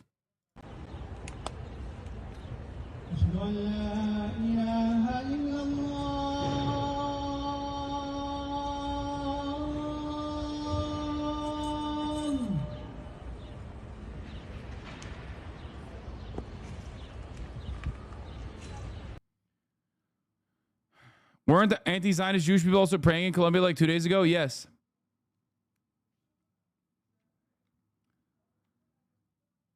In any case, anyone had any doubt that it was pure projection when Zionists say all Palestinians want them dead? Yeah, 100%. He also fucking called Motaz Hamas. President Minouche Shafik of Colombia, an Egyptian, by the way, which isn't that wonderful? It's great. It's great to see Egyptians doing what Egypt is also doing, which is being a relentless dick rider of the American state. It's great. Wonderful stuff from Minouche Shafik of Colombia.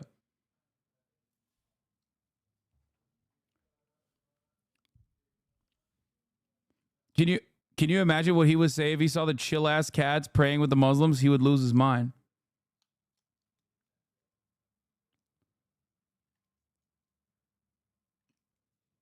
Okay. President Minouche Shafik of Colombia, who has said in recently revealed post-9/11 interview that terrorism can be seen as a form of legitimate protest, is not allowing me nor the NYPD News on campus. Who is she allowing on campus? Who she is allowing on campus? This Hamas journalist. Let me get this straight. The gates are locked for Jews in the NYPD, but wide open for Hamas and the Islamic Jihad. She should be tried for this. 6,000 likes. 6,000 likes, bro.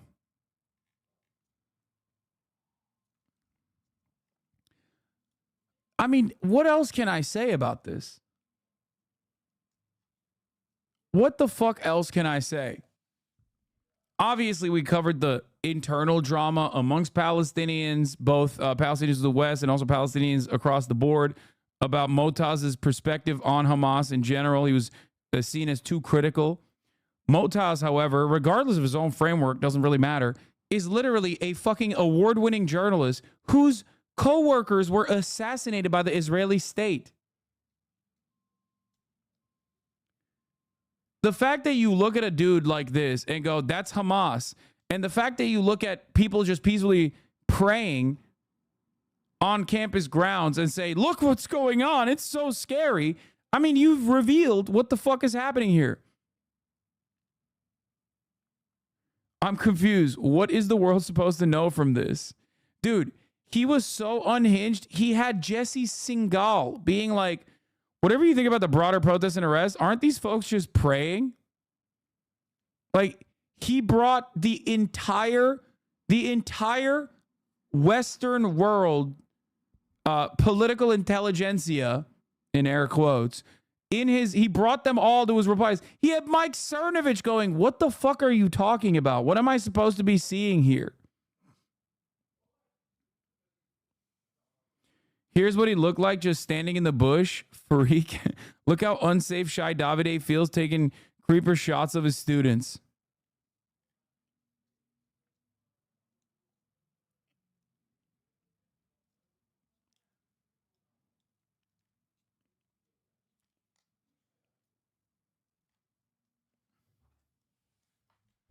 This would change his life. Yeah, we should show Shai Davidai this.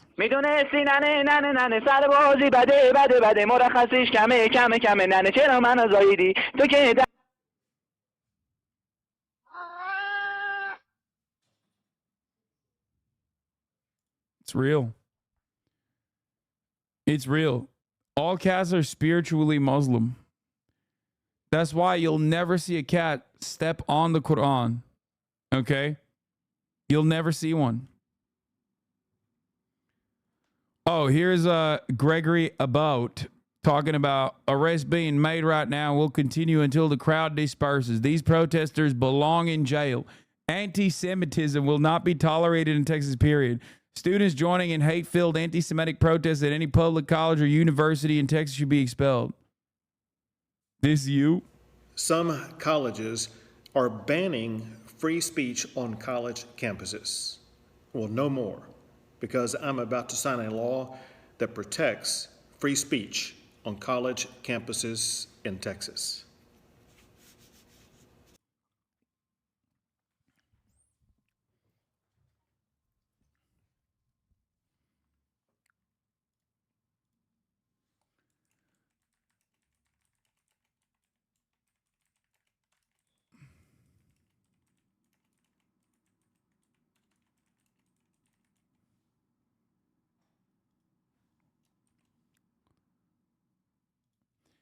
It's so funny. This is another like incredibly sad moment of vindication. But for years and years, I have had to duke it out with all of these dumb fucks, from Charlie Kirk to Ann Coulter to many right-wing instigators, Ben Shapiro's of the world. Okay. Every single time free speech on college campuses was brought up, I would always ask, well, if there's free speech on college campuses, why is there no free speech for those who are pro-Palestine? Why?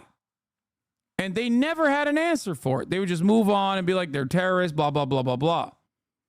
And now there is actually a growing momentum amongst college campuses about this very same instance where they've all showed their fucking asses. There is no such thing as free speech absolutism. It's just, it goes in one direction and one direction only. Okay? That's it.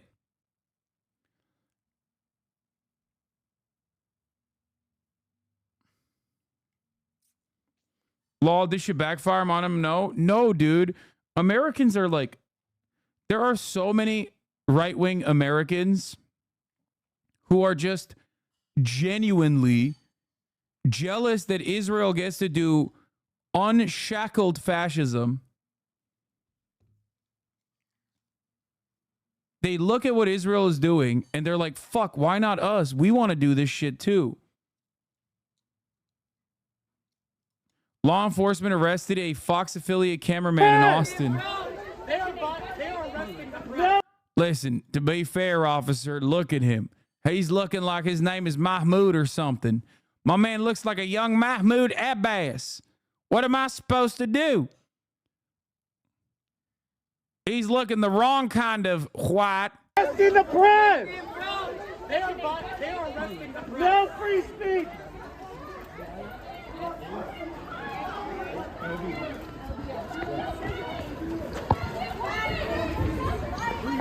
I'm with Fox 7. Yeah, what's your name? Carlos. Carlos, what do you think of this? That's right. He's Mexican, which is like one step removed from Arab. So we locked him up. I think it's, they were pushing me, and they say that I hit an officer. I didn't hit an officer. They were pushing. You know what I mean? They were pushing me. Arresting the press!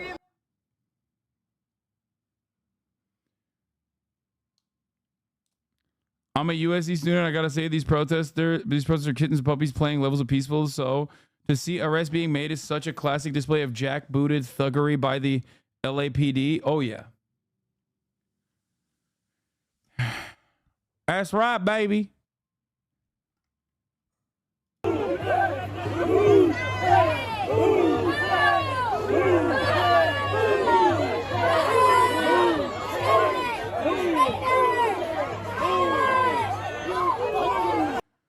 Everybody knows Mexicans are Turks, and Turks are Arab, one step removed. They're cousins.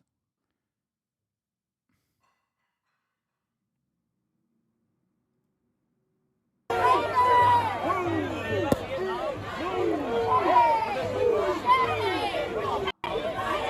never be divided. The people united will never be divided. The people.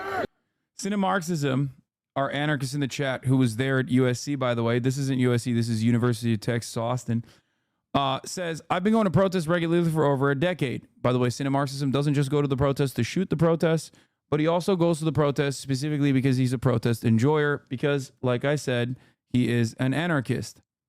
Okay?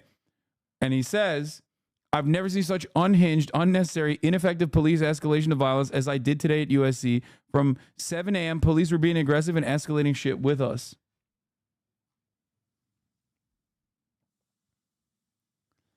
Being scared of computer science majors is crazy.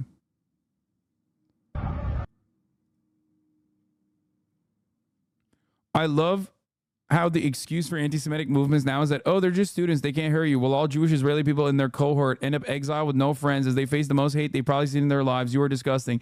That's so funny because she tried to say it's violent for students to be like, ew, you're defending Israel? That's gross. That's such a funny fucking take. She didn't have the decency and the wherewithal to just say, like, to lie and just say they're beating on Jewish students or something. She literally said, I have no friends because of my relentless, unconditional allegiance to the genocidal apartheid state of Israel. And that's really fucked up. It's pure conservative thinking. That's the best best demonstration of how conservatives universally are perpetually trying to seek out victimhood.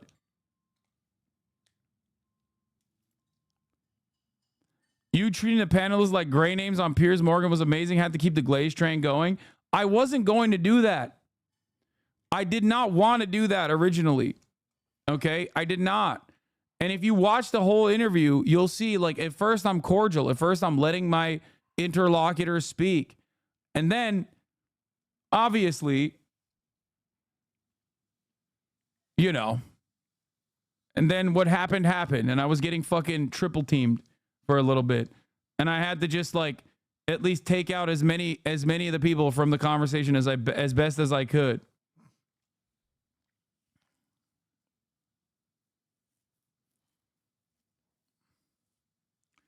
The Proud Boy founder is on Columbia campus right now. I'm a student photojournalist here, and Shai's ass harassed us. The crazy thing about all this is that I'm a Jewish student, and the only harassment I've ever experienced from Zionist students who called me a terrorist. Oh, yeah.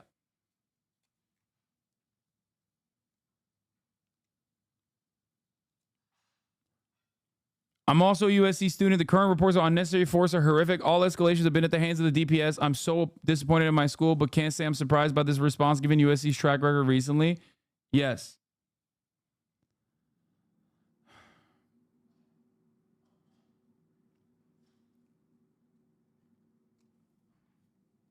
Isn't arresting protesting students always a bad look? I don't get why people support it now when everyone in the media used to take turns dunking on China for this, because it's good when we do it, chatter. What the fuck do you mean? It's called hypocrisy. Okay? Yes, because we're hypocritical. Also, we never gave a shit about China arresting students at all either. We don't have an issue with arresting students, as you can see right here. We do it regularly. The problem is when our foreign adversary does it, then it's a problem. No, it's called Islamophobia. It's not just that. You cannot, in the United States of America, say things that are against the U.S. State Department's interests. Israel has to be able to be as violent as it wants to, without any fucking repercussions, without any kind of pushback whatsoever. So whenever, what is this? Middle East Monitor? Just stop.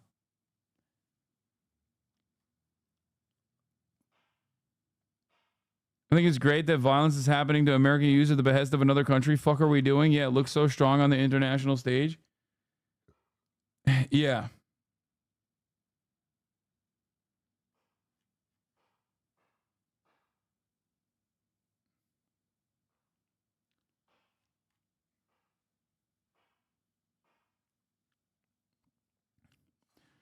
Jewish 15 Jewish students at Columbia University have launched a formal complaint after self-described Zionist professor Shai Davidai called them Judenrat Kapos for their human rights activism.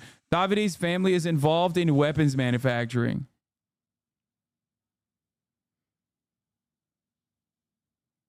Dude, this confidence will cook them. Okay? This confidence, this sheer display of arrogance will absolutely backfire. Okay? It's just like, you can't be so fucking annoying all the goddamn time, nonstop, for as long as you wish to be, without people basically turning around and being like, no, fuck you, dude. Shut up.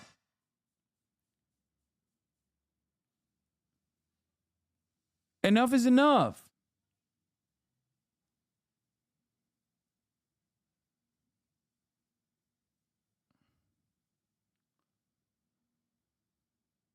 I think they're both as bad as each other. If Hamas had the firepower of Israel, would they try not to eradicate them? If Hamas had the firepower of Israel, then there would be no Hamas. Because if Hamas had the firepower of Israel, that means that Palestinians would have a state. And if the Palestinians had a state, there would be no need for Hamas. There would be no reason for Hamas to exist. That's the difference. That's the point.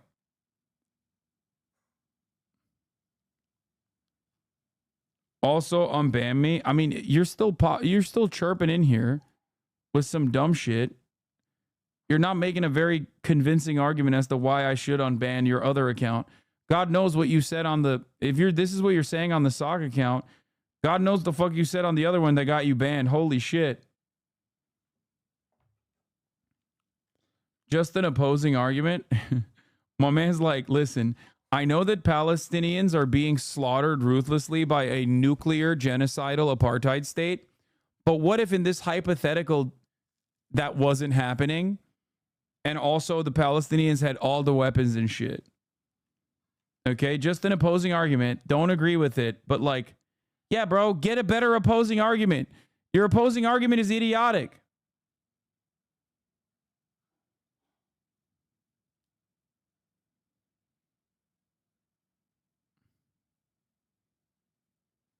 On Sunday at American University Student Government, I'm part of passed the BDS resolution. Our president, Sylvia Burwell, took 45 minutes to send a pre-prepared response. When there have been hate crimes against Islamic students and faculty, it takes her over 72 hours to respond. She is complicit in the genocide of Palestinians. Yeah. Most people in positions of power in the United States of America are complicit in this.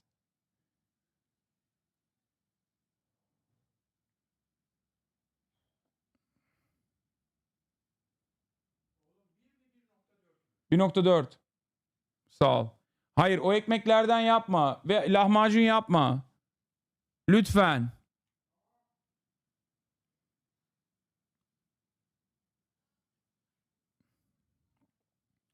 If house cats were as big as dogs, would they kill us? Just asking hypothetical. Stop. You're going to get me to fucking chirp up about house cats. And if they were as big as dogs, they would definitely kill their owners like all the time. Lahmacun yakma lütfen. Read my prior. No, I said don't make me lahmacun. He always wants to make me more food than I want. And I'm trying to tell him to not do that, but he's not going to listen, and he's going to do it anyway and test my boundaries. Hey, Hasan, my sister's a founder within our lifetime, and she's been interviewed by Piers Morgan twice. She was also voted Anti-Semite of the Year, lmao. I'm being so dead ass. I've been watching you since 2020. And you, alongside my sister, radicalized me. She was arrested and had her hijab ripped off in the process of being arrested, and the commissioner of the NYPD blamed her. That's unfortunate, but also the least shocking thing I've ever heard about the NYPD's regular activities. A truly deranged opinion piece about Gaza protests out of the New York Times that casts a father-daughter bonding moment as sinister and not peaceful.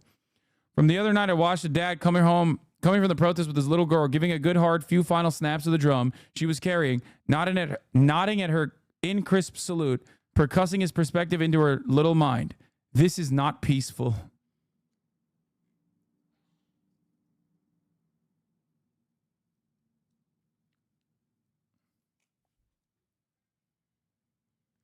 It's not that they wouldn't exist, but as recently as like, no.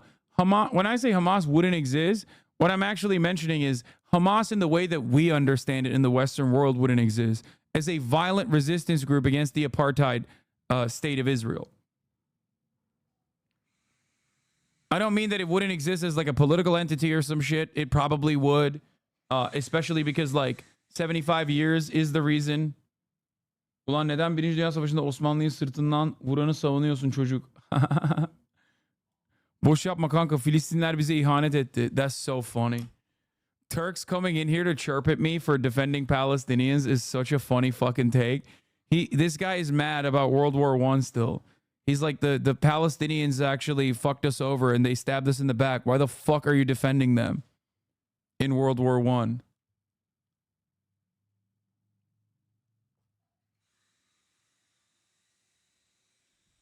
Yeah, dude, I'm butthurt. I'm not butthurt over World War I. You want to know why? Because I live in 2024 where like 15,000 children have been ruthlessly slaughtered with the tax dollars that I pay to the American government that go directly to funding Israel's apartheid, that go directly funding Israel's ethnic cleansing campaign. That's the reason why I'm not holding this fucking weird grudge that you're holding on to. Ridiculous. Ridiculous to just still fucking be this mad, this butthurt. Become a terrorist. And those students, by pushing the ideology, are becoming terrorists. Our next guest is a Jewish professor at Columbia Business School. He's been barred from campus after leading a pro-Jewish counter-demonstration. He joins us now, Shai Davidai. Thank you so much for being here. Yeah, pro-Jewish counter-demonstration against the Jews that are demonstrating down the fucking street, who he has called apparently Jewish rat capos. So super sick. I love that he just also always looks like shit. God, dude, the IDF is not sending their fucking best, bro. I swear to God. He just looks like shit all the fucking time. It's awesome. It's just like a constant state of like hysterics, constant state of fucking panic all the goddamn time. Literally fucking fighting with shadows. Ay. Almost as bad as Piers trying to say that the American Revolution wasn't good. Oh yeah, that was pretty funny. Columbia president said this, that I want to be clear that we will not tolerate intimidating, harassing, or discriminatory behavior. We are working to identify protesters who violate... Judenrat is not a Jewish rat, it means Jewish council, aka the Jews who helped the Nazis. Yeah, that's, I mean, I got that part from the capo bit. ...our policies against discrimination and harassment, and they will be put through appropriate disciplinary processes. He's a Brit. You were appealing to the wrong audience. Bro, are you kidding me? Anyone who's fucking pro-Palestinian, and even some who are fucking pro-Israel, are going to be anti-England anyway. I wasn't trying to appeal to Piers Morgan when I talked about the American Revolution being good. I was trying to appeal to those who are watching. Everybody hates England. Man, half the British population hates England. The fuck are we talking about? England has much to hate. Okay? Have you been to England? Shit is ass, bro. Have you seen the weather? Does she understand the gravity of what's happening there, like how serious it is? And she also said in CB's report saying that there could... It's the same exact fucking smoke that I have for America, okay? British people hate England. A lot of smart Brits hate England in the same exact ways that I fucking criticize America. I hate America. You know what I mean? Continuing to negotiate with these protesters. Now, you teach negotiation. Who's winning in this negotiation at this point? I'll tell you who's losing. So first of all, thank you for bringing me in. You motherfucker, hopefully losing your job, bitch. There's only one people that are losing, and it's the Jewish people, the Jewish students. I spent last night speaking with Jewish students. They are scared. They are fleeing campus. They're not leaving campus. They're fleeing campus. I have been speaking about this support for Hamas for 6 months. The president has never replied to my email. The trustees have never reached... Yeah, because you're fucking insane, dude. The president is literally a Zionist. And you're still fucking chirping at her for not being sufficiently ultra-nationalist. Okay? And you're annoying. I wouldn't respond to you either. Even if you were on my side, I'd be like, oh, dude, not this fucking freak again. ...out. It's... The University of Columbia has 2 presidents right now, and it's Rashida Tlaib and Ilhan Omar, because this is not about Israel. This is about America. And the university just decided that they don't care about Jewish safety. They don't care about the Jewish students. They are negotiating with suspended organizations that they want to burn everything down. And I'm despondent this morning. Yeah, dude, totally. Yeah. Yeah, Jewish safety can only be achieved if, like, all of the people who, you know, may or may not be Jewish themselves that are fucking criticizing Israel are killed by the by the National Guard, hopefully. That's the only way we could achieve Jewish safety on campus. Sorry. We just got to fucking... I heard there's a Hamas tunnel under Columbia University. It must be done. Great stuff, man. Thank you. Shai, your badge to access the school was shut off. You were not able to access the main campus. And, you know, these Jewish students have been told they might be safer taking virtual classes. I believe it was Congressman Moskowitz who said that, you know, we've seen this before, Jews being told that they shouldn't come here because we can't keep them safe. That's not what happened at all. And that's not what's going on. They went virtual because police presence is murking the fucking students. I love that you said Jew students, by the way. Once again, just like a wild way to both reframe the conversation, but also simultaneously, you know, showcase your other hangups while you are trying to defend supposedly Jewish students. What's playing out, you know, echoing Nazi Germany for you? Do you agree with his statement? Yeah, I've been saying this for 6 months, and everything is on my social media. I've documented every incident of hate. I've documented every time they've called. Yeah, dude, thank God he's out there documenting the incidents of hate, like when he saw people protesting while being Muslim, or that other time.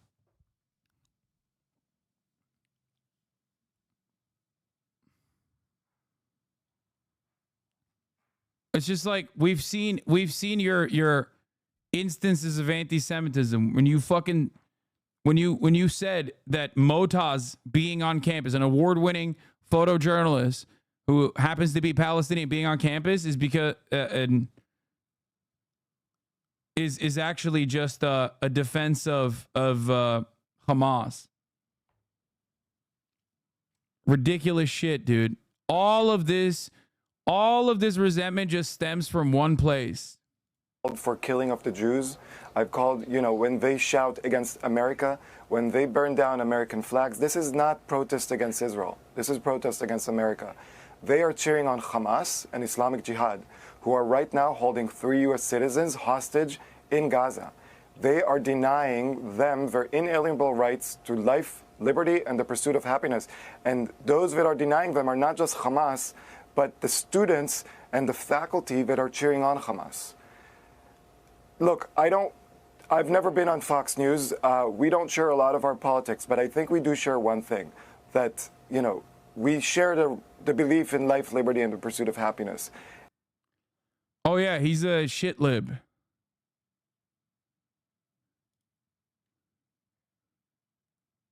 I forgot. No, he is.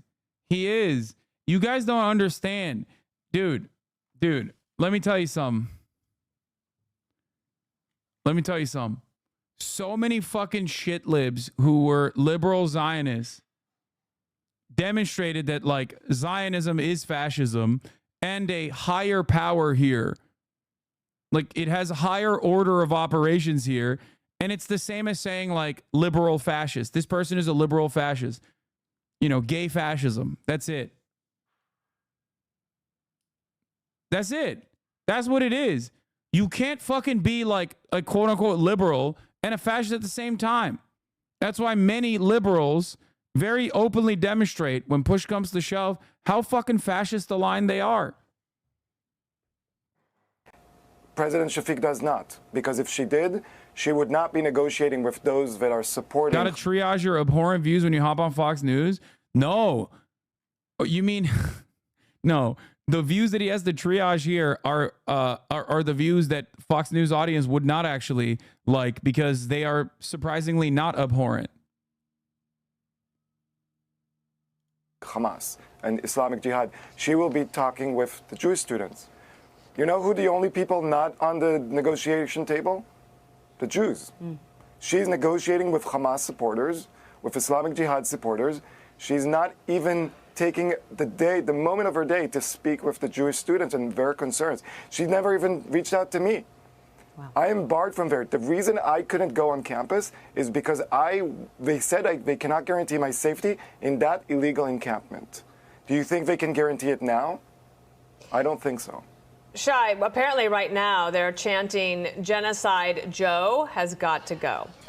I think you can hear that. So they're bringing in, obviously, U.S. politics as well. On campus, when did it take a turn, and why do you think it took a turn from protesters calling for a ceasefire to now telling Jews to go back to Poland, to threatening their safety, and to being actually pro-Hamas rather than just calling for a ceasefire? Was there a turning point that you... It's actually insane that a professor of a liberal college is talking with fucking Fox News. I often find that Zionism often leads people to abandon their ideals so fast it's actually scary. He's also not the only Zionist I know who does it.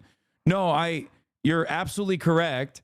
And there was an article in the New York Times, as a matter of fact, a couple months prior, talking about how a lot of Jews have started watching Fox News. Like, that was their article. They were saying that, like, due to a lot of people post-October 7 feeling like mainstream media wasn't sufficiently pro-Israel, that they were moving in droves to watch Fox News.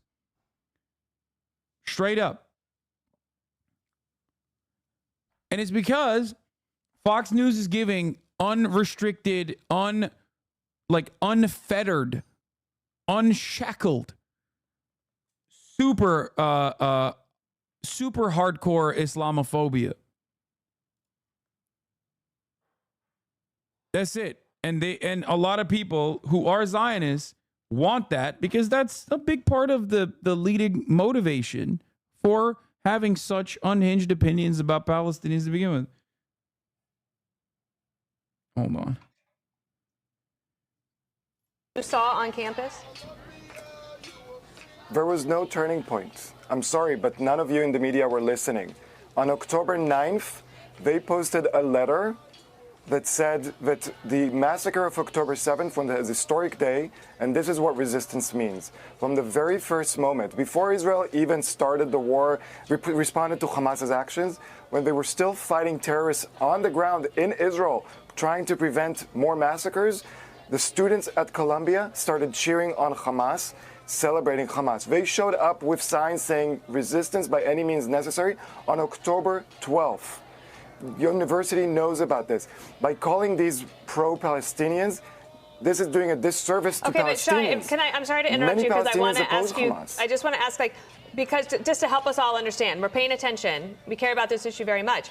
What is different now than maybe even 3 weeks ago, 4 weeks ago, that now you have a situation where it's like the new Occupy Wall Street right there on your campus? No, it's not, because this is motivated by hate. It's not the Occupy Wall Street. This is motivated by hate, not by ideology. And it's just been building up. This is how terrorism works. And it works on Columbia's campus the same way that it works in Kabul and in Mosul and in Rafah. You start off slow and you see that you don't have to face any consequences. So you amp up the heat more and more and more, and you amp up the heat until the other side gets to a breaking point and starts negotiating with you. This is how terrorism works. It works everywhere around the world by scaring you into doing what they want, to capitulating into their demands. They started by supporting Hamas, and they're openly supporting Hamas now. Nothing has changed other than the heat. All right. I want to read you a tweet, Shai, from Congresswoman Alexandria Ocasio-Cortez.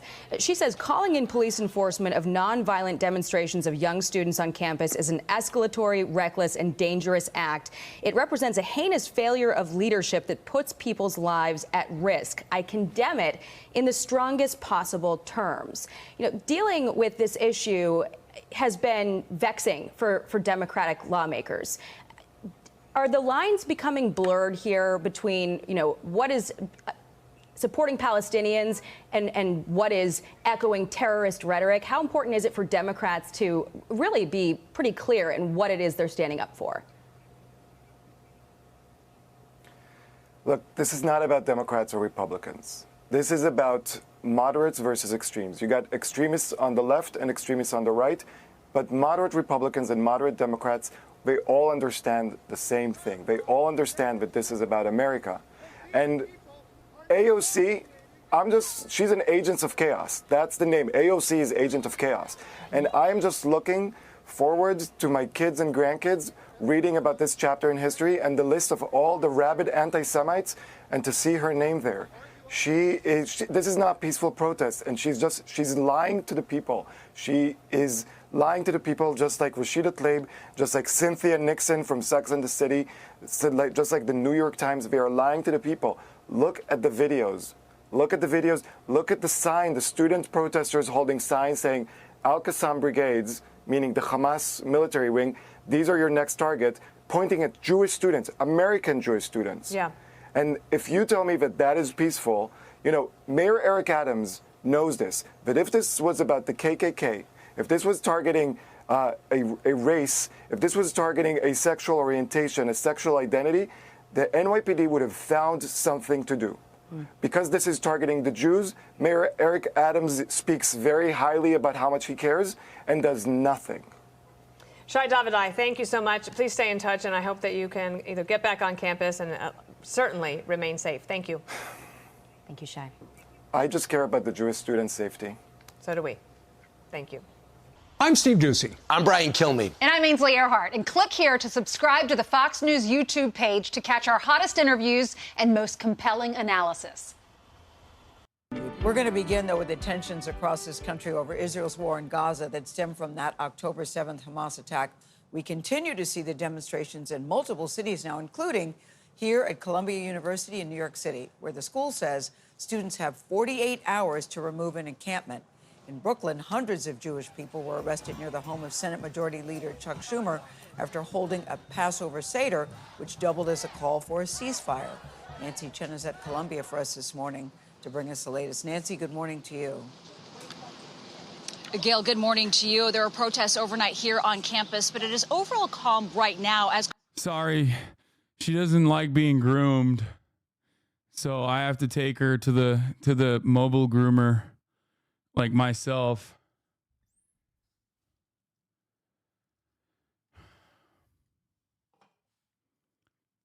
Go back. You have to go back. You missed the best part. I bet I didn't. Oh, you missed it. He named the New York Times the anti-Semite of the day. Fuck yeah. That's extremely my shit. I love when fucking ultra-Zionist psychos just show their fucking asses, dude. And AOC is the agent of chaos. conversations with students continue. A representative from Columbia University tells CBS News there has been some progress made with pro-Palestinian demonstrators, but tensions remain high. Outside of Columbia University's campus, demonstrators continue to rally. After the school's administration warned students on campus to dismantle their camps or face consequences, some are seen breaking them down, while others remain defiant. From coast to coast, California to Massachusetts, demonstrations expressing anger over Israel's bombardment of Gaza. At NYU, plywood barricades were erected yesterday around a campus plaza. After unruly demonstrations Monday night, 120 people were arrested. New York City Mayor Eric Adams blamed the unrest on outside agitators. People who peacefully protest for an issue, they're not throwing bottles and chairs. Earlier in the day at Columbia, protesters reiterated their demands, including an immediate ceasefire in Gaza. And one of the most crucial components, cutting off any financial interests connected to Israel. Our first demand is complete divestment from anything related to Israeli settler colonialism, apartheid, and genocide. Let's go. Dude, it's so funny. No matter how much, for the record, no matter how much dumb fucks online chirp about how I'm like interviewing terrorists or whatever, or interviewing whoever the fuck, let me tell you something, okay? After I conduct interviews like the one I did with the CUAD students, or even Timothy Charlemagne, okay? Every single fucking mainstream news outlet hits up my management, okay? Hits up my management to be like, can we please get your contact so that we can also have the people that you're fucking interviewing. Every single time. New York Times, MSNBC, and obviously with the Timothy Charlemagne, I did not I did not help out mainstream media. But with this one, I know that the student protesters want mainstream representation and want mainstream media to have them on. So I sent them. I sent the students the information from the MSNBC producer. So just remember that. Just fucking remember that. So while dumb fucks online who get all of their information from a dude who dropped out of fucking music school and only cares about like somewhat relevant. Ama baba yapma. Yok gerek yok. Peki. Okey, peki, teşekkür ederim.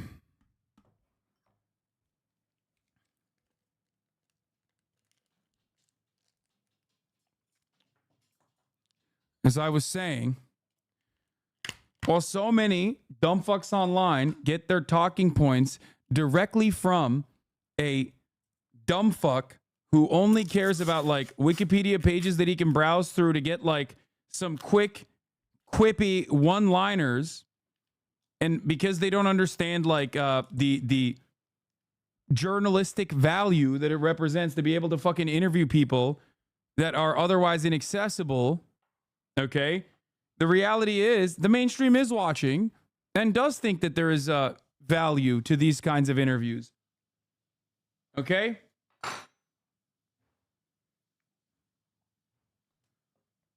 Just something to remember. Owen Jones, for those who keep asking, this is definitely not me. It's very much some other gay blonde dude.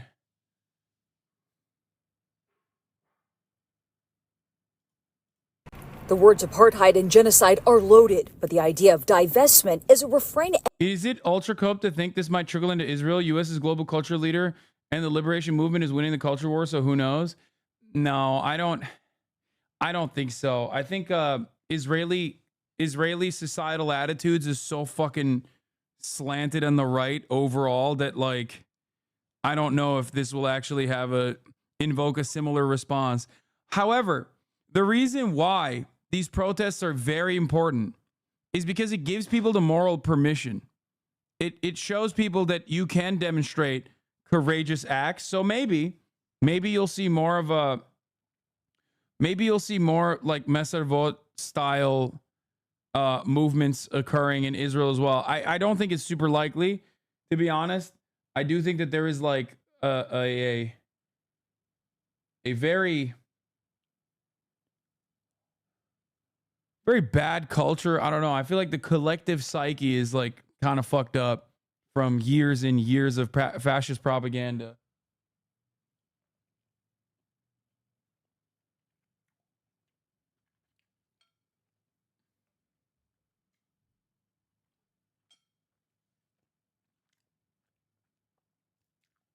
No, it's not Mossad or anything. Because no, I don't think it's like Mossad wouldn't let that happen or anything like that. I think if anything, if there was any kind of state action towards young Israeli Jews, especially protesting against their government, then the protests would grow. But I don't think it'll happen. I hope it will. That would be sick.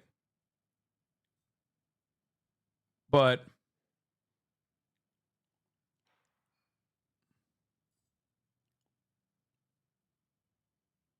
I don't know if it'll happen. Dude, they're doing that against the Orthodox Jews? No, that's different, bro. That's why I said Israeli Jews, but specifically I'm talking about like Israeli youth. And for the record, I don't think the Israeli youth is like leftist by any means. I think they probably look to the likes of Ofer Kasif and Messervot like they're, outliers and weird. I'm sure the Israeli Jews in the chat can attest to that, as they have talked about it before.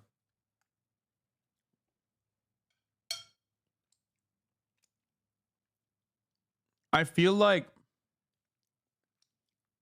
yeah, bro, the teenager that we talked to, the Israeli teenager that we talked to, literally used communist as a slur.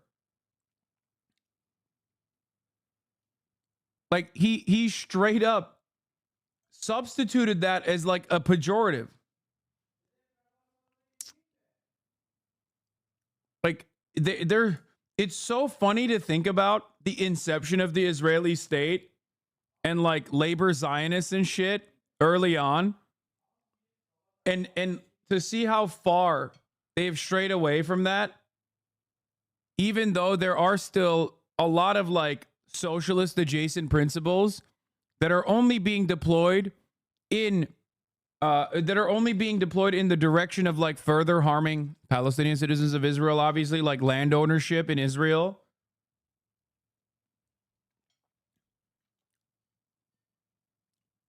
It's pretty wild.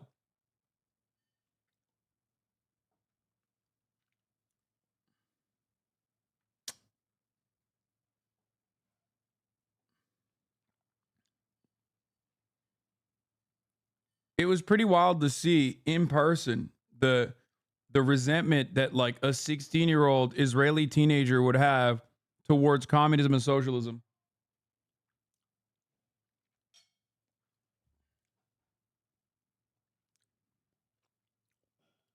Anyway. Echoed over and over by protesters we spoke to on campus. Financial divestment, financial transparency. Is financial divestment from any companies that profit off of Israeli apartheid. According to Kenneth Stern, who has studied pro-Palestinian campus protests for decades, calls for divestment in Israel have gone nowhere on campuses for more than 20 years because the issues in Israel are not politically simple. No campus has decided to divest from investments in Israel or companies that do business with Israel. Yeah. Because of the political complexity of Israel. That's why. Well, it's not looking too complex nowadays, is it? It doesn't seem to me like it's looking pretty complex. And part of the reason is that unlike some things that have gotten them to divest, whether it's tobacco stocks or things related to climate, this is a political debate where people have strongly divergent views. And on top of that, divestment isn't practical. It would be very difficult because there's so many companies that deal with Israel. There's so many mutual funds and other things that would be very difficult to segregate. But the practicality may not be the point.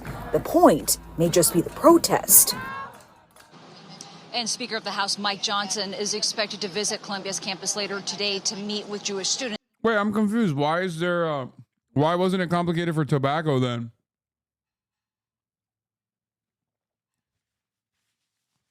Huh. As we now enter day 8 of protests here. Gail. It's a very dicey situation. Thank you very much, Nancy.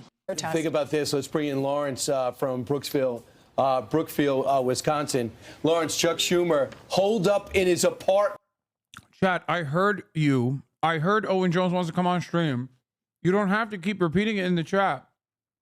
Okay? I got it.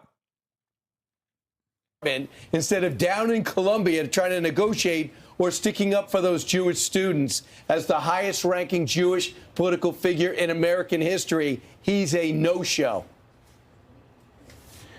I'm hoping Chuck Schumer learned something from that moment. After all his criticism of Netanyahu. How hard was it when they divested from Russia?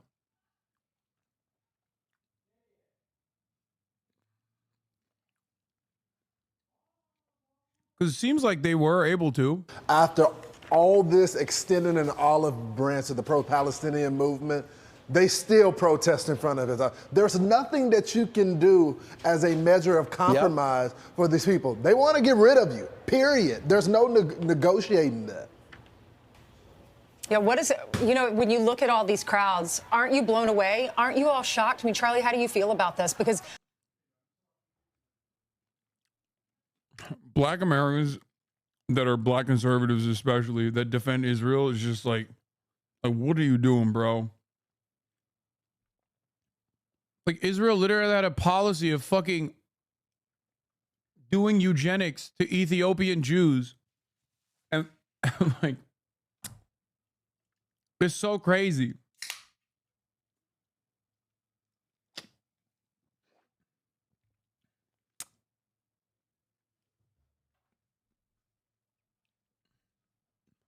What does this mean for the election? There are a lot of people that seem to be supporting these protests. Yeah, well, you know, in terms of Colombia, it's an important reminder. Don't ever say maybe if you mean no.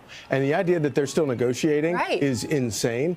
But, you know, to me, the most shocking part of all of it is that, of course, you know, you have Chuck Schumer, you have Joe Biden. They still want these people's votes. They still are looking at them. It's all they care about. It's all they care about. And this is a great moment. Remember when Bill Clinton had his Sister Souljah moment? This is a great Sister Souljah moment where Joe Biden comes out, Chuck Schumer comes out, says, we don't want your vote. Get out of here. He talked abortion yesterday. Yeah. He didn't bring up the main issue, just blanketing this country. Lawrence, what are you seeing in Wisconsin?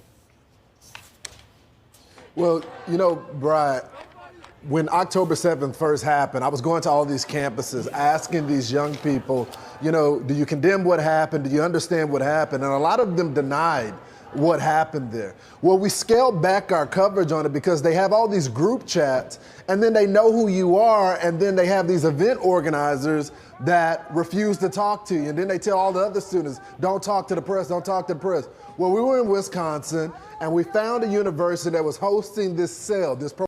Bro, I fucking love when they get so butt mad that the students outsmarted them. They get so fucking hurt. They're like, we couldn't go in there and be fucking dickheads and misconstrue what they're fucking saying.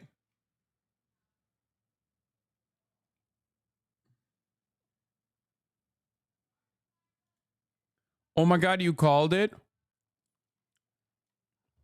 Rockefeller and Soros grants are subsidizing those who disrupt college campuses? Oh my God. Oh my God.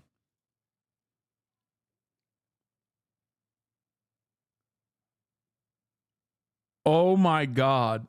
That's so funny. Oh, they're doing it. Oh, I love that. That's so dope.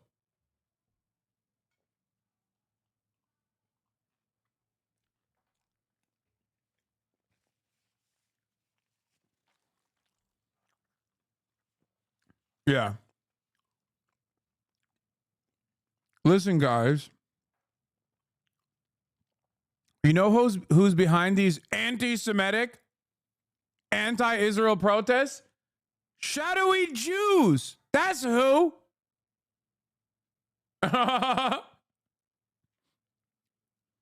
That's right. Jews with their puppet strings controlling the protests. We're doing it. We're fucking combating anti-Semitism. One Jew at a time. Bro, I said this as a joke. Come on, dude. I can't believe, I'm sure the article probably says, like, oh, they don't even know that this is happening, but, like, it is. That's so funny, dude. Anytime I make a fucking random meme, it just, like, becomes reality.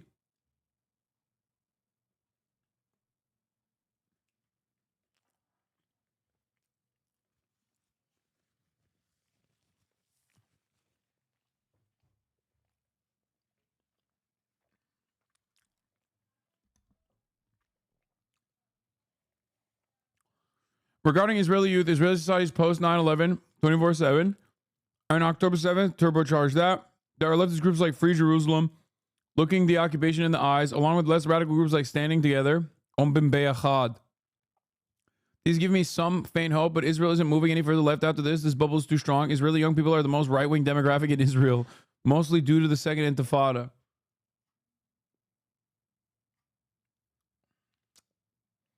Can you meme about the Pirates winning the World Series? Never.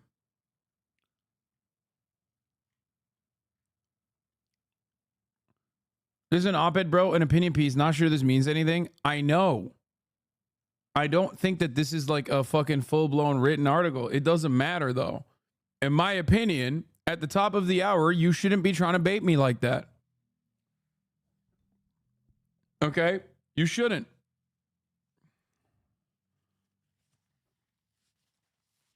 Can't you predict some good ones? No, I can't. Because good things simply don't happen.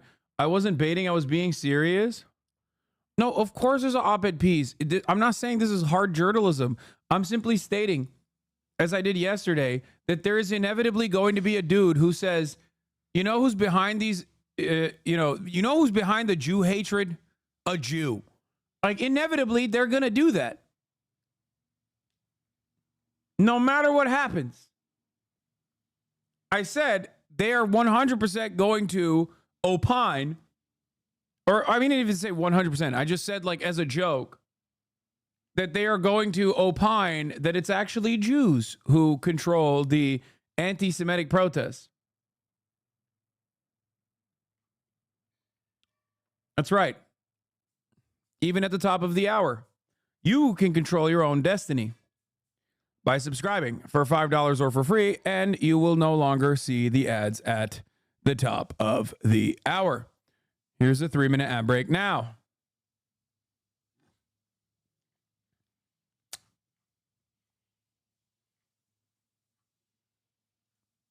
Pro-Palestinian still to send money to Gaza.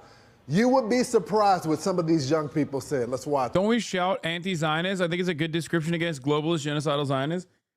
No, I don't think that I mean, I haven't looked into this article, but judging by everything I do know about Soros and like the Soros Foundation, like open societies, whatever, and all the money that they dump into like liberal progressive causes, I suspect that some of them have inevitably made their way into the current actually progressive movement, regardless of what George Soros's perspective might be.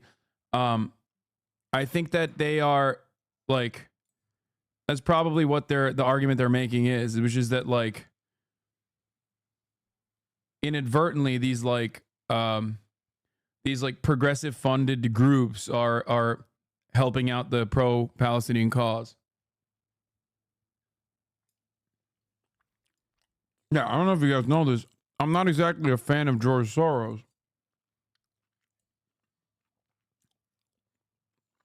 However,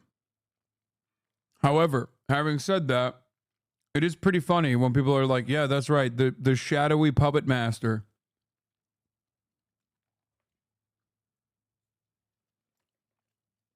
The shadowy puppet master, George Soros, is the leading advocate for progressive causes in America that's destroying this country by making it multicultural. You know what I mean? You know, those sneaky Jews are doing multiculturalism and doing open borders is not exactly a new idea. That's exactly the same shit the Nazis said. It's literally the same exact shit.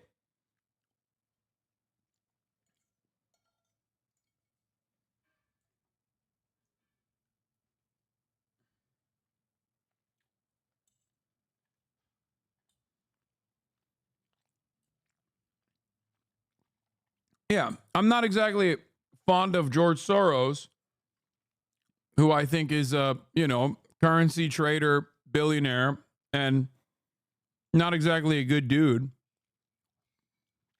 He's a billionaire after all. But that doesn't mean he was like responsible personally for the Holocaust or whatever some fucking unhinged shit that these people say when he was literally like 12 or 13 when his fucking family members are getting fucking sent to concentration camps. It is absolutely ridiculous that people say unimaginable, unhinged ass bullshit. Not a good dude, but, that's ridiculous. It's also pretty crazy when it's also pretty crazy when people talk about how like he is, he's this woke, shadowy Jewish figure behind closed doors that is manipulating the world into being woke and destroying Western civilization. That is just simply Nazi propaganda. That's it. It's just like unfiltered, unvarnished Nazi bullshit.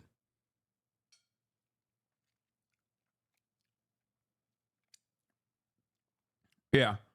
Soros funds an insane range of programs and think tanks. He has a specific brand of neoliberalism that he likes, and hundreds of liberal programs propagate that ideology. If you've ever done volunteer work for Dems, you've probably taken advantage of a tiny sliver of Soros bucks. Yeah. He's also far from like the most active political operative.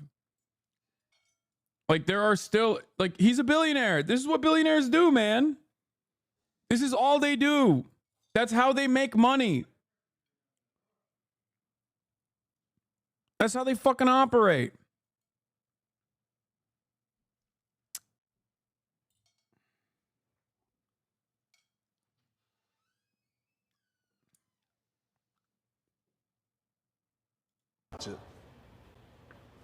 We're here to really advocate for Palestinians, for Gaza.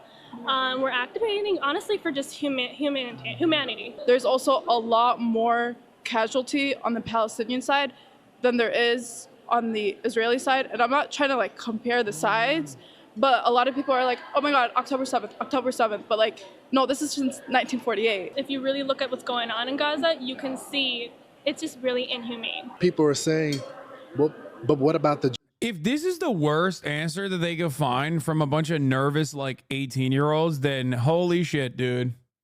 Jewish community that is under attack as well. The women that were raped, the kids that were put into ovens. Wait, I thought that was... It was not. The UN came out with a report. That was... No, they didn't. The UN did not come out with a report where Jewish babies were placed in ovens, you fucking animal. You goddamn stupid, bloodthirsty monster. Shut the fuck up. Why are you lying to 18-year-olds and also your stupid fucking audience of monstrous pieces of shit? He's literally lying to them. He's lying to them and just... we're reporting it as though it's objectively true.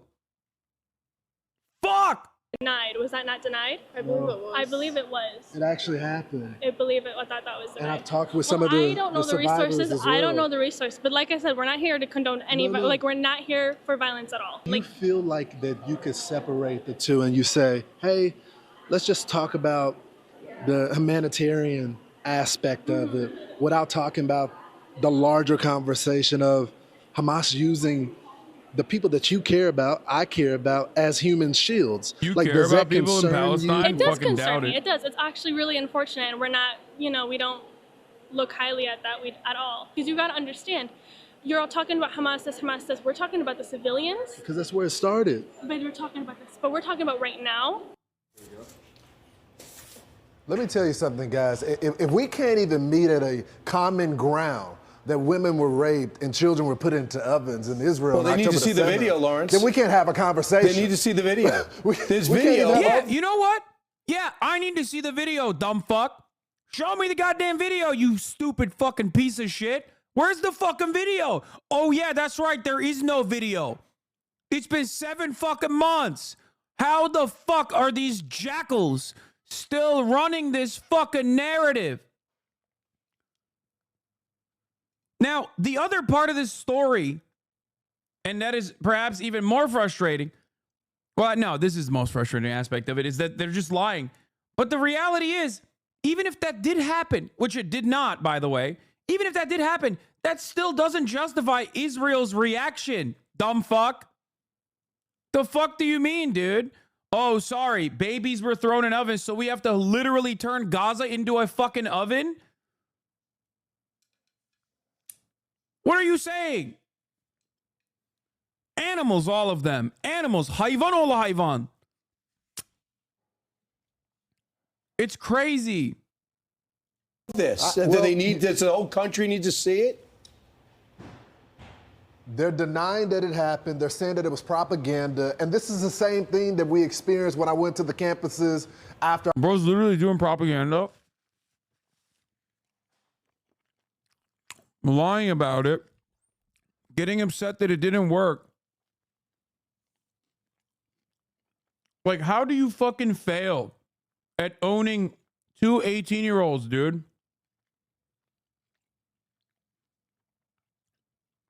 Like, you went up to 2 18-year-olds that were silly enough to talk to you because they're young. And then you fucking still failed. Like, at least I owned the Israeli child, even though I wasn't trying to. You know what I mean? I was trying to have a normal conversation with him. It's so funny watching fucking Divorcelli's fans trying to be like, oh, Hasan only fucking owns like 15-year-olds because he can't talk to anybody else. While simultaneously, like, their debate daddy has literally debated 15-year-old MAGA supporters and people like that over and over again.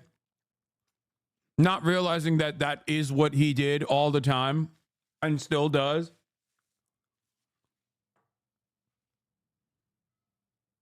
October 7th is that they're under this impression that this does not happen. Then I said, look, listen, if you guys care about the people on the ground so much, why not take on Hamas? Well, they should release the hostages on their side. I go, what are you talking about? Hostages in Israel? You mean the people that are part of a terror organization that have been convicted? You want us to release? I hate him.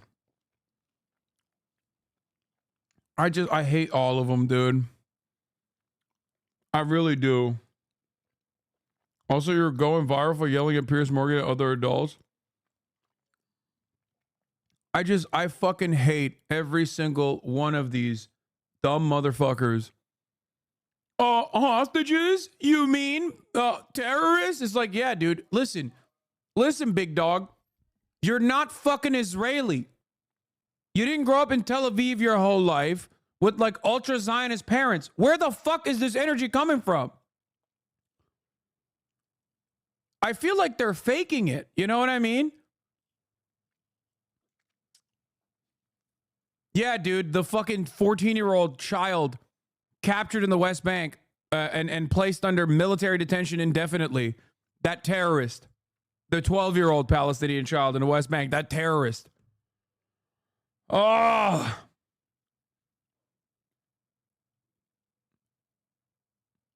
I can't tell if they're just like such rabid fascist sympathizers that they just see fascism and they're like, we have to defend it, or what it is. Release them. You're putting them on the same scale well, several of the things. innocent civilians. If you're paying to go to college, you should be able to go to college and feel safe on campus. And if you're going to protest, you need to know what this protest is about. Yesterday, Sarah Carter was on Sean Hannity's show last night, and I was watching it, and she went into the protesters and said, you keep yelling from the river to the sea. Which river? Which sea? And the girl couldn't answer. Sarah had to tell her. And then so fucking own, dude. Fucking own. Someone else was in the crowd denying everything that happened in Israel. We all did see the video. At Fox, we had the opportunity. The Israeli government came in and showed us the video of Hamas with their body cameras on and going into people's houses, innocent houses, killing the parents in front of the kids. There's that one video that I can't get out of my mind of the little boys covered in blood. Their dad is dead. The mom comes home from work, and they killed the dad right in front. He ran in. One of the funniest aspects, innocent houses. One of the funniest aspects of that conversation that was very illuminating with the Israeli teenager was when he literally kept repeating, because it's so fucking like Israeli to just be like, no, we are so strong. We are so strong. You don't understand. When I was talking about like the kibbutzim, like Hamas attacking the kibbutzim that were unguarded, and it was like, no, you don't understand. They are guarded. They all have guns. They are the most guarded. They all have guns. And it was so odd. It's like, okay, so was it valid to fucking kill the people in the kibbutzim then? Like, what do you mean? Like, he kept repeating, because a lot of Israeli sentiment is about projecting strength. That he could not cope with the reality that, like, the kibbutzim that I saw, at least, did look pretty fucking weak. Like, it didn't look like there were fortified military positions inside of them. And there wasn't. But because, like, again, Israeli culture dictates that you have to present yourself as a fascist strongman, he's like, no, you don't understand. They were fortified. Okay, so then it was a valid target then. Like, what is it? He kept saying it's like a fucking military base.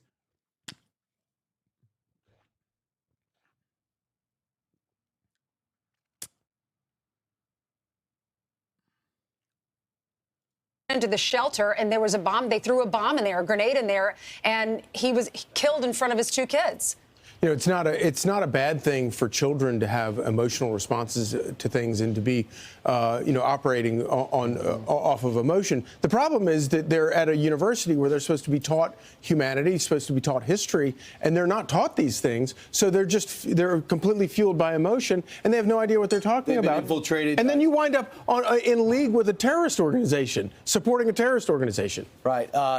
We know also on campus, these kids are not college kids. A lot of them have phony student IDs. They're sitting there in their late 20s, and they've taken over the campus, and people are financing all of it. We saw a walkout yesterday at NYU downtown, and we see the faculty now involved in it. Think about that, locking arms to protect the crazy students, and if you're a member of the faculty. But not letting...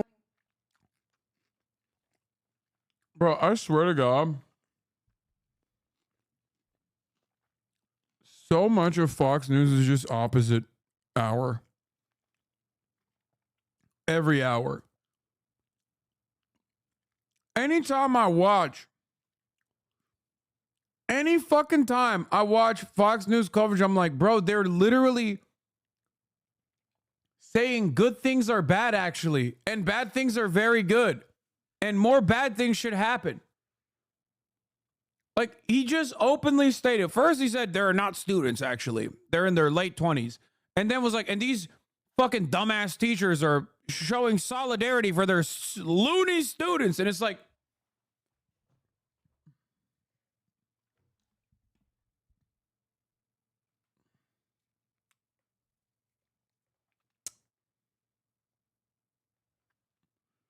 it's strange because they were guarded take is one I haven't seen from anywhere on the Israeli political sphere. I hadn't either.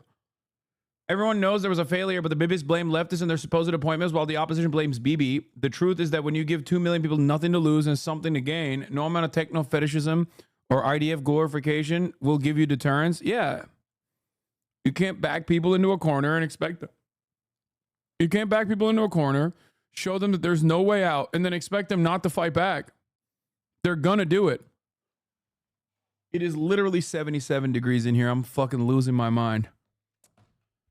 Oh my God, the downstairs does not work. The downstairs AC just simply does not work. It's very frustrating. The Jewish professor on Columbia campus get in. They took his key card and revoked it. It's incredible. Meanwhile, what does it mean? Go ahead. No, real quickly, Brian, I think it's also important that you have the FBI director that just did an interview yesterday talking about an attack on the homeland with ISIS. Okay, some of the propaganda that they subscribe to is the same propaganda of ISIS-K. So, I mean, we talk about them coming across the border and coming, like they did in 9/11 on some plane or something like that. But the ideology that these young people are now subscribing to, they don't need to fly in. It's coming they from have homegrown people that believe internally now. I'm Steve Doocy. I'm Brian Kilmeade. And I'm Ainsley Earhart. And click here to subscribe.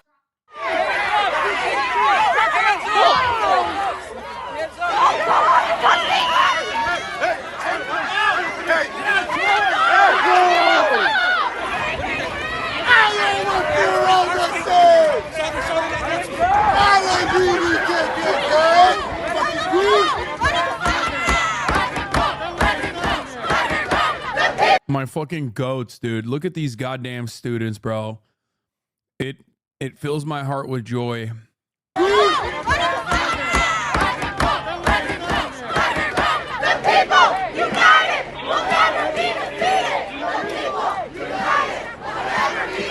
They successfully got him out, by the way. They blocked the car and wouldn't let the car leave, so they had no choice but to release him. Back to the park! Back to the park! Back to the park! Holy shit, this is 21K likes? Jesus Christ. Utilizing the hostages. Yeah, I am being patronizing. I don't know who the fuck you are, and you're over here chirping all the way from fucking London about Palestine and doing a both sides are fucking fine type bullshit where you're talking about how you want to fucking free Palestine, but also simultaneously, both sides got a lot going on. Shut the fuck up. You don't know anything, okay? I don't give a shit I'm trying to imply here. Utilizing the hostages Yeah, I am being patronizing. I don't know who the fuck you are, and you're over here chirping all the way from fucking London about Palestine and doing a both sides are fucking fine type bullshit.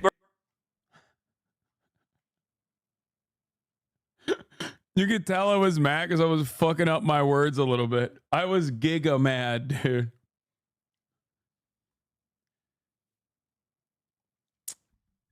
I already fucking hated him from the jump because of the whole like this is what everyone who speaks about Palestine is doing, actually trying to get clout. It's like, no, dude, you are doing that, okay?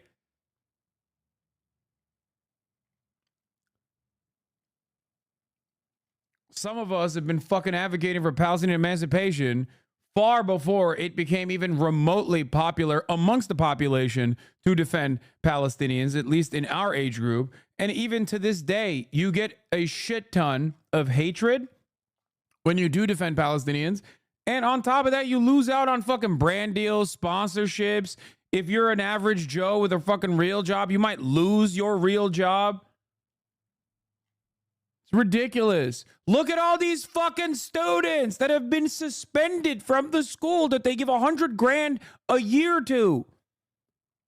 And we're over here talking about like, oh, people are defending Palestine for clout. Shut the fuck up. That's just projection. I'm still mad at this guy, even though I apologize for yelling at him. But it made me so goddamn mad.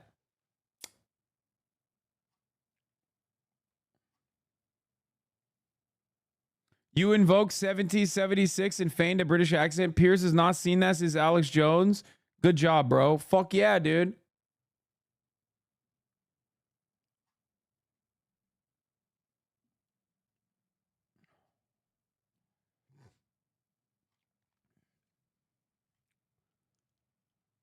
I wasn't even that mad at him. I mean, I was a little mad.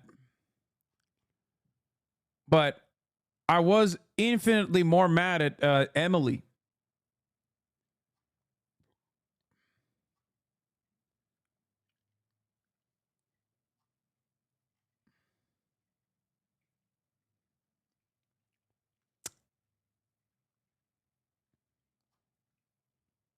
So she didn't know the exact name of the river, but she understood what it means. So disingenuous by Fox. What does from the river to the sea mean? It means that Palestine should be free and should be autonomous.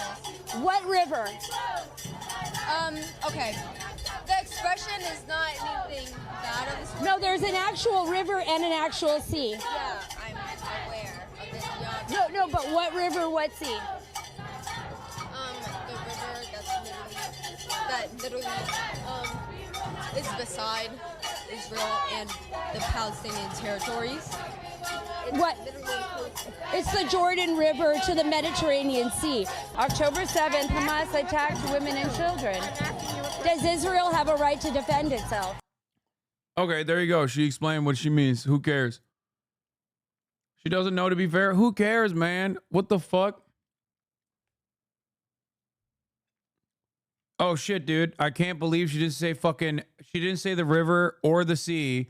So I guess, like, you know, Israel is going to keep genociding Palestinians. Oh, wait, Israel's going to keep genociding Palestinians anyway, dude.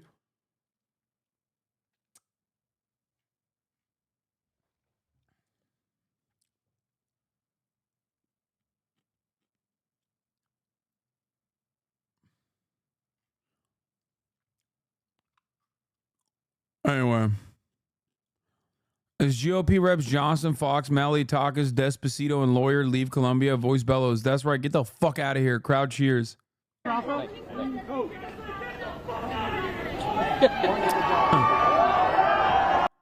so funny.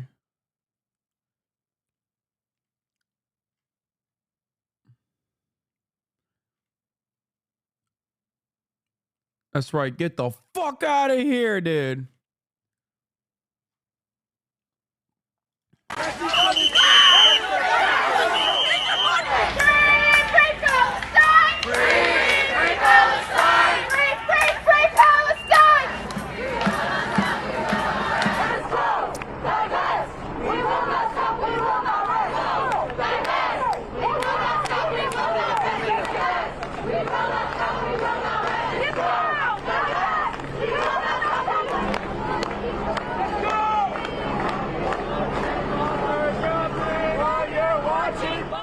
We were waiting for this moment. We're told Speaker Mike Johnson has now taken to the microphone after meeting with Jewish students.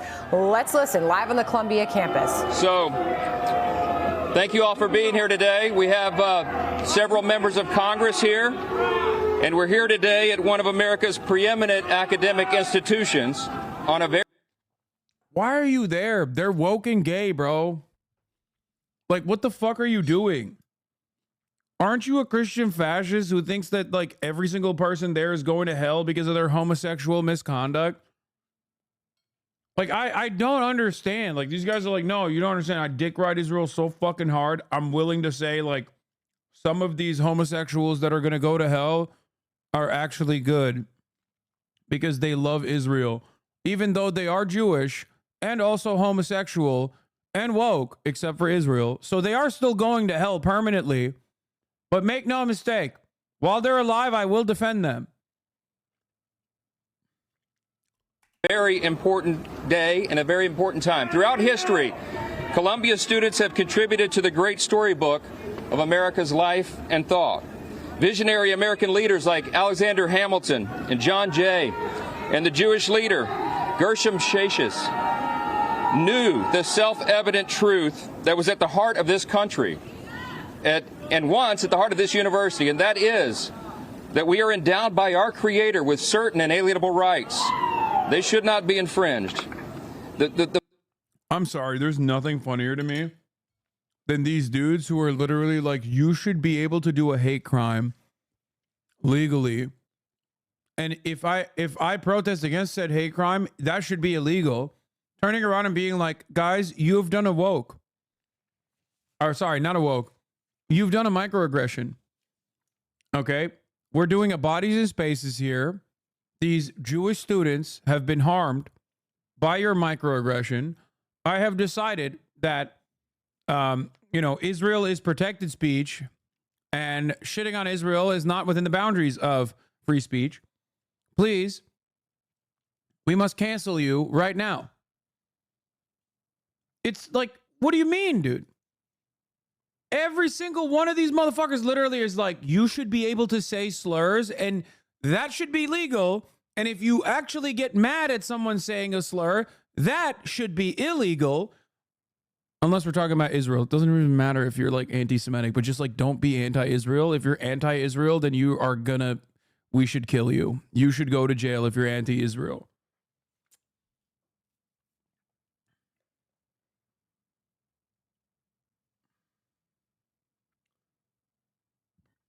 The founders and the great leaders who had come through this institution in the past believed in religious liberty. They believed in democracy. They believed in morality and virtue and the dignity of every human person.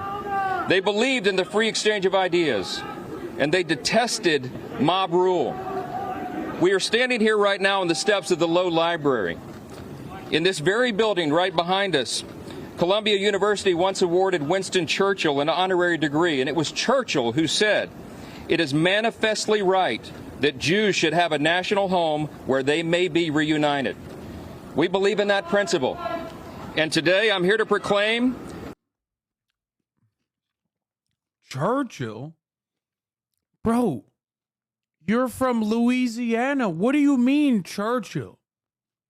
What is going on right now? I despise these anti-American fucks, dude. How dare you? By the way, Churchill was,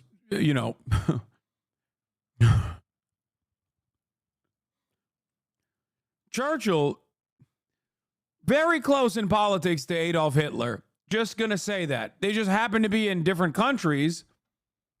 But like, while they were on opposing fronts in World War II, ideologically speaking, they were very much aligned, like a lot more aligned than Stalin and Hitler were, contrary to what American institutions now teach people. So that's something to consider as well. Churchill, who was responsible for his own fair share of genocides as well.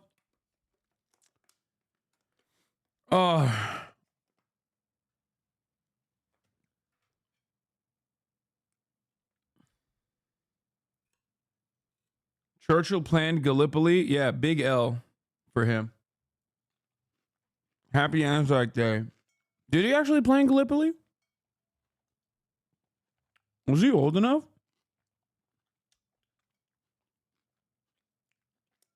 I didn't know that. Happy Anzac Day to the Aussies.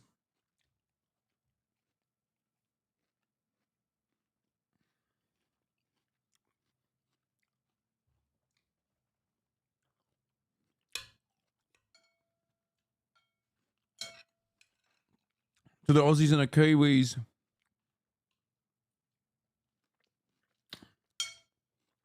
Sorry, my ancestors showed y'all the smoke. It wasn't your fault. Goddamn British forced your ass to do it, but you know.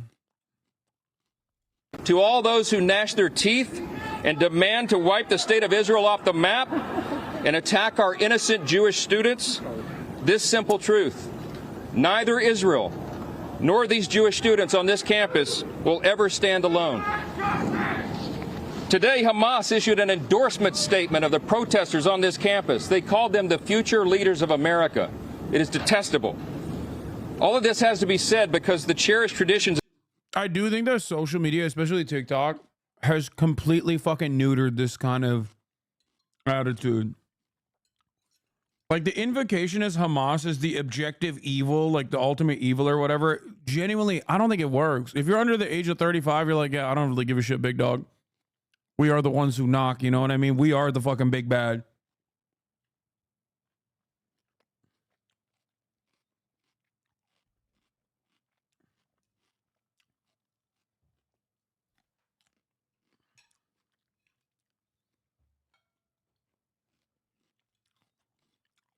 Oh, wow. I can't believe the only fucking armed resistance for Palestinians is saying that it's good to criticize Israel in America. Oh, no. Wow.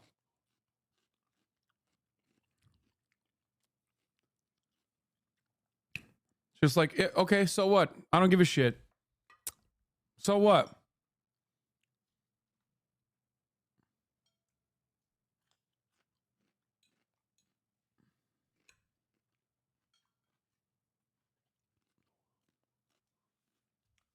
Hasan Nasrallah also endorsed the uncommitted movement. I love that.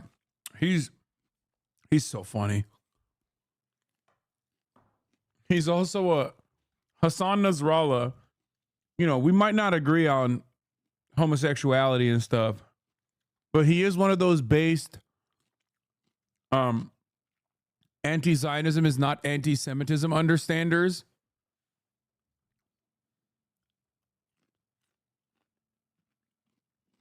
It's true. He'll literally be like, yeah, some Arabs, they hate Jews. They're wrong. What you must hate is America. Israel has nothing to do with Judaism. The GOAT. Just don't ask him about what to do with gay people. He's not so fond of gay people. You know what I mean?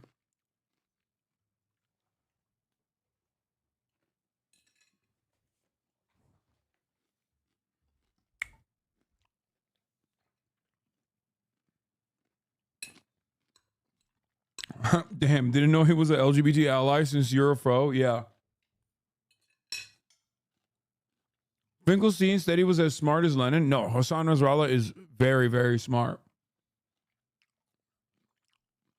Just not. He's a little bigoted, okay? That's all I'm saying. But so is Finkelstein, to be fair.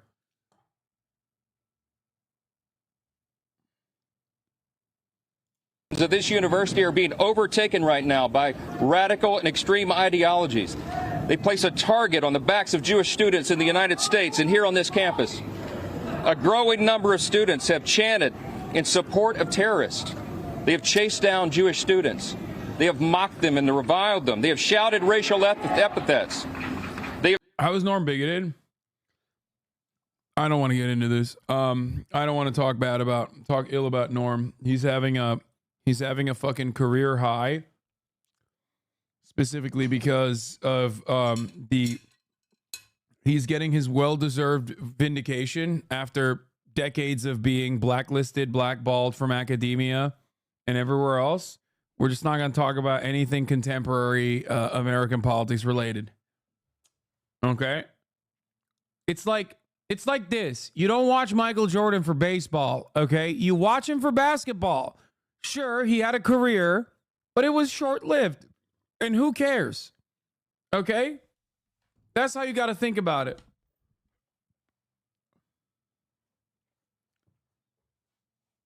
Does that make sense? Do you understand? We have screamed at those who bear the Star of David. Enjoy your free speech. From fucking London about Palestine. They've told Jewish students who wear the Star of David to leave the country. And no, they didn't. Shut up. No, they didn't. Shut the fuck up. Suck my dick. He's like, only I get to tell Jews where they get to go. How dare you? I, Michael Penis, am very jealous that a lot of these young 18-year-olds get to tell Jews where they go. That's only allowed behind closed doors at the RNC. And the answer always is the desert. Israel, which is my favorite country on the planet. Love it more than I love the United States of America. Why? Because we're sending the Jews there. I don't want to live around the Jews. I don't want them to live in my neighborhoods. I want them to live in the desert. That's right. And I hate it when anybody else gets to be anti-Semitic. Yeah. Only far-right Nazis should be allowed on campus to speak. If you are anti-Israel, Jewish, Gentile, does not matter. If you are anti-Israel, you should not be allowed on campus. The only people who are anti-Semitic that are allowed on campus are me and my friends, the Nazis. Shamefully, some professors and faculty have joined the mobs. Things have gotten so out of control that the schools canceled in-person classes, and now they've come up with this hybrid mob. Like, this is literally the fucking Charlottesville party, bro. It is crazy. Did you see that millionaire who LARPed as a homeless guy to show he can make $1 million a year is getting covered again? Yeah, I forgot that I covered that guy back in the day a couple years prior. I love that he's making the rounds on media again. Where they will discriminate against Jewish students. They are not allowed to come to class anymore for fear of their lives. And it's detestable. As Columbia has allowed these lawless agitators and radicals to take over, the virus of anti-Semitism is spread across other campuses. Wait, what? By some As a reaction to supposed campus anti-Semitism, Gvir offered his police chief to pass a plan for establishing and training emergency security forces in Jewish communities abroad. What is he going to train them on? Spitting on fucking Catholic nuns? Is that what he's going to train them on? He's going to be like, listen, guys, in order to make synagogues hardened targets, we have to put a bunch of fucking straight up inbred motherfuckers outside spitting directly in the direction of Christians, okay? This is the only way we can make our synagogues globally hardened targets, okay? It's called preemptive spit. The fuck's he gonna do? Listen, I have a couple tactics. To defend Jewish communities overseas. I am Itamar Ben-Gvir. Welcome to my TED Talk. Number one, when you see a black person, you say the N-word. You need to learn how to say the N-word in multiple different languages so you're effectively communicating to, you know, a variety of different types of black people from different countries. Okay, that's number one. Number two, okay, do not get any weapons training whatsoever. We will still give you a weapon. You will end up shooting yourself and others because you're afraid, but that's fine. That organized chaos is actually very good. Number three, and perhaps most importantly, you have to spit at Catholics. You see a Christian, you have to spit at them. We will teach you how to hawk loogies at the Catholics. Okay? This is how we will defend the Jewish community overseas. Is that what he's going to do? Is that what his Those are his tactics? The fuck? Diaspora Jews are currently suffering from a severe wave of anti-Semitism in communities. I'm telling you, dude. I know I joke a lot. I know I kid a lot.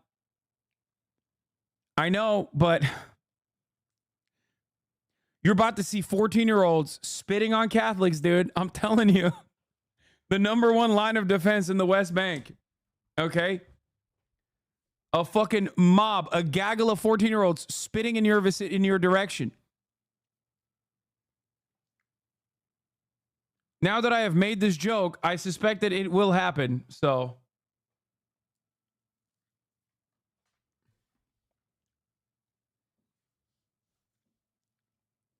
standby class is a mistranslation for emergency security forces. Yeah, this guy definitely should have more. This guy definitely should have a say in what happens in other countries. It's not enough that he's like fucking up Israel. Okay? It's great. He should definitely have a say in America too, and wherever Jewish people live in diaspora. Certainly will be great for everybody involved, you know? Everybody. Can you make jokes about good things happening? All your jokes are about awful stuff. Yeah, well, you know. And no, I'm not talking about 14-year-old generals. I'm talking about like a lot of the settlers, like a lot of the settler violence, for those of you who don't know, is oftentimes conducted by teenagers first and foremost. They literally send them in as like the first line of attack. Spit attacks. And also more violent forms, but like they'll go in, they'll tag a fucking Palestinian house with a Star of David. And then, you know, they'll beat on some people. And then the IDF comes in. Yeah, sometimes with guns, which is funny because they don't serve in the fucking military. They get religious exemption to serve in the military, which is changing now in Israel, which has always been a point of contention too, because some in Israel have always had like this weird smoke for a lot of the super religious settlers because they think they're freeloaders, which is such a funny way to hate on them. But it is true. They are like, what the fuck? Why are we giving these fucking freeloaders like free? Why are we giving these freeloaders money to go and like settle in the West Bank? Is making us look bad to the rest of the world. And they're fucking religious nutcases. And because of their religious nutcasery, they don't even get to serve in the fucking IDF because they're doing religious training. Half of them don't know how to fucking read or write. That's all they do is just religious training. And then now Ben Gvir is giving them fucking weapons. How the fuck do you think this is going to be good for anybody? How?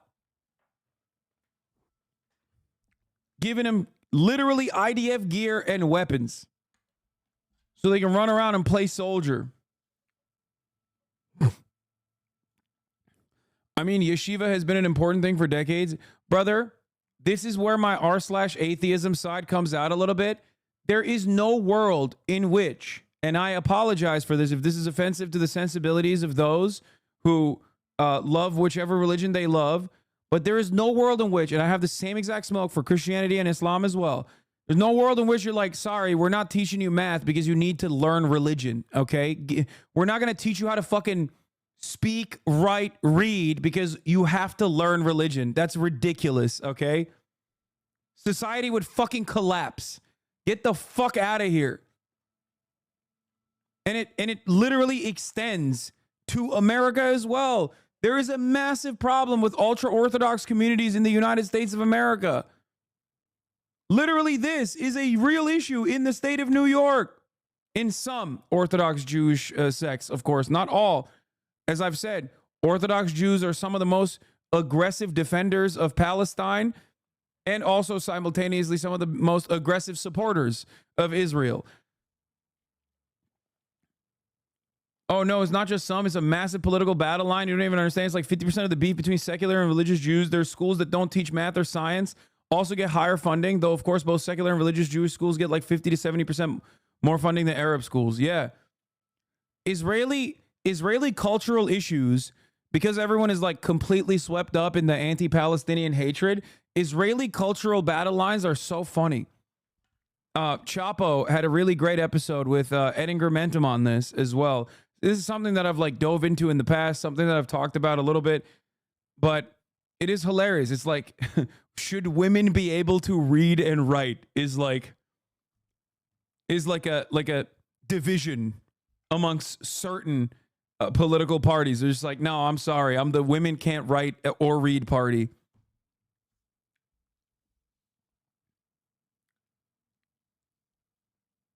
Yeah. There is no world in which I would, and I don't even think it's like, I don't even personally think it's like being an r/atheist Andy to say that like, no, you should teach children math, sciences, and to read, and to, you know, learn how to write and stuff. That's pretty crazy, in my opinion, to make an advocacy against that, specifically on the boundaries of religion. And the same goes for educating women across the board. I've had the same fucking smoke for Islam as well. Anybody that says like, oh, well, you know, women shouldn't be going to fucking school. Women should be doing this. We shouldn't be doing that. I'm a religious Muslim. They can catch my dick as well. It's fucking bullshit.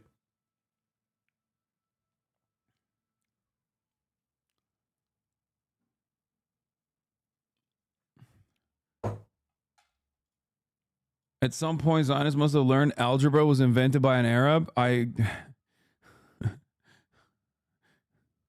hope not. It's terrifying. What the fuck? What is happening? Hello?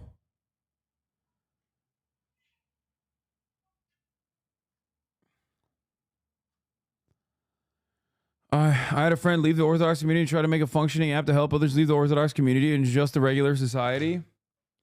I mean, there's some former Orthodox chatters in here. And a warning that... And even current Orthodox Jewish chatters as well. It's not like...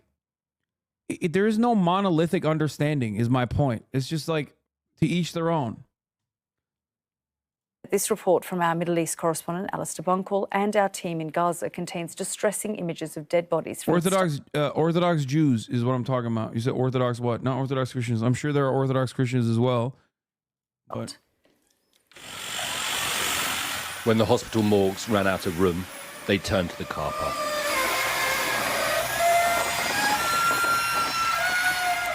In protective suits and masks, with death all around them, the civil volunteers uncover this mass grave, pulling the bodies from the sandy earth, one by one. Israeli forces have now withdrawn from Khan Yunis, but before they did, they too dug up these corpses. The IDF says they were looking for hostages, but Palestinians and the UN have accused them of desecrating the dead. Over the last 5 days, they've found more than 300 bodies, and they're digging for more. Each one is unwrapped. Inside are the decomposing bodies of men, women, and young children.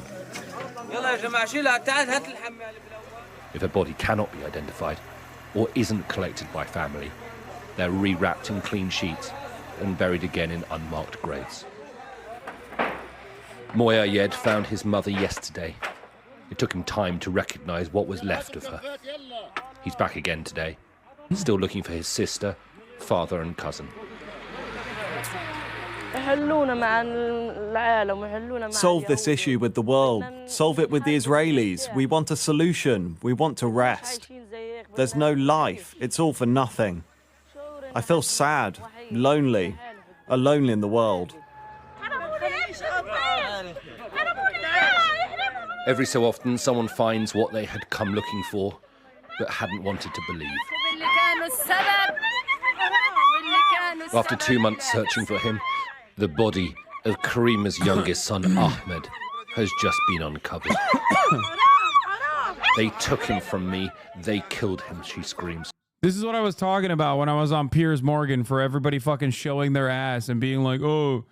Everyone that has an opinion on the Piers Morgan broadcast appearance that's like, oh yeah, Hasan, I can't believe this, but you know, they should watch this and maybe they will develop a newfound perspective on the matter a little bit.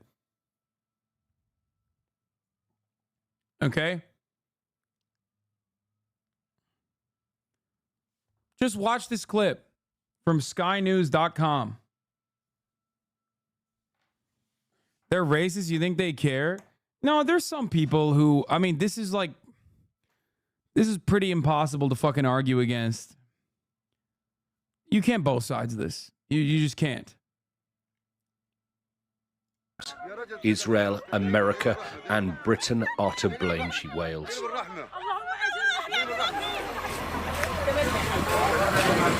The bodies are gently laid out in the shade. The names, if known, written on each one.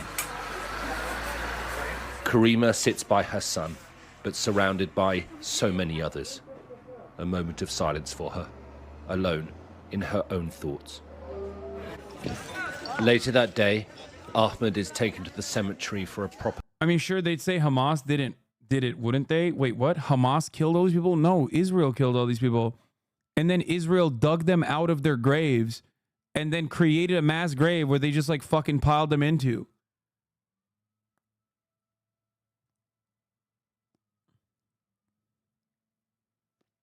What do you mean?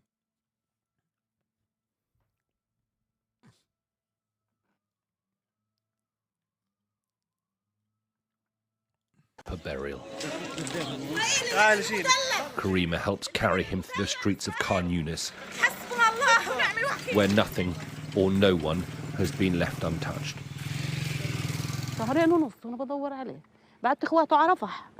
I spent 2 months, 2.5 months of me looking for him. Thank God, I was scared that he was thrown for dogs or cats to eat him, just like I saw dogs eat other dead bodies with my own eyes. The deep Hasbara line is that Hamas killed them, buried them, and then dug them back up for cameras. Yeah, dude. Hamas sieged the hospitals. Hamas blew up every fucking building. Hamas killed all the Palestinians.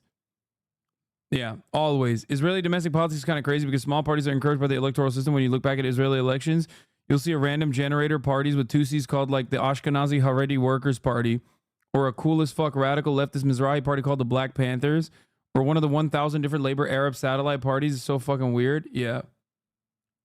Why didn't you bring this up on Piers Morgan, Haas? I did, dumb fuck. I did. I actually did bring it up on Piers Morgan. I said, as we're having this silly fucking back and forth about how unproductive this conversation is and how passionate we're getting on this conversation, they're unearthing hundreds of bodies all around Gaza in mass graves around the hospitals that Israel laid siege to. Also, Hamas can't actually fucking put together a mass grave. You want to know why? Because in order to build a mass grave under constant bombing, you would have to be the only group that is not going to get bombed, which is Israeli bulldozers. Yeah, by the way, verbatim, what I just repeated to you, I said on that interview.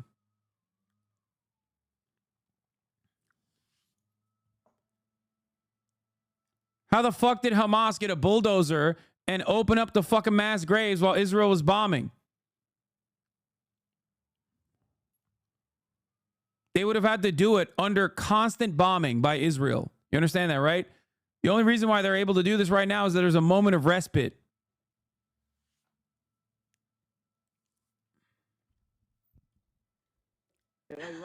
The final act of a grieving mother is to bury her son next to his father and her husband.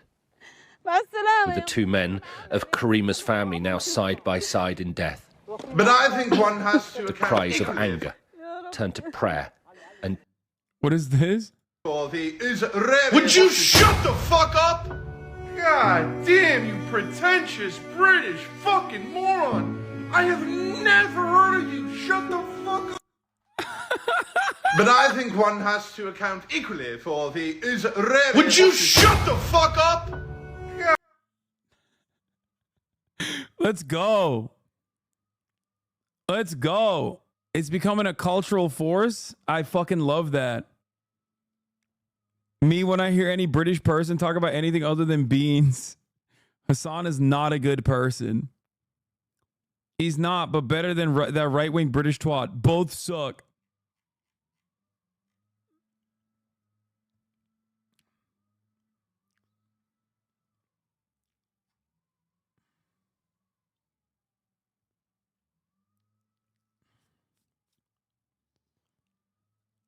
Also, how could Hamas slip past the Israeli surveillance system? Israel has to show pictures of Hamas doing this. Yeah. Israel 3 seconds away from fucking posting their own bulldozers, creating mass graves and being like, see, they're Hamas. We have found out the bulldozers digging the mass graves were actually not the IDF, but Hamas.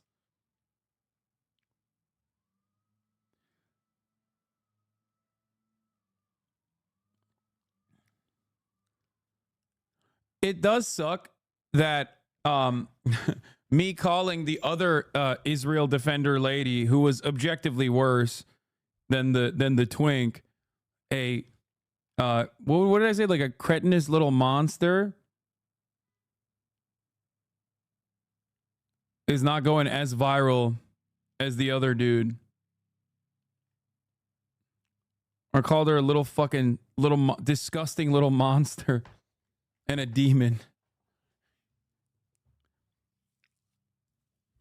Because she is. Tears of overwhelming grief. Alistair Bunkle, Sky News, in Jerusalem. Dude, this is awesome. This person says it's been debunked. It's been debunked. What has been debunked? We just want to give him a dignified burial. Overwhelming mass grave containing over 300 bodies has been uncovered at Nasser Hospital in Khan Yunis in Gaza. This has been debunked. Palestinians are digging up their own makeshift and calling it a mass grave for the cameras. That's great, man. Yeah, no, totally. It's been debunked. Who debunked it? I did, in my mind. The UN's human rights chief says he's horrified by the destruction of 2 of Gaza's main hospitals amid reports of mass graves being found. Oh, the other good line was, "Do you speak fucking English?" I was like, "Do you speak fucking English?" I'm saying, dissolve the apartheid regime.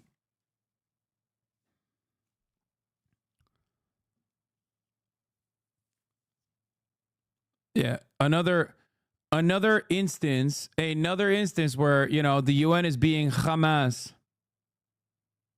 Found at the sites. Palestinian officials say they've exhumed the bodies of almost 300 people at Nasser and Al-Shifa hospitals. The Israel Defense Forces, described as baseless and unfounded, reports that they buried bodies and said existing graves Why that lady's fit go so hard? I don't know. It does go hard, though. have been opened while searching for the remains of hostages. Our special correspondent Fergal Keane reports, and a warning, some viewers might find images in his report distressing. Bombed into brokenness. Khan Yunis today from above. And down among the ruins, a mother and sister search for a missing son.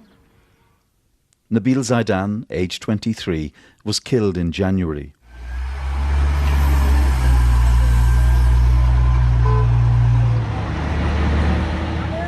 His mother Reem and sister Mai have been searching for Nabil's body ever since. For 2 weeks since Israeli forces left here, they've come to the Nasser hospital.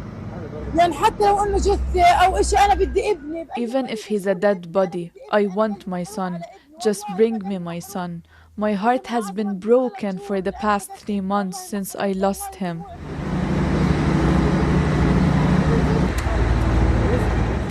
This is a place where nobody comes in hope of finding the living. Only, if they're lucky, the dead. And an end to searching whose trauma is difficult to comprehend. I saw bodies that had signs of torture. They were executed. Some had their hands and legs tied together and were executed. How long will this continue? The graves are now at the centre of conflicting claims between Hamas and local aid workers on one side and the Israel Defense Forces on the other. Hamas claims some of the dead were executed. The Israelis describe these allegations as baseless, saying they'd opened existing graves to check for dead Israeli hostages. The examination was... It's always so fucking funny that like Israel's defenses is literally identical for every issue. No, we didn't do it. It was Hamas. Oh, you're saying that we did it and you have conclusive evidence that we do it? Well, then we did it for good reason, which was, again, to check for Hamas and to check for the hostages. It's like, okay, which is it then? Did you do it or did you not do it? Like, what do you mean? It's like, oh yeah, maybe we did do it, but actually it was for good fucking reason. U.S., of course, is not backing the UN calls for a probe into mass graves at the Gaza hospitals, which is unimaginable. I wonder why. We are the bad guys, okay? We are. Carried out respectfully while maintaining the dignity of the deceased. Bodies were examined and which did not belong to Israeli hostages, and they were returned to their place.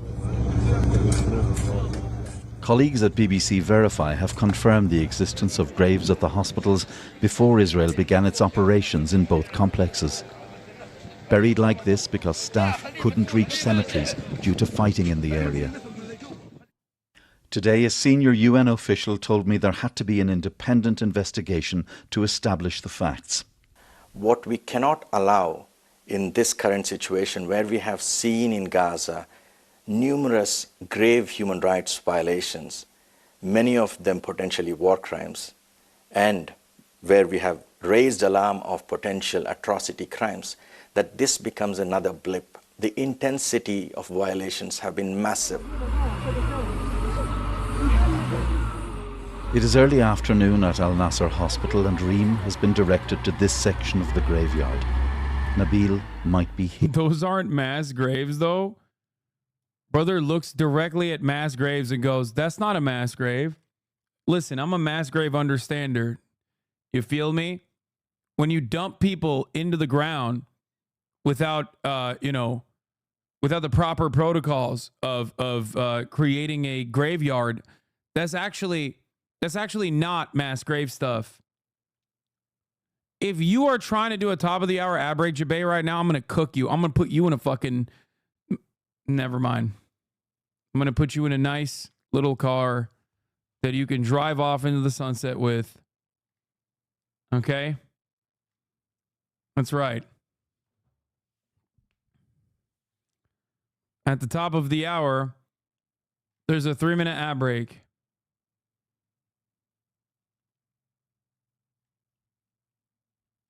If you no longer want to see those ads, all you need to do is subscribe for $5 or for free with a Twitch Prime by connecting your Amazon Prime account to your Twitch account. Here's the thing, okay? Let's say the Palestinians dug up like the best possible graves that they could while being literally directly under fire by Israel. Who fucking killed them? How did they die? What are we talking about here?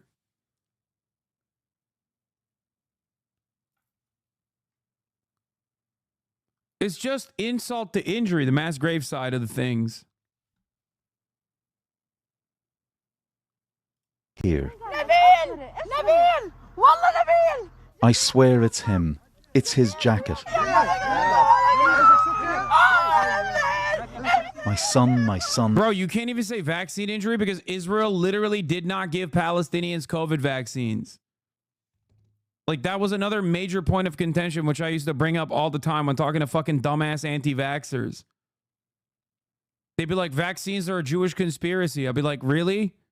If it's a Jewish conspiracy, why the fuck are Israelis all getting vaccinated and they're not giving it to the Palestinians then? If you remember, that was a point that I used to make. Of course, all of that predates October 7, but, you know. I found him, she says. My life, my heart, my son. To rejoice that your dead child has been lifted from an anonymous grave. That is a measure of the agony engulfing Gaza. Fergal Keane, BBC News, Jerusalem. 2 years ago, when mass graves were discovered in Ukraine, this House united in condemnation and rightly treated these graves as evidence of war crimes which Russia must be made to answer for. Yesterday, Palestinian officials uncovered 2 mass graves outside the bombed hospitals in Gaza. These graves also constitute as a war crime, don't they? Deputy Prime Minister. Well, of course, we would expect the democratic government of Israel to invest.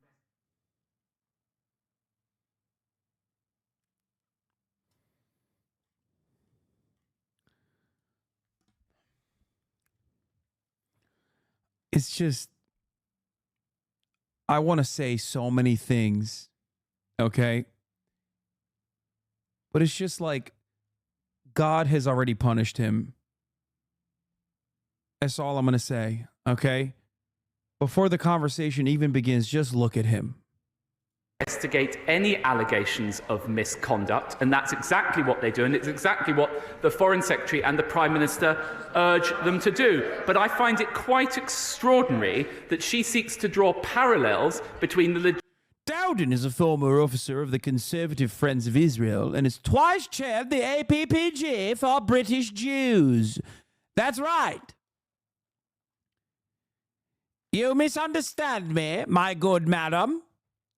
The democratic country of Israel will investigate itself for the mass graves and find out that it is Hamas that is responsible for it. That's right. It was Hamas, I tell you. legitimate war of self-defense of Israel and the conduct of Russia. Very black. Dude, wait, why is he saying you cannot compare what the conduct of Russia to Israel? I don't understand it. Is it just like, you know, when Russia does mass graves, it's different than when Israel does it? Like what? Israel's bringing a whole litany of different vibes of the mass grave situation that we previously had not thought about? Like, is that what it is? You don't understand. When Israel's doing mass grave related shit, like it's democratically done. And also the vibes are pretty good. But when Russia does it, it's bad vibes. Okay. Is that what the difference is? Like, he didn't even say why it's different. He just said one side doing it is good and the other side doing it is bad. I don't know. Maybe I'm a little crazy. Maybe I'm a little unorthodox here with my way of thinking. But I don't think mass graves are good no matter who's doing it. You know? Fucking asshole. 300 bodies, including the elderly and the injured, some of which had been stripped naked, mutilated, with their hands tied behind their backs. The UK's own arms policy states that if there is even a risk that war crimes may be taking place, then that is reason enough to halt the sale of arms. Given all we know, why then is the Prime Minister yet to do so? Deputy Prime Minister. Well, we continue to urge the... Yeah, why hasn't the Prime Minister stopped the sale of arms after they fucking murked like a bunch of British ex-military guys? What happened? Cuckolds. All of them. The lot of them.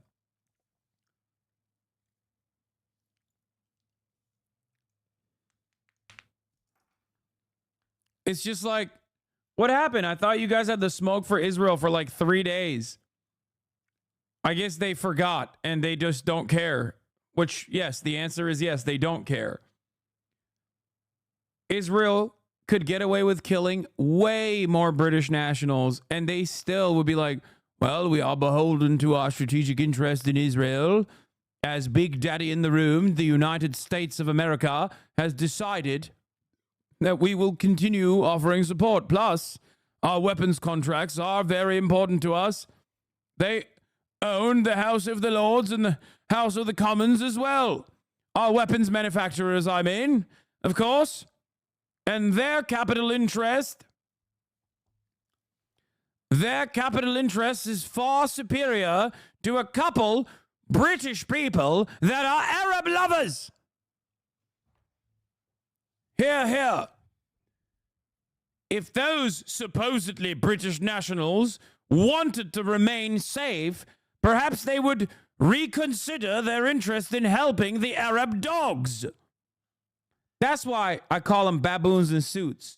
Because the reality is, just because you're wearing a fucking suit, which is supposed to show like a beacon of elitism, like you're better than everybody else globally, doesn't change the reality that you're fucking chirping, you're squealing like a pig, demanding violence continues. The air of civility, the air of civilization, a civilized man wearing a suit, speaking a certain way, doesn't change the reality of the words that are coming out of his mouth. Cackling like a fucking hyena, like a baboon, just hitting his fucking chest over and over again. Fuck your decorum. Exactly. The Israeli government to investigate any allegations of misconduct. The difference, though, is that we can trust the Israeli government, a democratically elected government. No, you can't, you fucking shill, you goddamn charlatan. You can't. The Israeli government has never been honest. What the fuck? They have a literal worse track record than Hamas does, both in civilian casualties and also trying to contextualize the fucking violence that they're subjecting the Palestinians to. After all, why should they have a good track record? You eat that dick every goddamn day of the week. You repeat it bar for bar. This is why I'm going to go back to the Machino Dorito fucking TikTok. Okay. Elon Musk is a white supremacist. Where is it? This is why. This is why I did what I did earlier today on the fucking broadcast. But on I Piers think Morgan. Okay.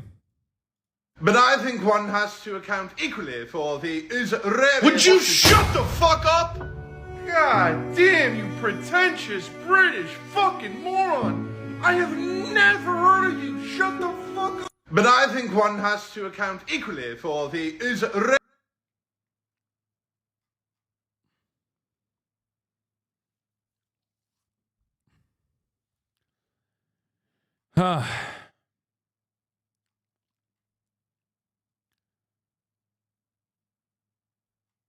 Joe Brandon wants to take this away from us? Yeah.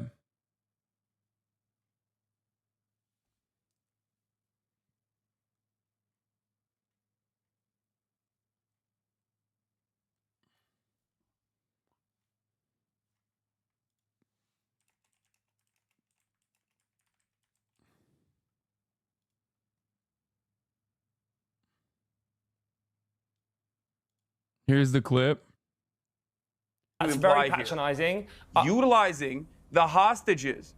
Yeah, I am being patronizing. I don't know who the fuck you are, and you're over here chirping all the way from fucking London about Palestine and doing a both sides are fucking fine type bullshit where you're talking about how you want to fucking free Palestine, but also simultaneously, you know, both sides got a lot going on. Shut the fuck up. You don't know anything, okay?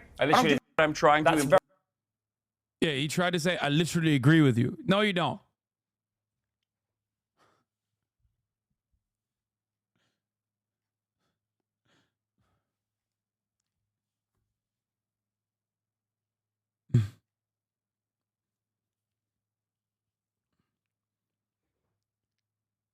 Even if you are unhinged here, so much restraint you show by keeping the British accent to that one line. Yeah, I needed to do that in an effort to, you know, stay on message there. Not your best moment, but the interview overall was good.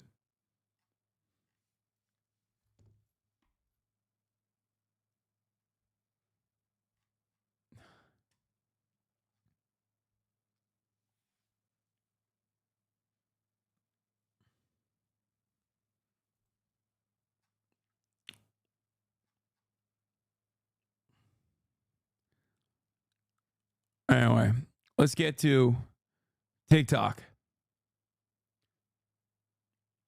This morning, the clock begins ticking down for TikTok after the Senate last night passed a bill giving the social media platform's Chinese parent company an ultimatum: sell the app or be banned in the U.S. TikTok is a major foreign threat. The bill we are passing today puts an end to that. Lawmakers in both parties say TikTok poses a... I will always stand on this. There is no greater threat to America as a whole, as a nation, as an idea even, than the American Congress, okay? Specifically the Republicans, but certainly the Democrats a close second. The number one enemy of American citizens is not some dude who herds goats in a fucking mountain, okay, in Afghanistan. It is not the Palestinian that wants emancipation and will take matters into his own hands when enough is enough. It is American congressmen and American congresswomen, okay? That's it. There is no greater threat to American emancipation, American freedom, American prosperity than the United States institutions, whether it be the House of Representatives, whether it be the Senate, or whether it be the Supreme Court or the White House. That's it. And this is yet another obvious demonstration of that reality. Serious national security risk. They claim the Chinese government could force TikTok's owner ByteDance to hand over Americans' data or use the app to spread misinformation by promoting certain content. The platform is used by 170 million. Wrong, bad, dumb take. It absolutely is not a dumb take. You might be dumb if you think that that's a dumb take. Hold on. Kaya, freshly groomed, is in the building. Some of whom make a living off the app. I'm happier than I have ever been. And it is because this app has opened the door for me to figure out how I can make a difference in the world. TikTok denies sharing data with China's government and says it stores data in the U.S. But Senator Mark Warner says critics of the potential ban haven't seen all the evidence about the damage the app could do. At the end of the day, they've not seen what Congress has seen. They've not been in the classified briefings that Congress has held, which have delved into more deeply some of the threat posed by foreign control of TikTok. President Biden is expected to sign the bill today. At that point, ByteDance will have 9 months to sell the platform. If they can't or won't sell, TikTok would not disappear from phones.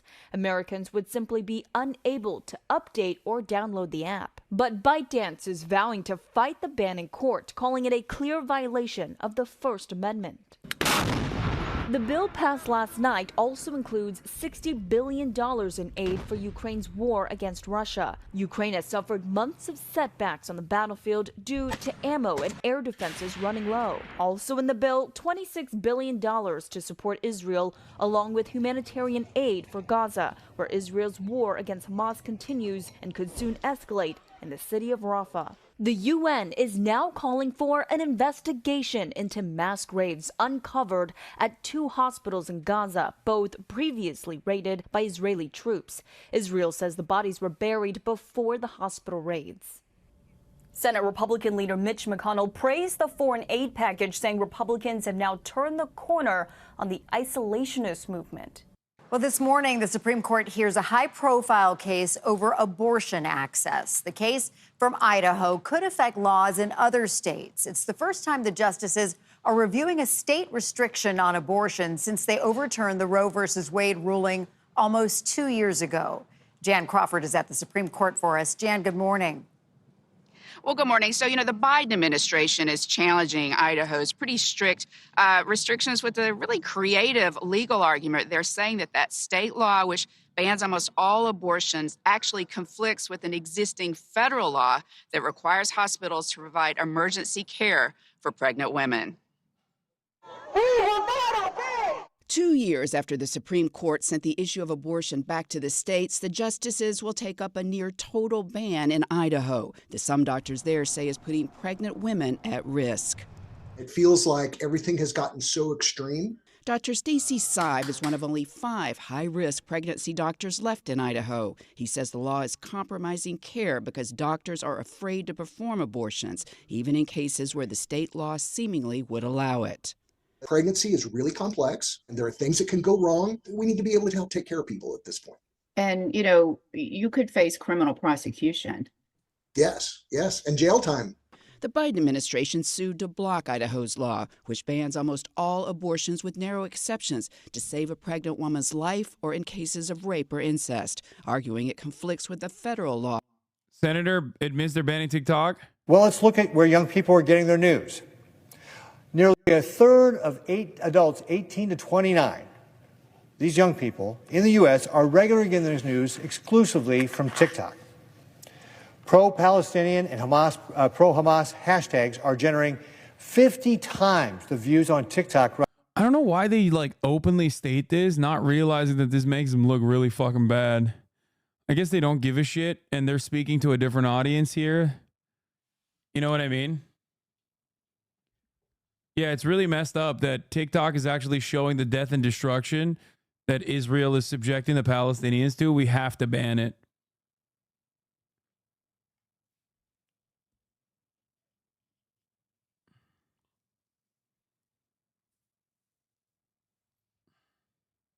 You can easily see that they're doing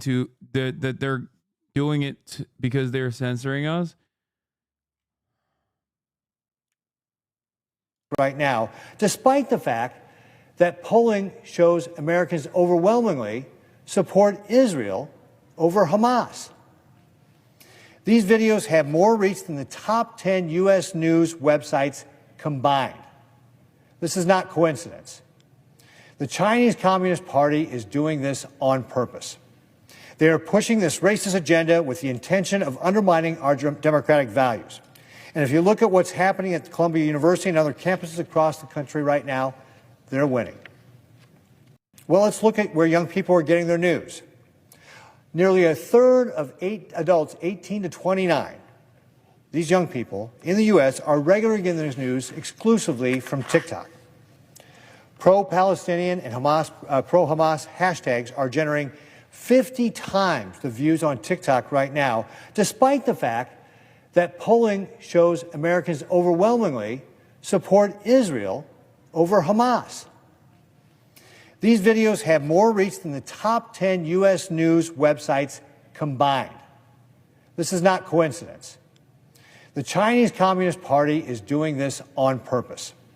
They are pushing this racist agenda with the intention of undermining our democratic values.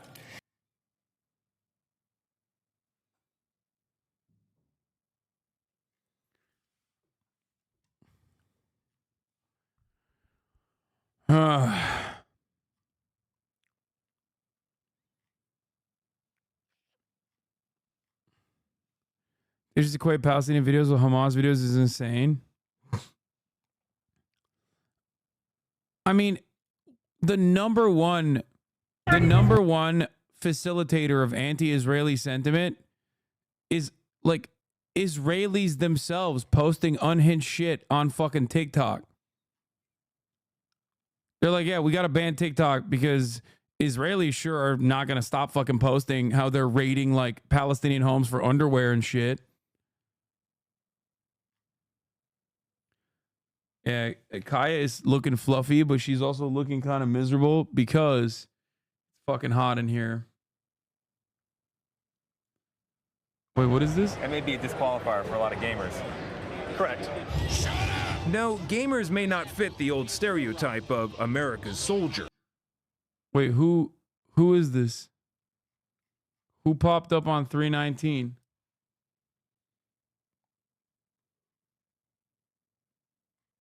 As much as I love my community, we're not as physically active as Wait, people what want the us to be. But many seem to welcome the Army's new interest. Oh my God. This is from 5 years ago, chat. Kaya, okay.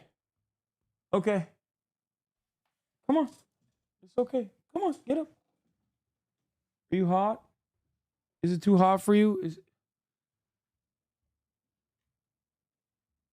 Apparently USC campus police has said disperse and that they're going to start doing mass arrests. Since 4:30 this morning, the London Park has been occupied. Be here. At this point in time, this is private property. We're requesting people in London Park and adjacent to London Park to leave.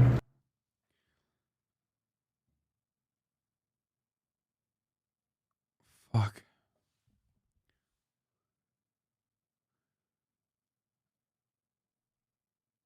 You have 10 minutes to leave the park.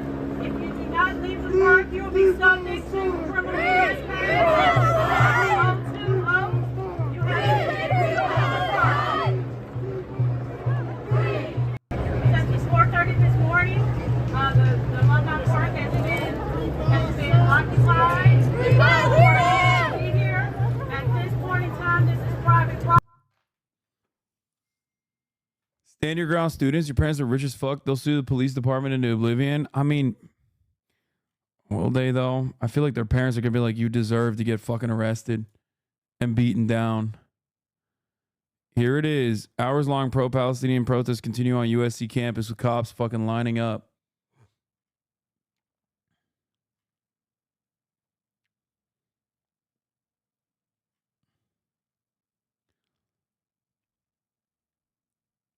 It's crazy.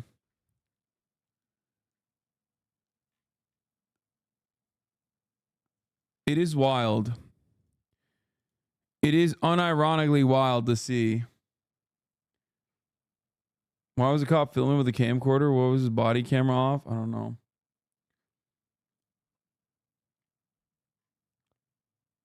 USC isn't a private. Also, not even close to everyone at USC is rich. I mean, they're...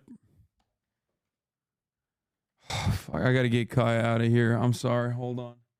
This is crazy. It's so fucking hot down here.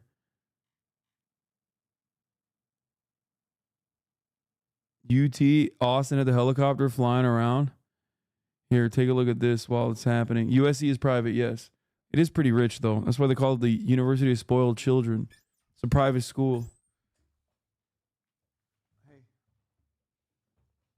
Even public schools are pretty fucking expensive out here.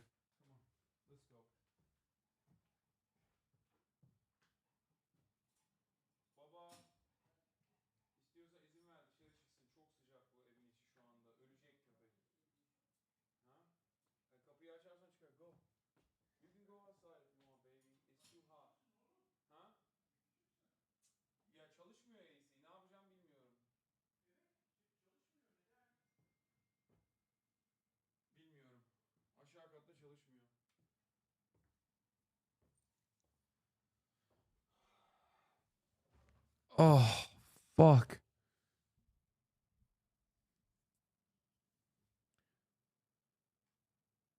Most of this chat is broke. Yeah, no, I have a headache. Oh, here's what the TikTok CEO had to say. Is show here. As you may have heard, Congress passed a bill that the president signed into law that is designed to ban TikTok in the United States. That will take TikTok away from you and 170 million Americans who find community and connection on our platform. Make no mistake, this is a ban on TikTok and a ban on you and your voice. Politicians may say otherwise, but don't get confused. Many who sponsored the bill admit a TikTok ban is the ultimate goal. It's obviously a disappointing moment, but it does not need to be a defining one. It's actually ironic because the freedom of expression on TikTok reflects the same American values that make the United States a beacon of freedom. My favorite TikTok Chinese gives agent, everyday bro. American- My favorite Chinese spy, dude. My favorite Singaporean CCP agent. Fucking assholes, dude. I hate this. I hate this shit so much. They don't have a leg to stand on. Americans a powerful way to be seen and heard. And that's why so many people have made TikTok part of their daily lives. Rest assured, we aren't going anywhere. We are confident and we will keep fighting for your rights in the courts. The facts and the Constitution are on our side, and we expect to prevail again. Our community is filled with people who have found acceptance and compassion, offered inspiration and encouragement, increased their awareness, and brought into perspectives, ultimately adding more delight and joy to their lives. Our community is also filled with 7 million business owners who have built their livelihoods on TikTok. While we make our case in court, you'll still be able to enjoy TikTok like you always have. In fact, if you have a story about how TikTok impacts your life, we'll love for you to share it to showcase exactly what we're fighting for. Meanwhile, we will continue to invest and innovate to keep our community vibrant, exciting, and safe. Through our US data security efforts, we have built safeguards that no other peer company has made. We have invested billions of dollars to secure your data and keep our platform free from outside manipulation. I can't say this enough. This extraordinary diverse community is what makes TikTok so special, what makes it matter, and what makes it meaningful. And we'll keep working to ensure you will always have the opportunity, the safety, and the freedom to enjoy all TikTok has to offer. Thank you.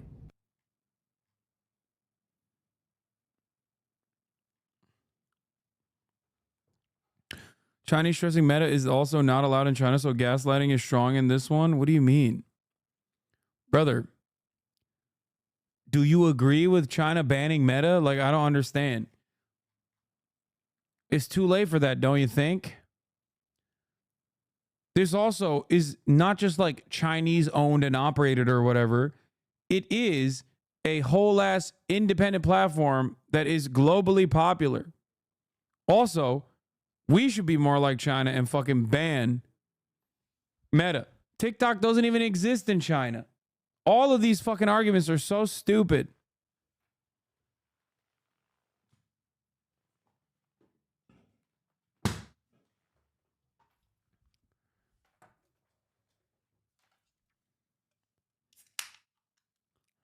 Wheezy Keezy, thank you for the 5 gift the subs.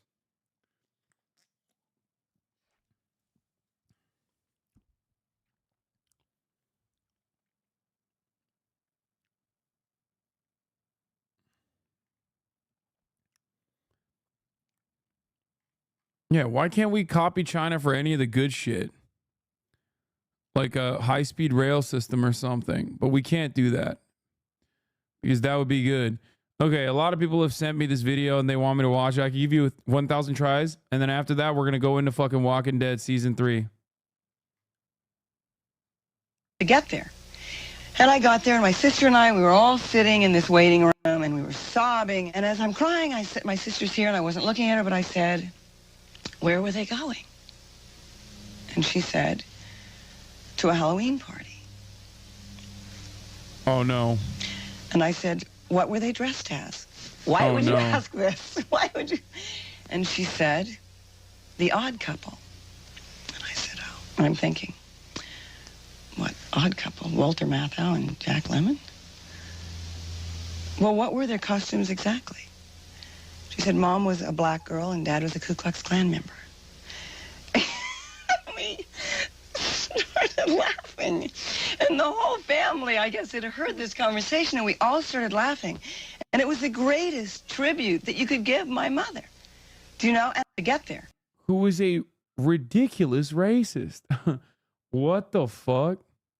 Yo, the fucking... That was a different time, dude. People would pop off about shit like that all the time. They thought it was hilarious. Crazy. I mean, obviously, this doesn't mean it was appropriate. Make no mistake. It certainly was inappropriate then as well.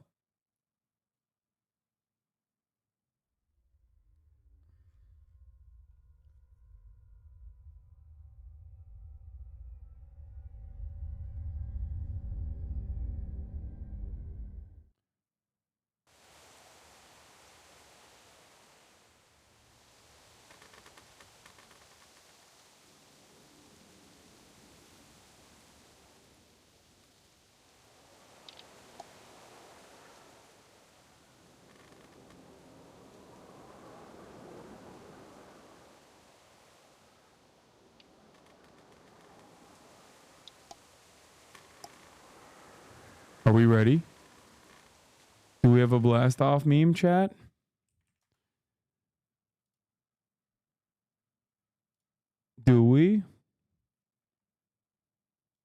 Season 3, Episode 4, Blast Off.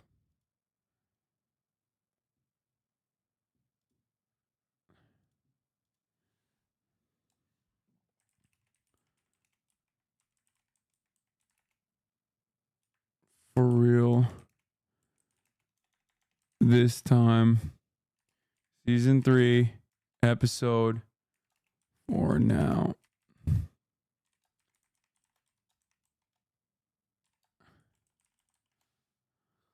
Okay, let's go.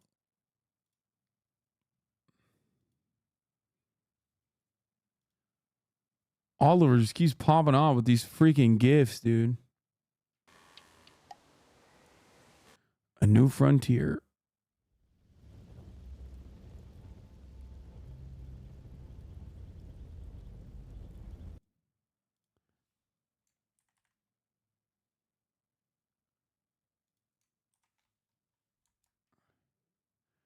How many episodes a season? I think there's like 2 left, right?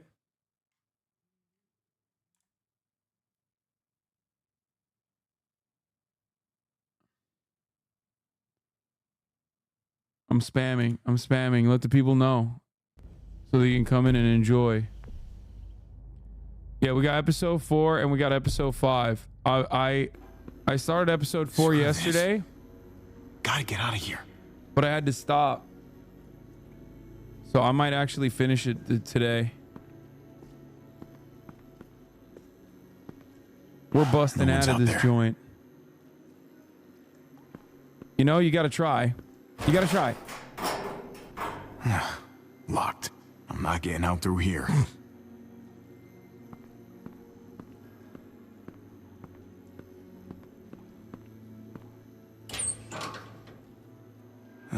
Nothing useful here. Could squeeze through there. How? Why does he say I could squeeze through there? Because I don't think I can.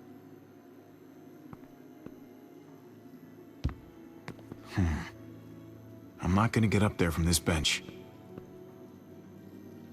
For those of you who are wondering what happened yesterday, nothing like crazy happened.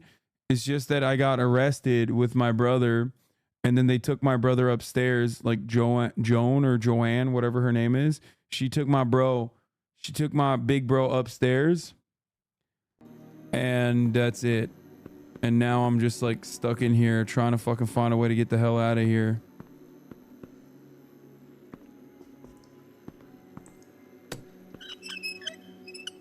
Yeah, and I had a flashback where he was a fucking asshole to me as I was throwing up big doinks, just hitting absolute heaters, you know what I mean?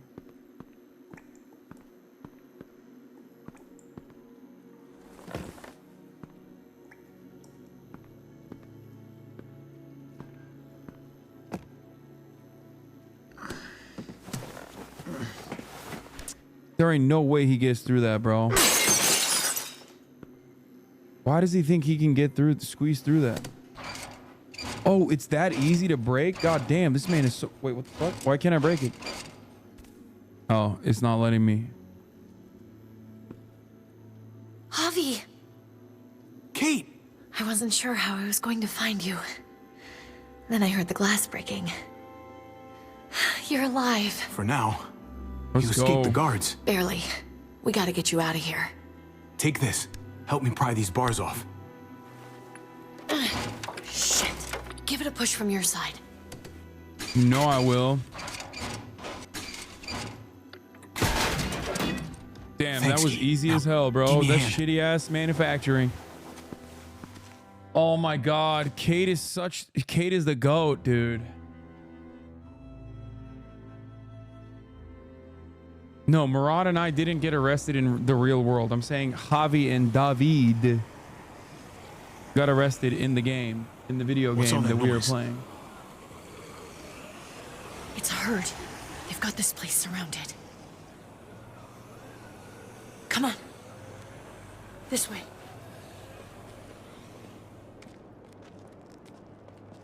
Sexo run still intact, by the way. Just pointing that out. Where are you taking me? Eleanor found a place. Gabe's there with the others. We've been hiding out there.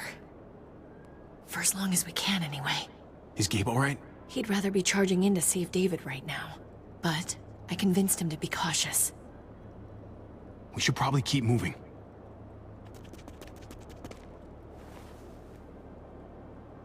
Where are the patrols? Oh, they're around. I had some close calls on my way to find you. Almost got caught. But I got lucky. You must be feeling better if you're sneaking around like this. I'm not, really. But I'll get my rest when we're safe. She's just horny, bro. That's what it is. It's the horn dog in her that caused her to do things unthinkable. I saw them take David from the quarantine building. Yeah. How's he doing? I can't be his wife anymore. But he doesn't deserve to be locked away. I didn't tell him anything about how you feel. He's going to figure it out eventually. Maybe.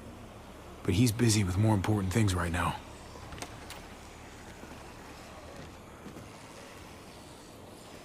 Hold up. Must have been the wind. I think it's clear. Let's move. Okay, lead the way.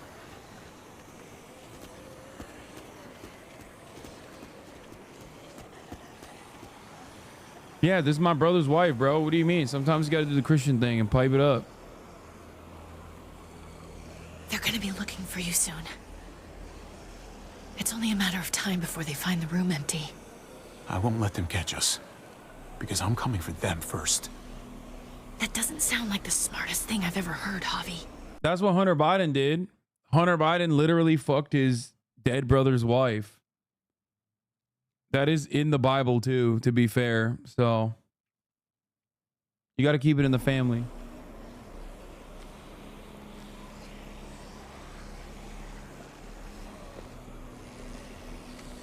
Chat doesn't know that this is real, both in the Bible and also with Hunter Biden. There's a lot of activity all of a sudden. I don't like this.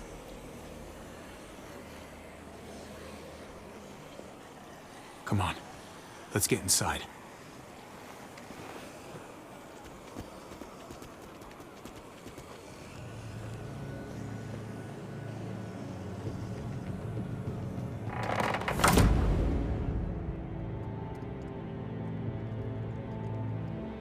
Has anyone told Hasan using blind this way is ableist? No, no one is trying to fucking bait me like you, okay? Because the gaming space is free of the fucking nuisance and annoying aspect of politics.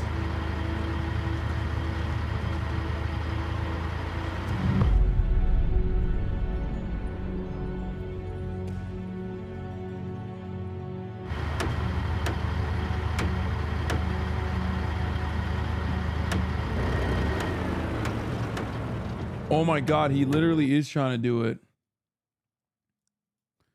I'm just saying it's problematic. Shut the fuck up, dude.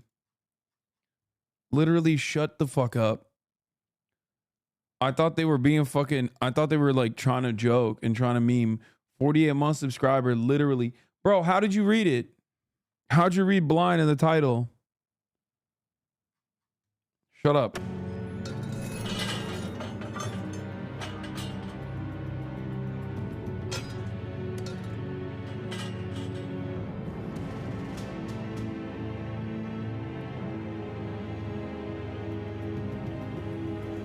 Here's a screen reader.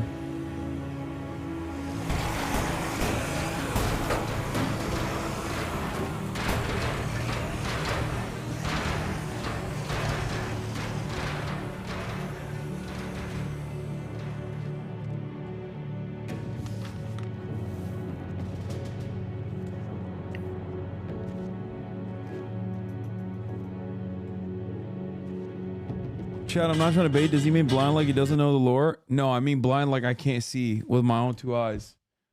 Oh my lord. Shut up, chatters.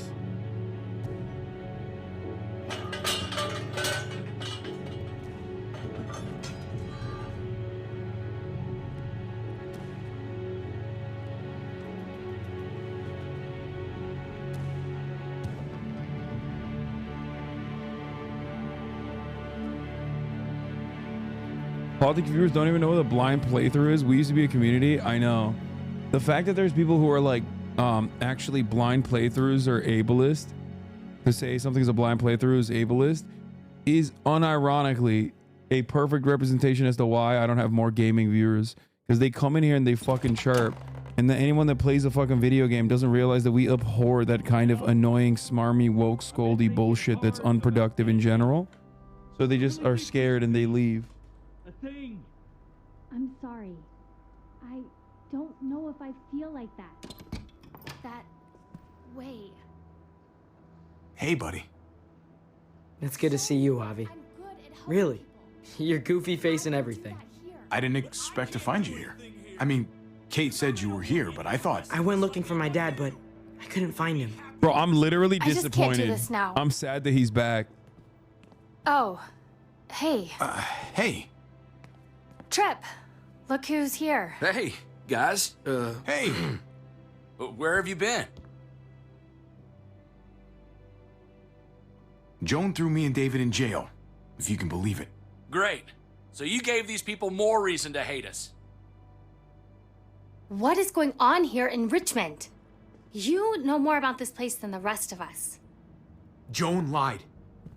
She's trying to remove David Joan from power. lied. People died. Told you we couldn't trust him. I want to go save my dad. Right now.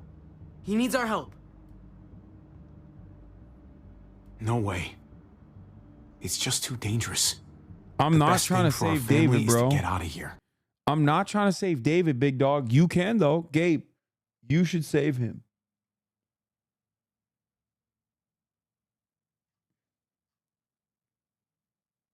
Bro, is his dad? Yeah, exactly. Which is why he should go save him. Y'all are crazy. Of course you'd say that. You already tried running away once. Have you guys even looked out the window? Go look for yourself.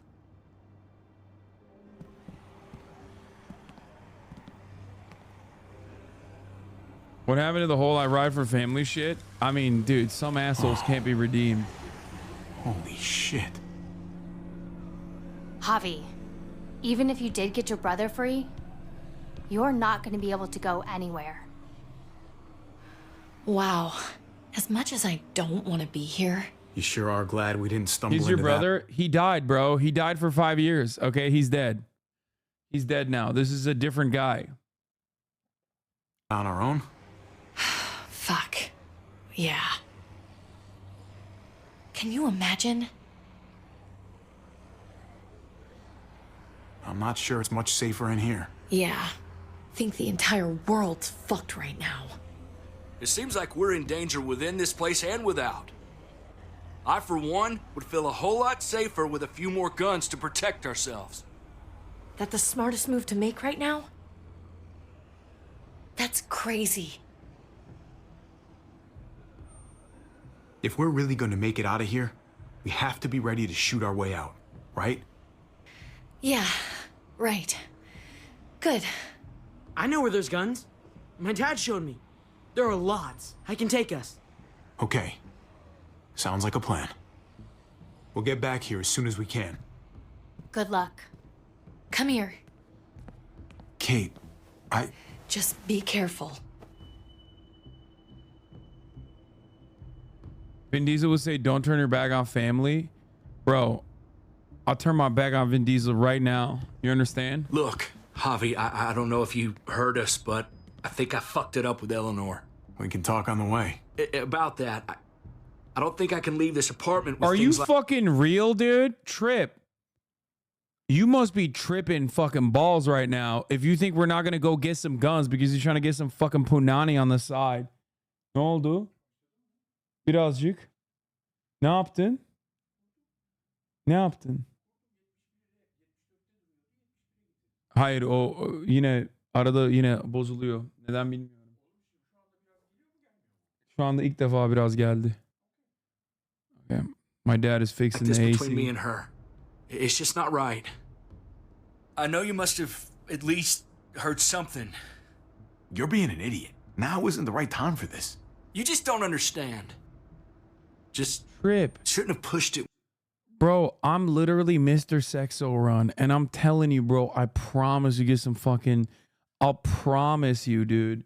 I will put in a goddamn good word. What the fuck is going on? You're like a fucking 14-year-old horny teenager. How did this happen? He literally is so resilient, so strong in every other circumstance, and now he's just like, I'm lusting, big dog. I gotta fucking fix it. With her like I did. Wasn't fair. Just Too left the much UT going on Austin already, protest. right? Javi, come on. Glad you didn't get arrested, Give us a chatter. minute, pal. So you can fucking watch me play The Walking Dead, Season 3, Episode 4. I'm sorry, buddy. I don't know what to do.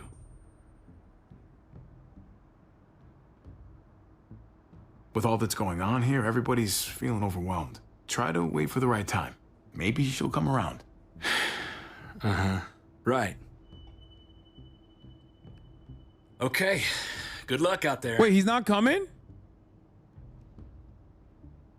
I'll talk it over with Eleanor and watch over things here. You've got my word. I won't let anything happen to anyone. Oh my God. Javi, come on. Good luck. That's insane, bro. We need more bodies. What the fuck? Bro, I hope Eleanor never fucks you and then fucks me in front of you instead, okay? That's crazy. I'm 100% going to fuck Eleanor now. Stay alert. Be careful. I'm dropping Kate. You'll be fine. I'm dropping Kate simply because great. I have something to prove now. Slow down, buddy. I've done this before, Javi. No, you haven't, Gabe. Not really. Some decisions, you make them in a split second and then have to carry them the rest of your life. You understand? Why are you so mean to Trip? Because, bro, we're about to possibly shoot through a heavily armed fortress of psychopathic fascists who want us killed, while simultaneously a massive horde of zombies are outside the entire fortress. So we're gonna have to shoot through like 2 different crowds, and Trip is over here being like, yeah, sorry, I have to try to get some pussy. My bad, bro.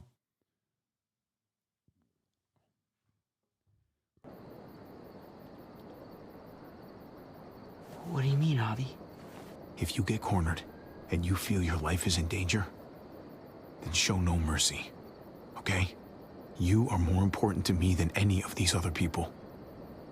Okay. Like this guy? This fucking necklace wonder?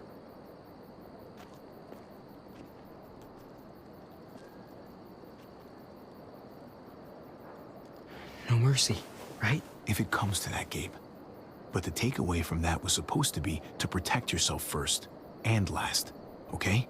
Don't hurt anybody unless you have to. Okay. We don't want to make any noise and attract any attention. Hey, I can go talk to him while you sneak inside. I'll distract him. He won't do anything to me. It's a good idea, Gabe. I can do this.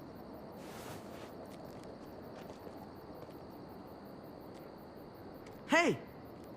Oh, hey. I saw something. Show me. Wow. Good dialogue.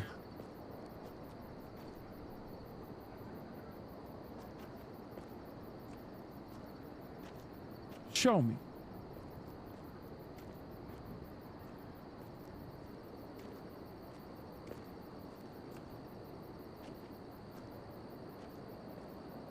Easy clap, boys.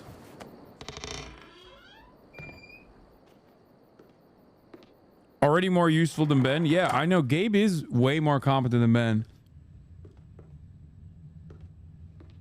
Oh, I'm willing to bet that you can't leave without that thing beeping.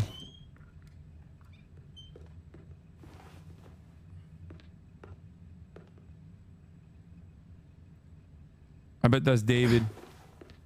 Oh. Told you it would work. Good work, buddy. Wait, did he kill him? What did he do? Gabe killed him, dude. Ruthlessly. without even a weapon. He just used his bare hands, fucking clawed his eyeballs out and shit. It's down here. The guns are Gabe, through you that fucking door. legend. Locked. No time to look for a key either. No, you can't break it. That's gonna be so much noise. Have to do this the hard way. Oh. That's crazy. That shit is echoing, dude. Oh my god. That's echoing through the entire halls.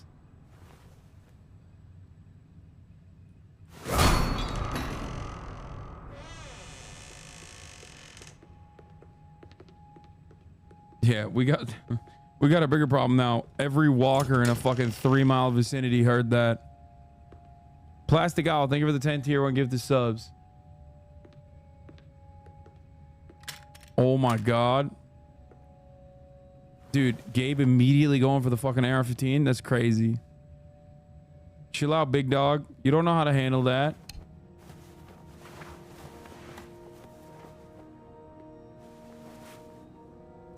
Oh, of course he's going for the AK. Choice.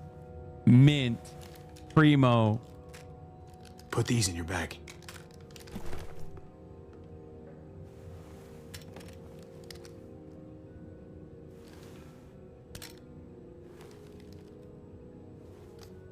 We never done this before. Just you and me. We make a pretty good team, right? The uncle-nephew 1-2 punch. Yes. Yes. Dude. Gabe is an uncle-nephew dynamic enjoyer, and I respect that. Okay, Gabe is back on my good side. He's back on my good graces. As you guys know, I am a defender of uncles across the board. And I really respect Gabe for also being a part of the uncle-nephew team. That's perfect. It's not over yet. We need to keep our heads in the game. See, I didn't give him too much of a congratulation. You know what I mean? It's like... Drop it! What the hell are you doing here? What are you doing with all that? Trying to help. I know you're pissed at me, but I want to do the right thing. For your brother. Bro, notice how fast I lied, by the way. I didn't even wait. That was a 1 frame. Immediately. Yeah, I'm trying to help David, actually. He told me I should break in and get the guns. I hope Gabe doesn't cook me here. For him, for the rest of my family, for everyone. Yeah. It was a shit thing to do, fucking off on me like that. I know. Why didn't you meet me at the stronghold? We had a plan. My brother is in over his head and the water is rising. He needs our help. You're damn straight he does. But why should I trust you now? As far as I can tell, you're nothing but trouble. Because what Joan is doing is wrong. I guess I can't really say no to that. Damn, owned. Owned in the marketplace And of it looks ideas. like you could use all the help you can get. Awesome. I gotta grab something else real quick. Meet me by the front at 5. Okay. Speed check, baby. That's a critical role.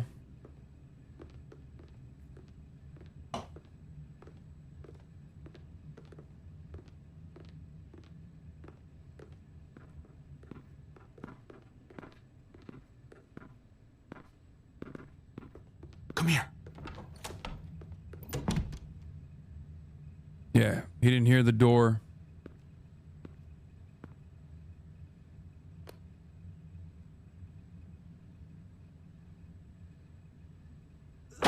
Freeze!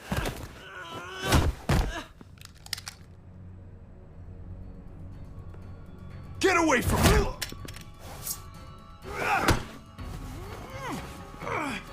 Bro, I got no smoke, dude. Oh, he fucking stabbed my ass. God damn it.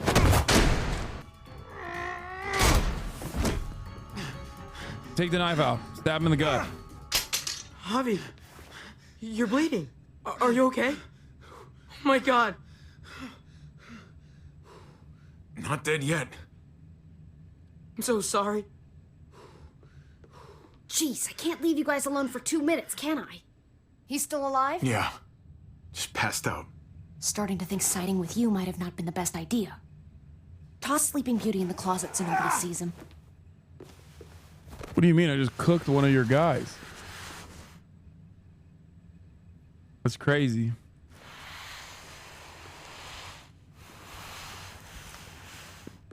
We have to kill him. It's really bleeding. You're gonna need that taken care of. Thanks. Shit. No, it's okay. Lingard and David are close friends. We can count on him to help you. Medical facilities right nearby. It'll be quiet this time of night, too. Okay, but let's be quick. I need to kill this man, and I'm just leaving him. He's gonna fucking be a problem later. Bro, pick up the knife at least. What's wrong with you? Oh my god, no survivability out here. No instincts. Can they really hit targets over a mile away? Not these, but some models. Javi, it's probably best if Lingard doesn't see these guns. He and David might be tight, but he's still part of Richmond's leadership council. I'll keep watch with Ava. Okay. Do any of them have laser sights?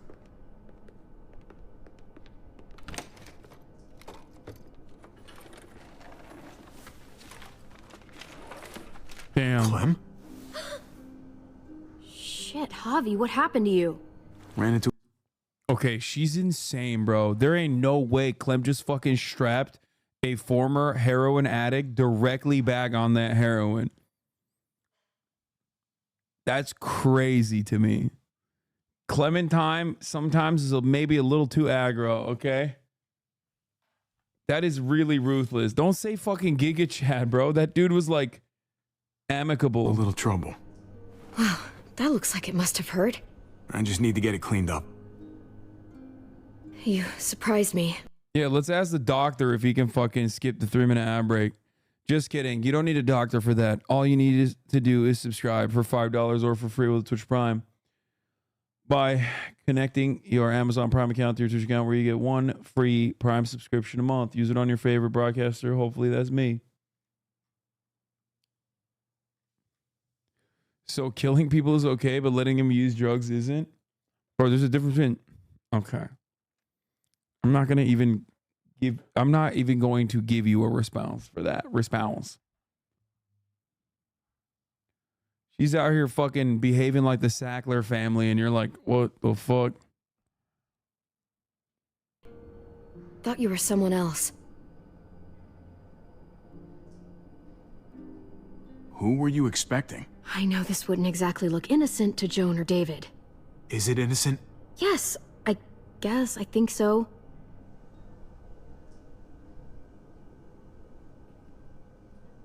Anyway, I can't leave Richmond with that herd out there. Something tells me Lingard doesn't care what you're doing. He's been out of it since I got here. He's alive. Poor dumb bastard. That's gonna need more than just cleaning, Javi. I can stitch that for you. I can't promise it'll look great once it heals. All right. Go for it. We know she's done it before. But if I lose my arm, that's on you. Ha ha, you'll be fine. I've dealt with worse. Let me see if I can find a needle and thread for that. Clem, are you okay? I'm fine. Wait, what? What's wrong with her? I started bleeding. I know, it's a thing. No. I've traveled with women before, and they all had it. No, she got her first period. No. What is it? I feel like that... I mean, like, why is it... I feel like that's like Zomber. Zombers probably get attracted to that, right? I suspect. You're bleeding. It's gonna make it harder for her to escape. I just don't understand. It means you're growing up, blossoming into your, you know, Hasan, stop. womanhood. Your body is developing, and then things change, but it'll be okay. Okay. I can... Isn't she a bit old for that, being her first? Bro, it's the Zomber apocalypse, okay? Maybe it stunted her, like, you know, period time frame or some shit.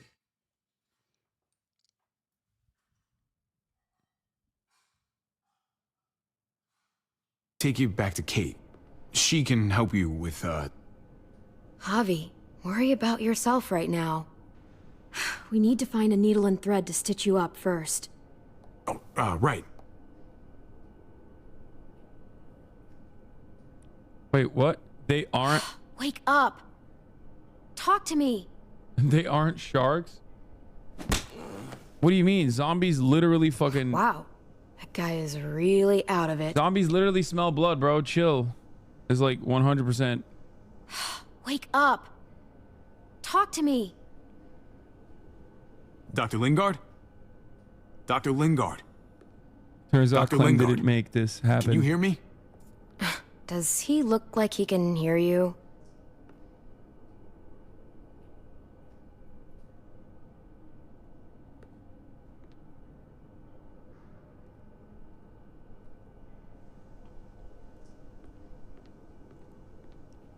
They didn't strap him to that, chat. He put himself Cody. on it. Not much left. It looks like painkillers are in high demand. I wouldn't steal any medicine if I were you. It really doesn't go over well.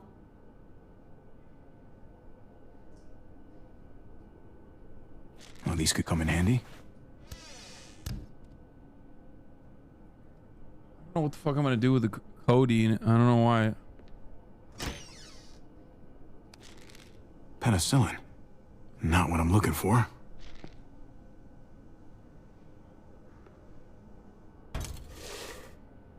Jackpot.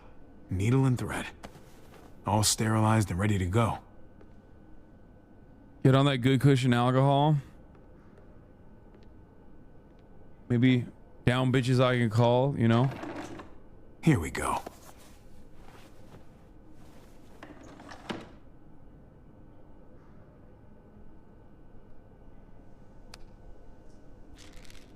Just pills.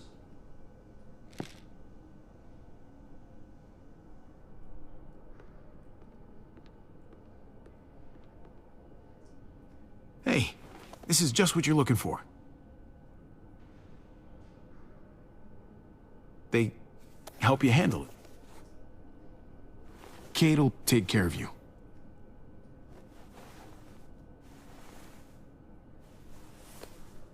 Think I remember how to do this.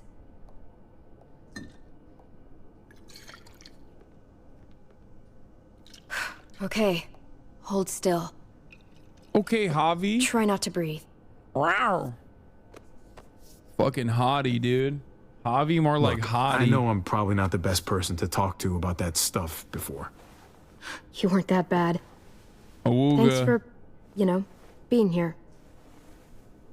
Basically, all this means is you could become a mom, if you wanted. Funny. I already felt like a mom. Even Ava would have to admit I was a good mom to AJ.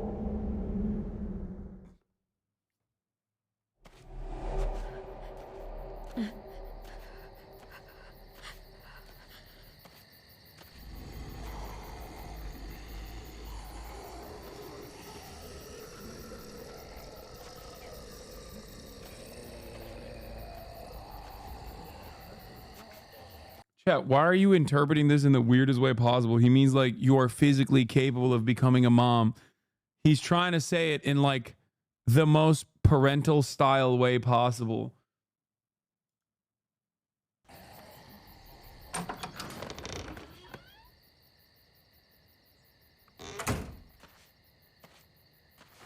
trying to do the birds and bees talk. He's mansplaining to her and making it weird. Yes, you're right. Like if you're like a single dad, you should never tell your daughter what happens to her body when she gets her period, even if she asks you, because that would be mansplaining.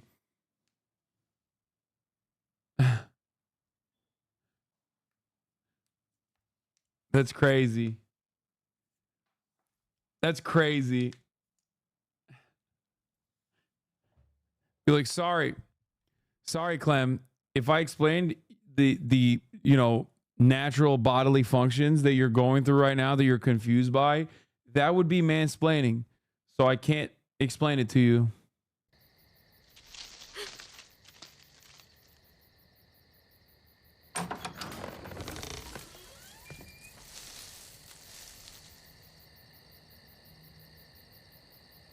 Come out of there now.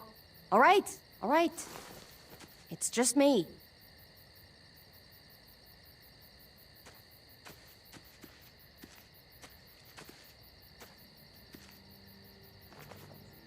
What the hell do you want? I'm really glad I found you. Clementine, I know this is hard. I'm so sorry about what happened with AJ.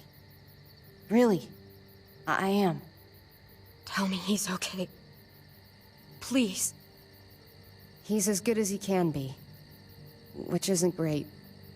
Look, it's not much, but here.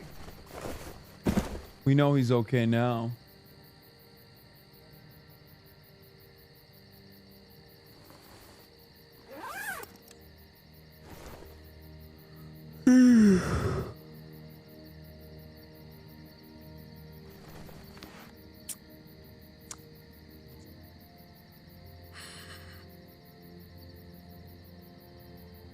David wanted you to have that.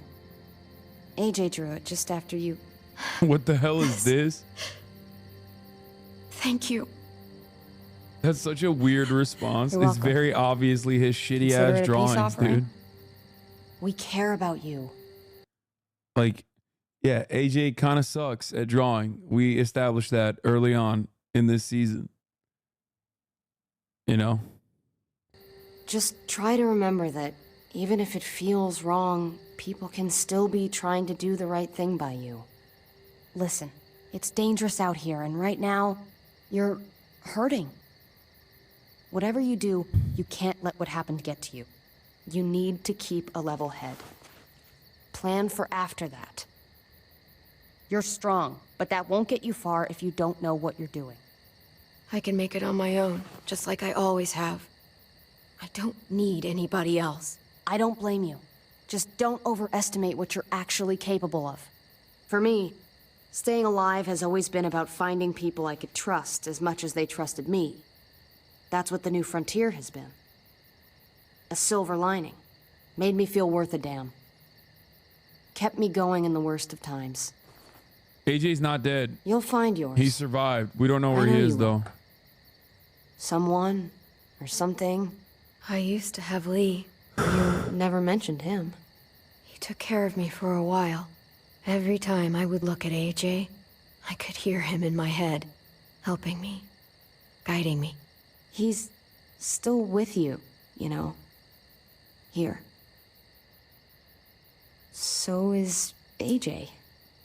From the first time we met, right here, surrounded by absolute hell, you and AJ were a light in the darkness. Hope for a better world. That's who you are. Promise me you'll never lose that light. Please. It's what makes you special, Clem.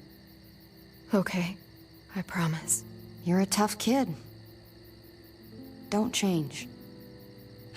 I should get back before anyone notices Yeah, I'm gone. promise me. Except I'll I know probably you said kill you'd get you by on without your even own, thinking but twice about if you it. find yourself needing supplies, or just someone to talk to, there's an old airfield about 10 or so miles south of here. Prescott. There are good people there. I'm sure they'll help you out. I'll miss having you around, Clem.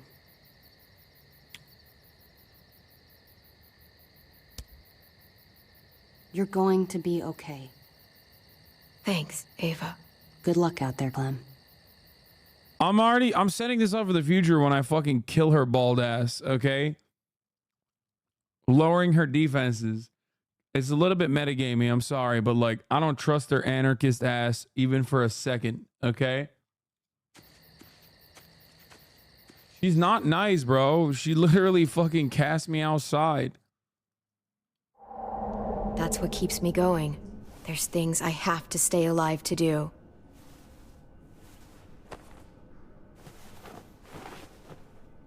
So, what do you think?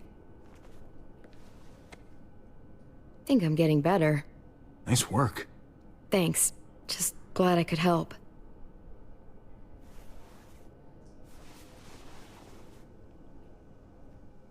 You coming? I still have to ask Lingard about AJ.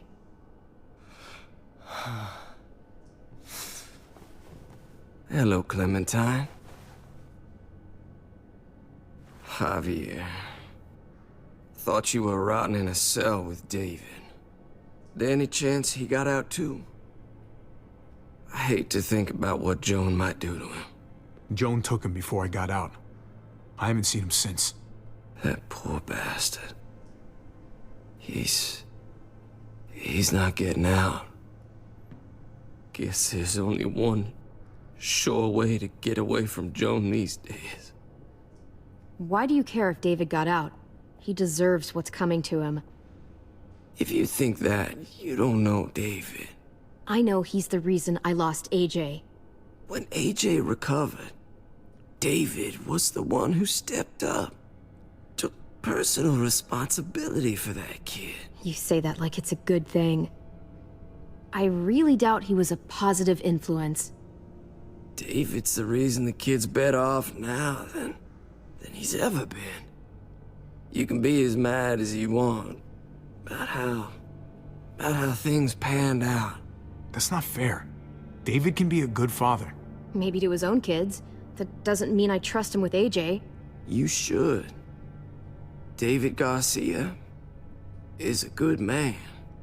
Why would you say that? I mean, it's true. He's a bad guy overall, but he was definitely... I'm being fair. What do you mean pay attention? No, he's a bad dude, but he was a good dad to Gabe and Mariana. He was. He was a piece of shit and definitely a domestic abuser. David wanted to leave his kids for the army. Okay, that's fair. People are 100% bad most of the time.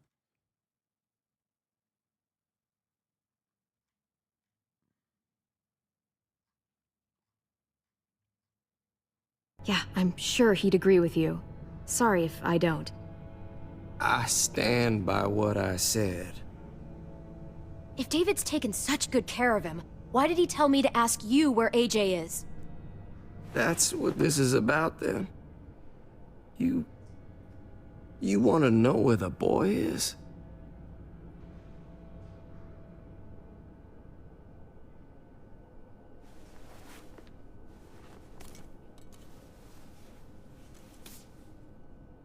That's crazy. My man's What like, do you want? let me rip another one. I just want to die. I want you to inject this into me. Hang in there. Don't give up. Tomorrow's another day. I can't. Yeah, good line, dude. You really walked him off that ledge, dude. Hey, hang in there, champ. He's like, please kill me. I want to fucking die with one final moment of euphoria.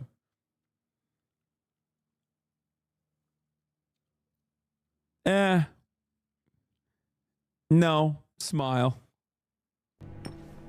When your brother found me, he got me to care about everything I'd given up on. My life. Other people. Even this goddamn place.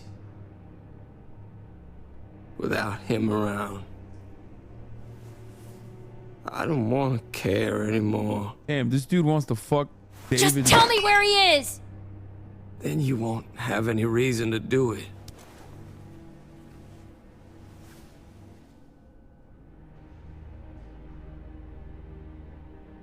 I'm not doing it. Javi, I have to know. I've been looking for too long. I can't lose him now. Do it? No.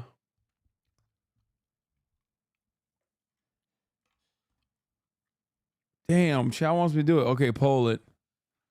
Poll it while I go pee. Poll it.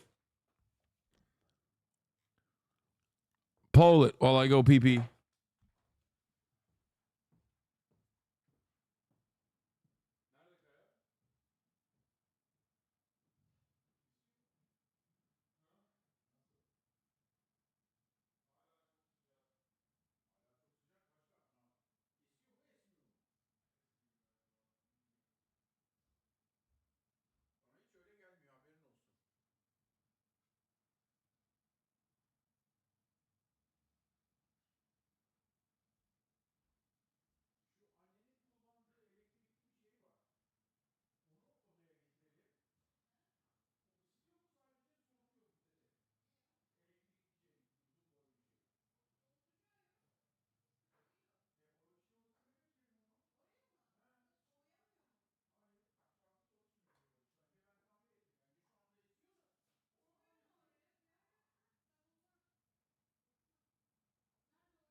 Okay, let's see what the poll is saying. No's are at 67%. Bunch of goddamn wokes up in here saying no to voluntary active euthanasia. Not when I'm this close. I bet Clem is gonna do it anyway. I said no. Oh, no, but I'm sorry, Clem. We can't do this. No, I have to. If you won't, I will. Clem, stop. He's not in his right mind. You can't do this. 1 second.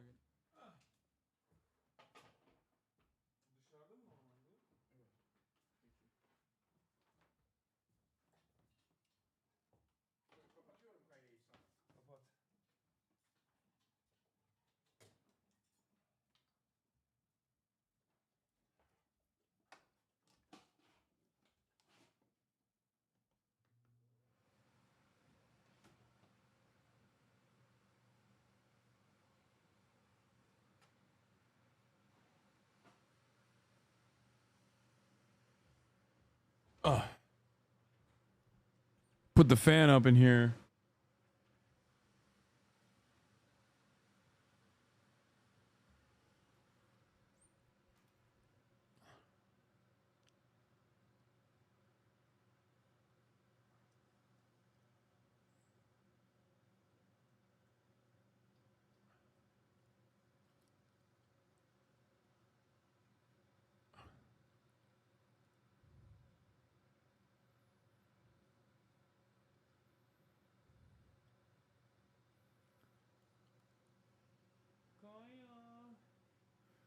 Kaya, come stand in front of the fan. Let go of me. I'm taking the deal. We'll find AJ, just not this way. There is no other way. Where is... You can consider the deal. Oh. No! Javi! How could you? So I'm an anti-vaxxer. It's your funeral. I'm an anti-vaxxer. Especially now. Now that Jones rounding up all alleged traitors. You better hope she doesn't find you. Hang in there, buddy. Oh, hey. Hi, Clementine. Hit him with a hang in there, buddy. Yeah, right back at you. You all good? Yeah, we're all set. Let's roll. Good to see you.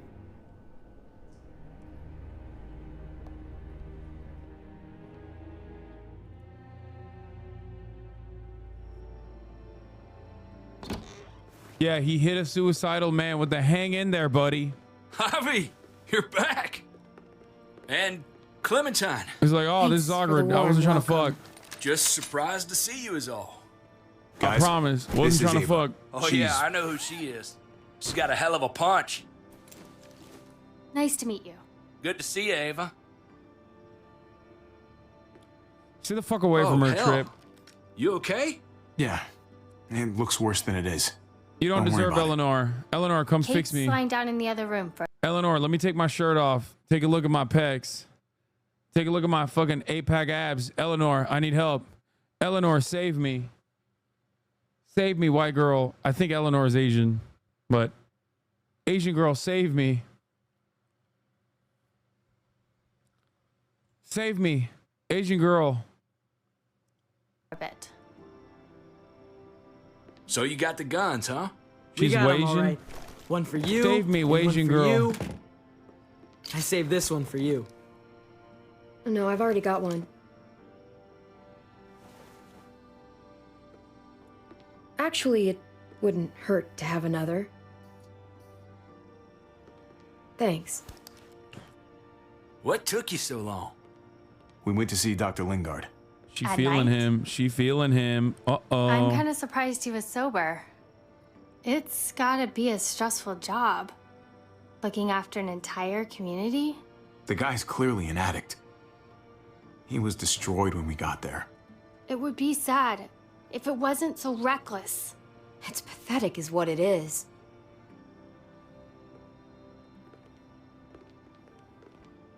Why don't you go talk to Kate, okay? Okay. The sun will be rising in a few hours. Jones' people know we're holed up here, and they're gonna come looking for us. All of us. For fuck's sake. Clem said it's not a disease. Yeah, addiction is a moral wrong. He's just an immoral guy. Maybe it's not as bad as we think. Fucking figures. And there's no going anywhere with those things blocking our exit. They like me, that has to help somehow. Just because they like you doesn't mean they're gonna like the rest of us. We're sitting ducks up here. Hey, we can do this. Yeah. We've gotten out of tougher jams before, haven't we? Not really. No. Sure? No, we honestly haven't. Have we? When has this ever happened? But this is different. We can't just cut and run. Not with the herd out there. Like it or not, we're fucking stuck in Richmond. Now how the fuck are we gonna put the brakes on this thing? Joan and her people are going to be at the square, right? We need to bring the fight to them. We go after Joan, our problems are solved. That's crazy. Great. These guys think we're gonna fucking... These guys think that we're gonna be able to execute Joan and then everyone else is gonna follow suit. They're gonna be like, all right, I guess our leader is done, so... Dude, Golda Meir being assassinated is not gonna stop Israel from behaving in very Israel-type ways. As a matter of fact, if anything, they're gonna... I'm gonna be honest with you. Probably gonna make them more hardened and more aggressive. So, how do we do that? It's a good question. Joan will probably have a full security detail with her. She'll be insulated. From us and from anybody in Richmond who doesn't agree with what she's doing. If there are good people left in Richmond who are against what Joan's doing, we need to ask for their help. If we can talk to the people at the trial, present the case to everyone in Richmond, we might not have to do this on our own. We light the match. The people do the rest. After we take Joan out, we're gonna need some way out of this mess. I don't know about the rest. I'm such a Ombim Be'echad Andy. I'm like, no, we will find inside of Israel, there are certainly people who will understand our plight. We'll make them vote through civility. I'm always gonna be a fucking lib at heart, you know what I mean? To you, but I'm not much of a runner. We've got a truck, a big one, that we used to use for walker defense. It's a little busted up, but it's way better than nothing. People are gonna be patrolling these streets looking for us. How far away is this truck? I'll show you.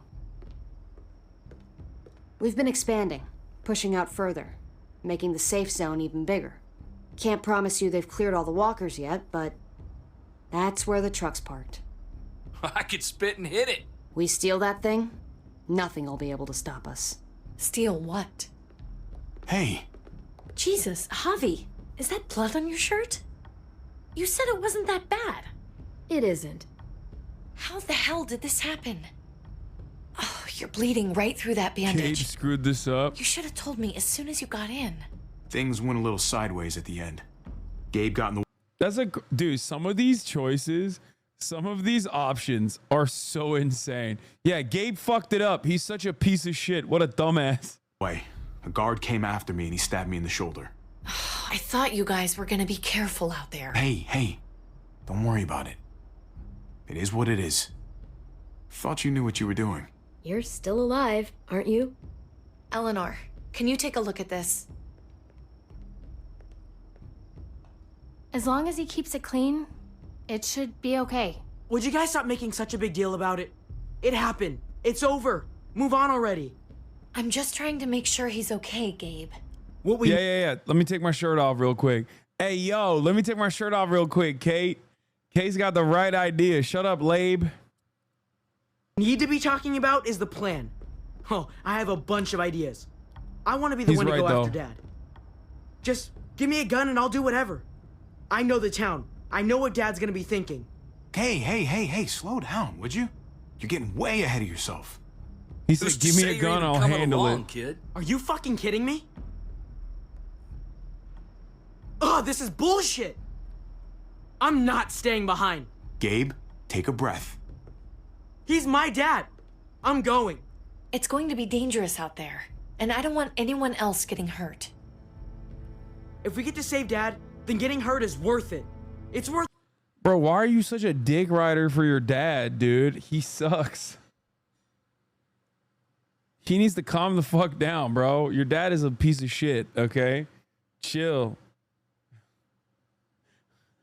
That's an insane thing to say. Excuse me. Hey, yo, why are you dick riding your dad?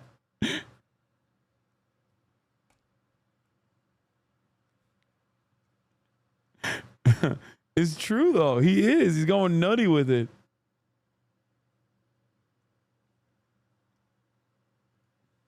Dying for. This is more important to me than anyone else. I've got a gun, and I know how to use it. You're out of control, Gabe. First the shit at the armory, now this? How am I supposed to trust you to do anything? How are any of us? Oh my God, I'm starting to talk to him like David, and he's responding positively to it. This is a child of abuse, okay? Just gotta smack Kate up a little bit, get him in the mood, you know what I mean? He's gonna be like, okay, I'm responsive now. Nobody here is gonna let you be a martyr, Gabe. Your life is precious.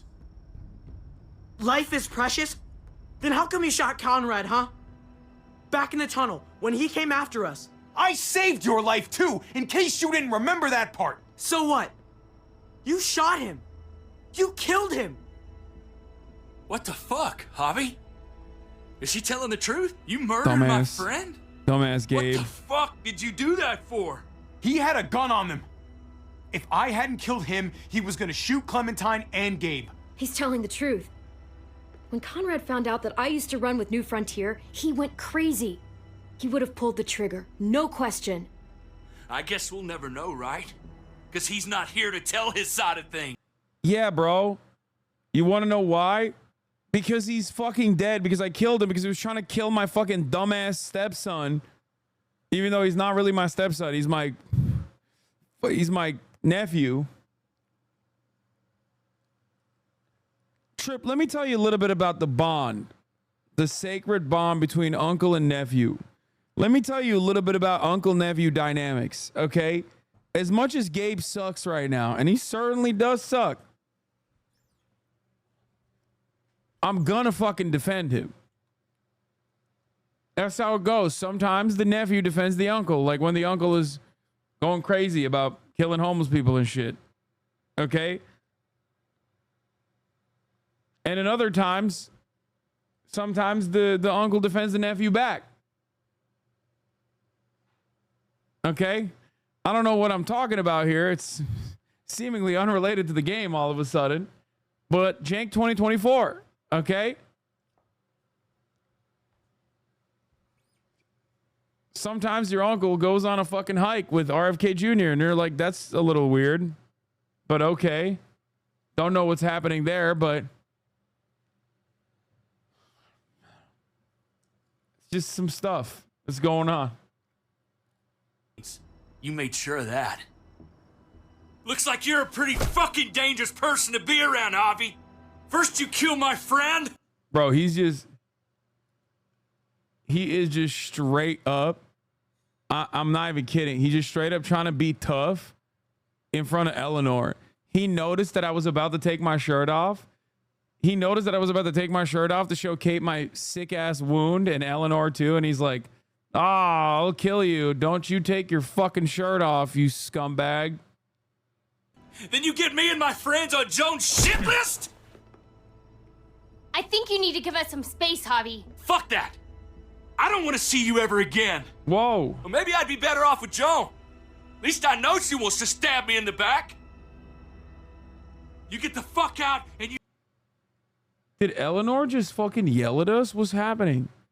Eleanor, baby, chill. Stay gone, or I can't be held accountable. You feel me? We can take care of ourselves. I'm sorry it happened the way it did. Really. Conrad wasn't a bad guy. The situation was just fucked. We better go get that truck. I'll, get my stuff.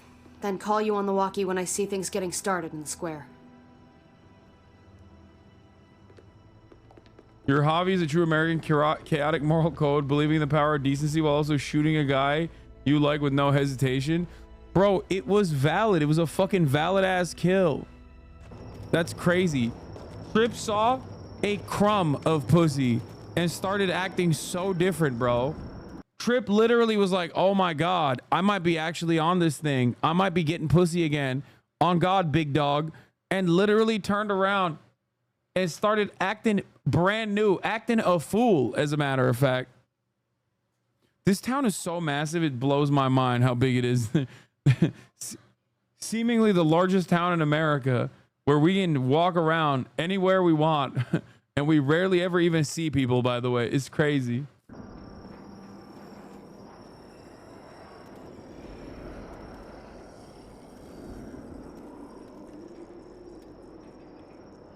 Clem, you come with me to get the truck. Gabe and Kate, you guys hang back here. Dude, everyone's talking a big fucking game until Eleanor starts saying Javi in bed. Okay, what the fuck do you think happened with David? It's the Javi curse, baby.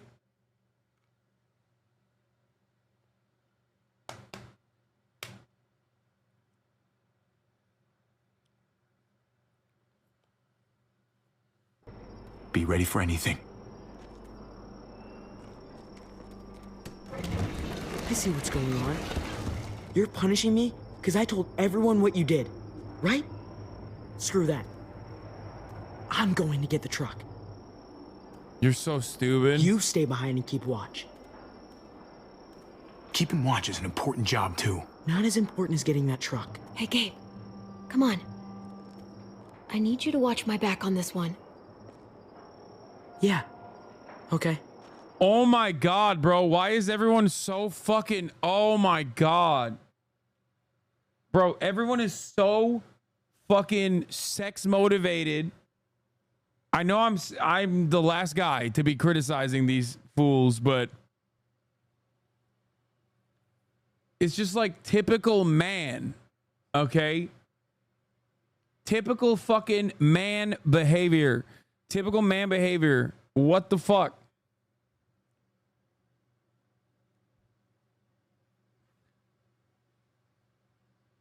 I can't believe, Gabe, you fucked up my sexo run, dude. There's no way. Even though this is an age-appropriate dynamic, I'm not letting you. I will fucking ground you. You are not going anywhere near Clem. My precious Clem. I'm going to defend her safety and sanctity, okay? Until marriage. Better make an honest woman out of her, son of a bitch.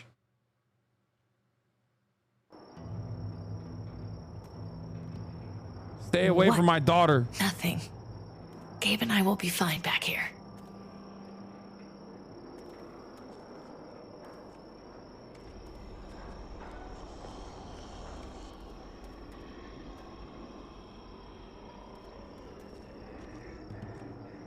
I'm gonna tell him stay away from my daughter.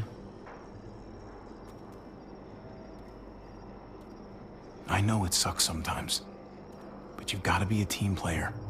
It's about thinking of everyone. I get it, okay? Just quit treating me like a kid all the time.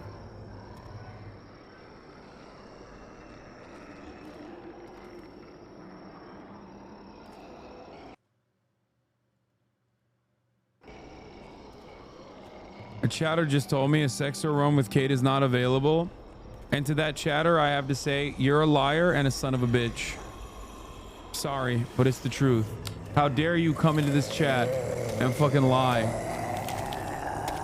That's not a spoiler. You know why that's not a spoiler? Any more muertos pushing, and those boards won't hold up. Because it's a lie.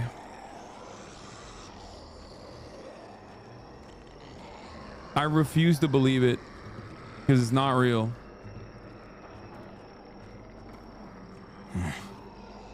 This thing looks like it moves too slow for an escape.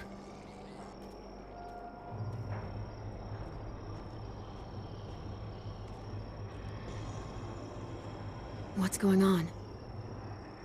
Thanks. For what? Helping out with Gabe. He's having a rough time. Yeah, we all are. I'm just doing what I can. Let's keep looking for that truck. You got it.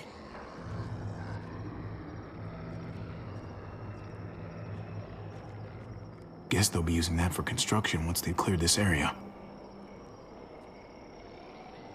Hamas bulldozers.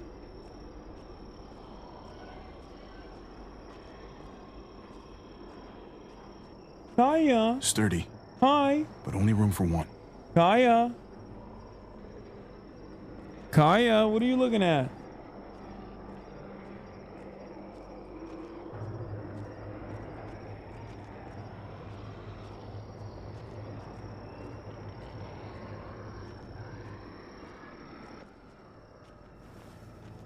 There it is. Let's go. Kaya, come here.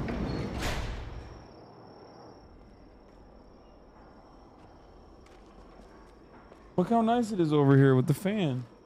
You don't like it? What are the chances? I'd say about 50-50. Smart ass. They say how long it's going to take for them to finish up here? People keep getting pushed onto other projects. They're months behind. Hell yeah. This Nereye? shift is killing me. Hadi eyvallah. Early risers. Ne zaman geliyorsunuz? Come on, we gotta hurry and finish before more people wake up. What are we gonna do? We can't start the engine. Not without attracting a lot of attention. Kate, you steer. The rest of us are gonna get behind the truck and push. Kaya doesn't fuck. Kaya does not fuck with the van, or not the van, the fan. Kaya. Hello, my pretty lady. Look how nice it is with the fan here. Look at her floofy ass tail, chat. Yeah. Yeah, floofy tail time. Oh, she likes it. She's beginning to like it. She's seeing the vision. She's seeing the vision with the fan.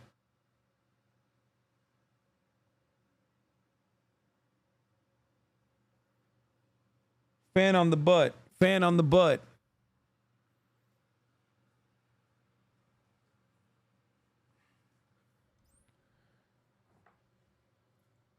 Hasan complains about cat people, then acts worse than cat people. Dude, come on. See if we can't get some D. Yo, chill.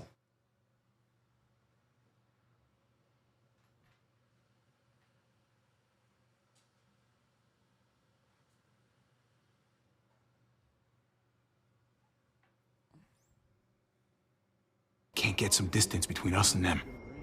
That's crazy.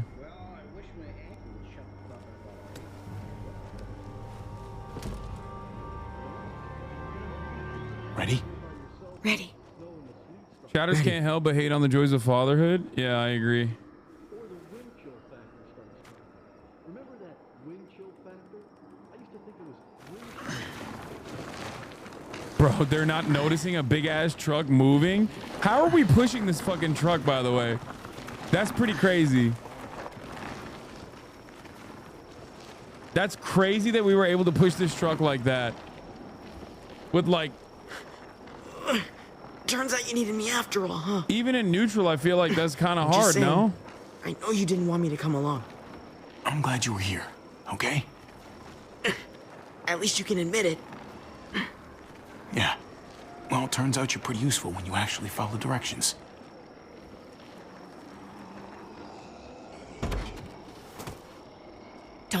Bro, people saying it's in neutral is so funny. Have you guys ever pushed a car in neutral? That's just not that easy to push by yourself as an adult. This is a truck with 2 children. I guess one of them's Clem, so... You know, I guess she's brolic, but... I think those guys will be able to hear the engine all the way over here. I put it in neutral. Couldn't find an ignition key in there. Guess you'll have to hotwire it. Try not to shock yourself. Shit. I'll need something to strip the wires. They left all their supplies lying around. Bet there'll be some tools out there somewhere. Just try to hurry, okay?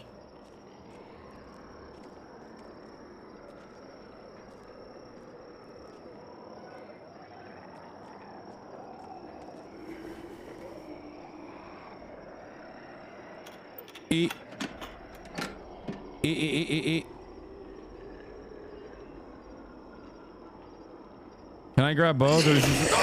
Hit him!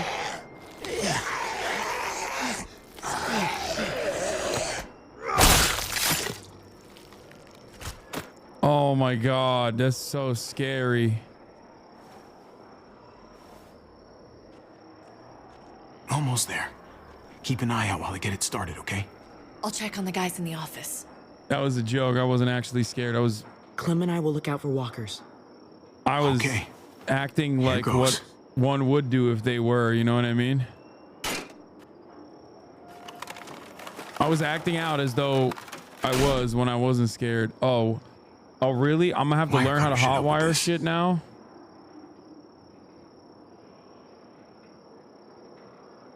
Which one do I fucking clip?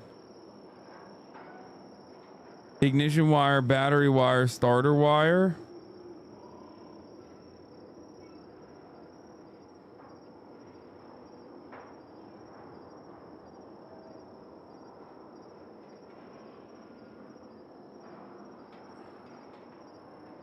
Plus minus time? Bro, I don't know how the fuck this shit works.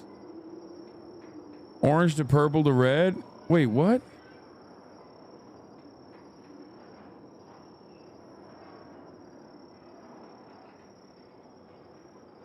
I'm taking starter.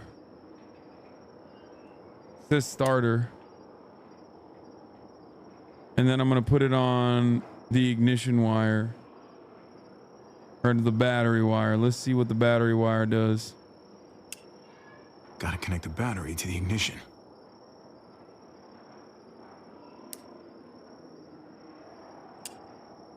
Okay, I'm doing it all. Fuck it. Let there be light.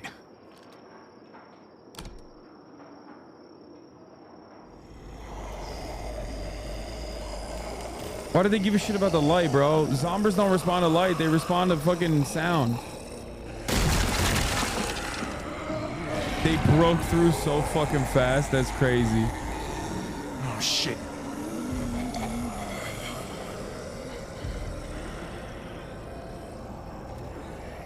Don't get electrocuted. Don't get electrocuted.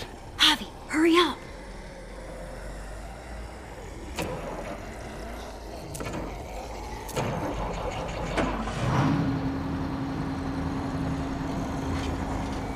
Hey, let's go now. Whisper, yell.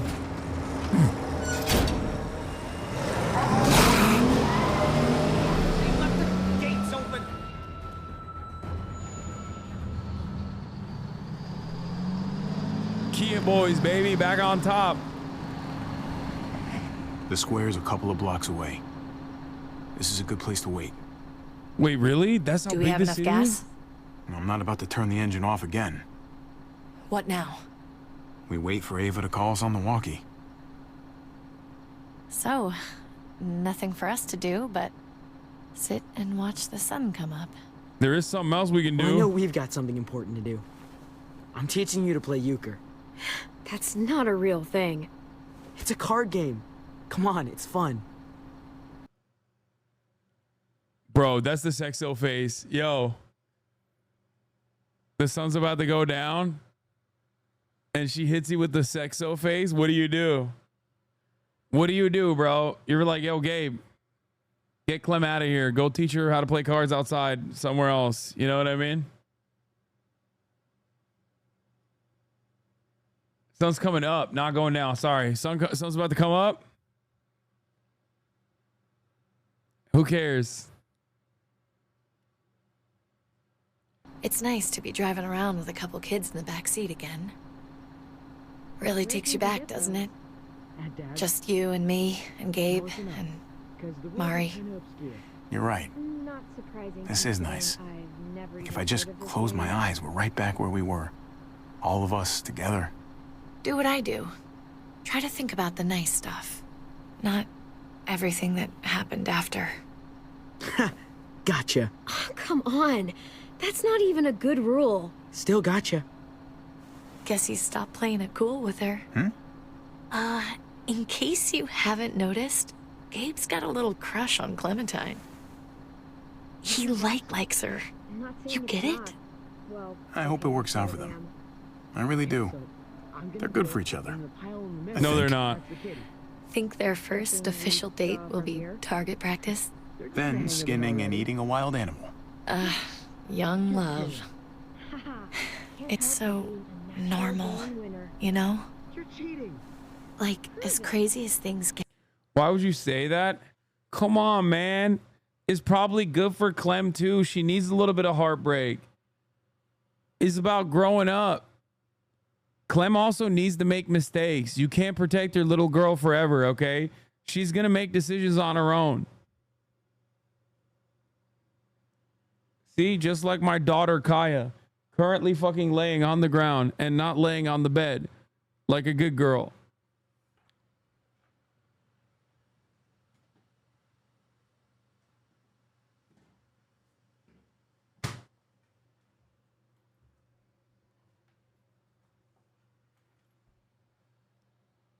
Teenage pregnancy. Okay, bro. You think I'm going to teach her abstinence only sex ed? As terrible and tragic and just plain stupid. There's nothing more wonderfully ordinary as two kids falling for each other. Not that they're there yet, but to feel something that intensely for another person. Is it bad if I kinda envy them? Those early days. Before you get up the courage to say exactly what's on your mind. You never get those back, do you? Well, we have it. No, you don't. We have it here, though. It's unfair. That's all I'm saying. That they're feeling what they're feeling right now, and when that sun gets a little higher, it's right back to the fight. I just wish he could have had a childhood, you know? I wish I could have given them that. Him and Mari, both. They deserved better than this. That's why we're doing this thing, right? So he can have a better life after everything's said and done? You're right. I know you're right. Don't be so defeated. Javi, having you there with me, right by my side, all this time. Oh my God. That's what made the difference. You're so sure of what you're doing all this for. You didn't run away. You could have. But you didn't. I think that's just, who I am, you know? Yeah. Who I am now, That is who I am. I get it. For you. There's no graceful Para way to say usted, this, mi so amor. I'm just gonna say it. I know we've had moments, you and I. And they're always a little hot and a little confusing, and maybe some of them haven't meant anything at all. It's a sexo time. TikTok. It's 6 o'clock. Mi amor. But before whatever happens tomorrow happens, I need you to know. Whatever this thing is between us, I want to give it a chance. Yes, And I know the fact that David is back in our lives now makes this whole thing a little more Sí, mi complicated. amor. But do you feel the same way? I'd really like to know. Should we poll it? Should we poll it for the first 100% poll result? Me amo el Riz. El Rizonino. Before things get crazy. Let's go for it. We gotta try, right? Oh my God, really? Really. So are we gonna... Oh. Yes. Okay. Yeah. Shit. We're doing this. Turns out there's a little bit of love. You do in realize we're gonna have to have a weird conversation with David, right? It's the right way to play this, He already got the sense I was pulling away. That would be the stand-up thing to do in this situation. We're so stupid. David's gonna kill us at the end of this season when we're gonna save everybody and somehow magically give David the fucking keys to the castle and then be like, hey, by the way, we're peacing out. We love each other now. And he's gonna be like, okay, well, you're dead. Can I just say how lame doing the stand-up thing is, though? Oh, it's super lame. Javi, it's an execution over here. She's planning to hang David in front of the whole crowd. You've got to get over here, now. Don't bring the truck. If they see it, they'll kill him right away. If you can just get into the square... Shit. We gotta get over there. Now.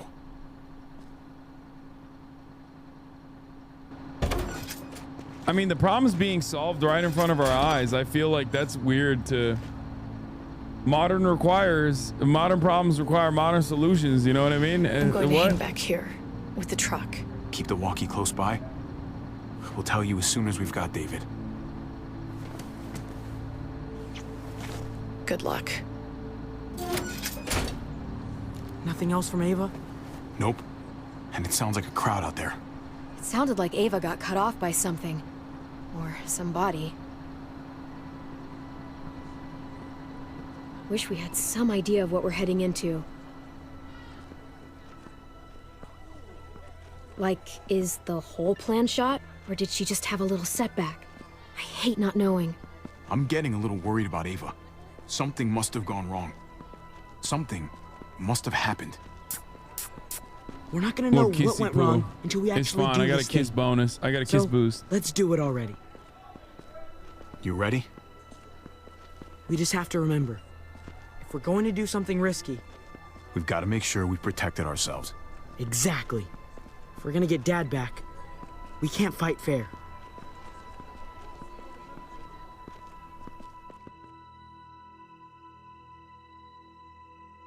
The voice acting is pretty good in this game. Everything is pretty good in this game. The writing is pretty good. There's some cheesy moments, but overall...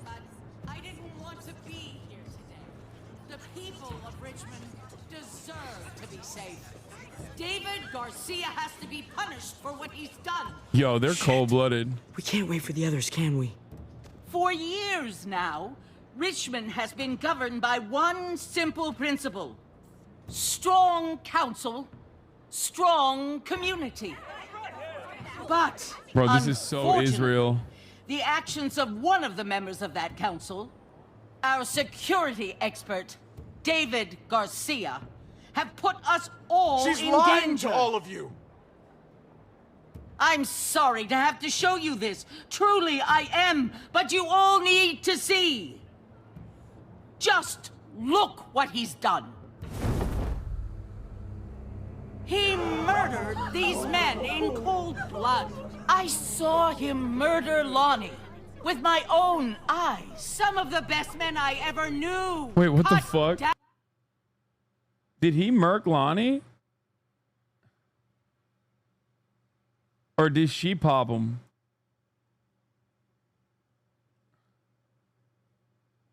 Did he end up murking Lonnie in the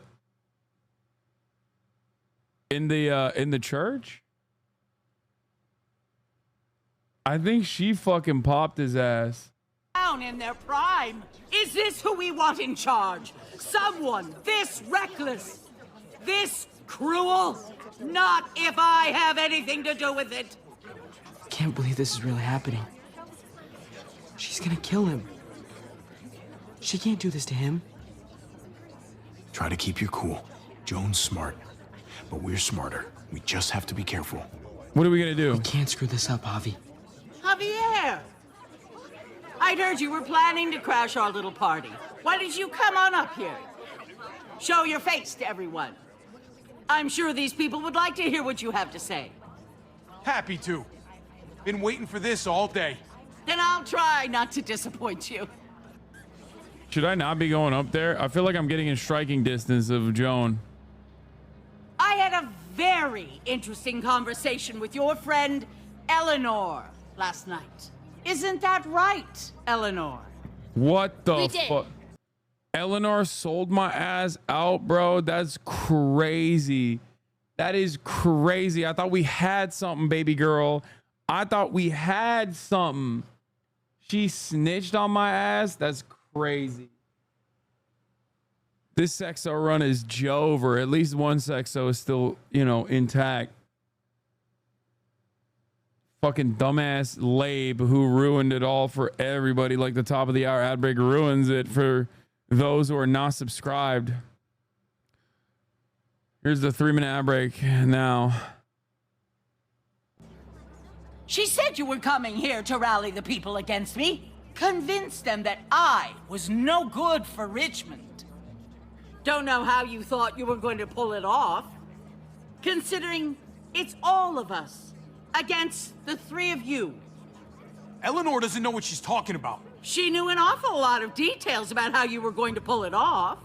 She was happy to share, especially after I promised her she could stay in Richmond. Where's Trip? I can't believe Eleanor did that to us. Believe it. Here in Richmond. Why can't you believe it, dumbass? You literally said I killed one of her besties for no reason, even though there was a very good reason as to why I did it, you dumb fuck. Shut up, Labe. Oh my God, bro. It's literally your fault, Labe. Labe ass. People who put themselves before the group don't last long. Bring them out. Get away from me. You're making a mistake. Ava! Oh no. They had them this whole time. David wanted to tear this whole place down. He told his people where to find our... Wait, Eleanor? Eleanor sold out Trip? Yo, maybe a sexo run is still in play?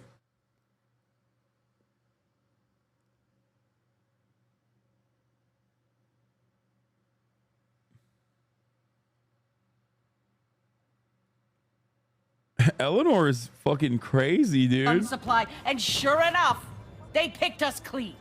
You really thought you could ride into town and stage a coup? With our own damn weapons? Something like that?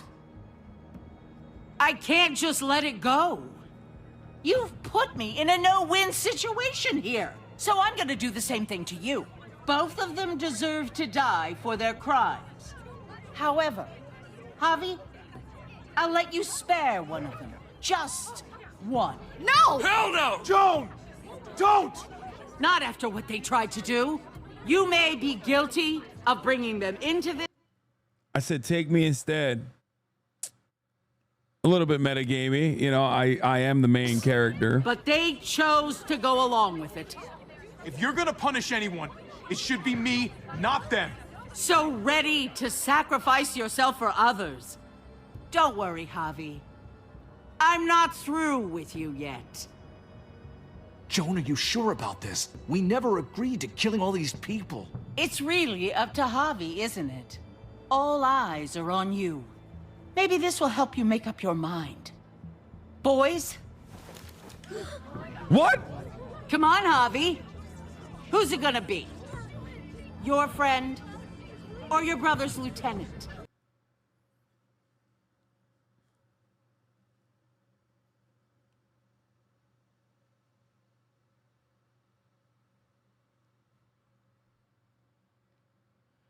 Poll time, but honestly, fuck Trip.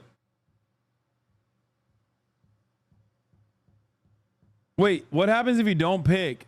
Third option of the poll is don't pick.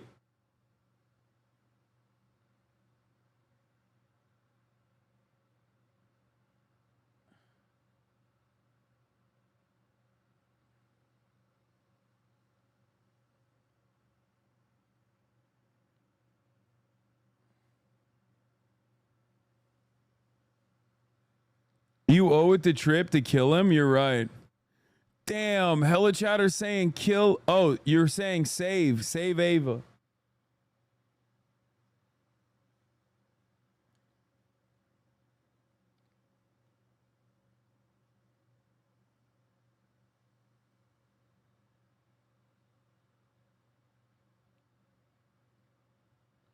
Trip helped us? Bro, Trip literally tripped over himself, okay?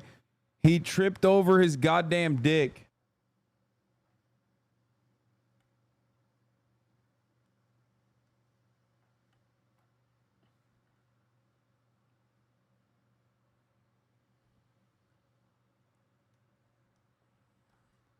Pussy blinds, Hasan. I know. I seen it with my own dang eyes.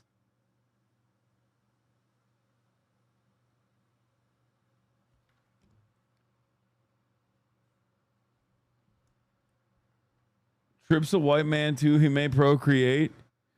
How the fuck do we close this poll and then run a new one? You know what? Fuck it. Democracy thrives. I'm saving Ava. Or should we redo it? Oh, come on! This is fucking stupid. You can't be serious. God damn you, Joan.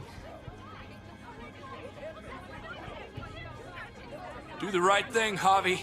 How could you do this?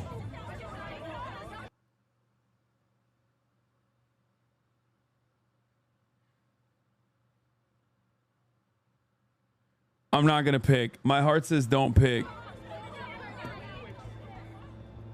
I'm not picking.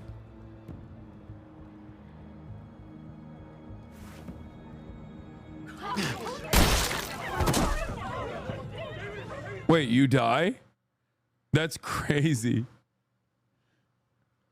That's what happens when you don't vote, chat. I wanted to show you a valuable lesson, okay? If you don't vote for one guy doing a genocide right now over the other guy who will also definitely continue the genocide later, you die. This is what they do in Australia. It's called compulsory voting. All right, well, doesn't matter. Time for season 4. No, I'm just kidding. All right, I guess Ava, save Ava choice wanted stands. to tear this whole place down. You think that's funny? No, I don't think it's funny. You want to know why I don't think it's funny? Because that's literally what they do in Australia. They kill people. He told his people where to find our gun supply, and sure enough, they picked us clean. You really thought you could ride into town and stage a coup? With our own damn weapons? Something like that? I can't just let it go. You've put me in a no-win situation here. 69% so I'm gonna do the same is thing a to funny you. number. Both of them deserve to die for their crimes. However, Javi, I'll let you spare one of them. Just one. No! Hell no! Joan! Don't! Not after what they tried to do.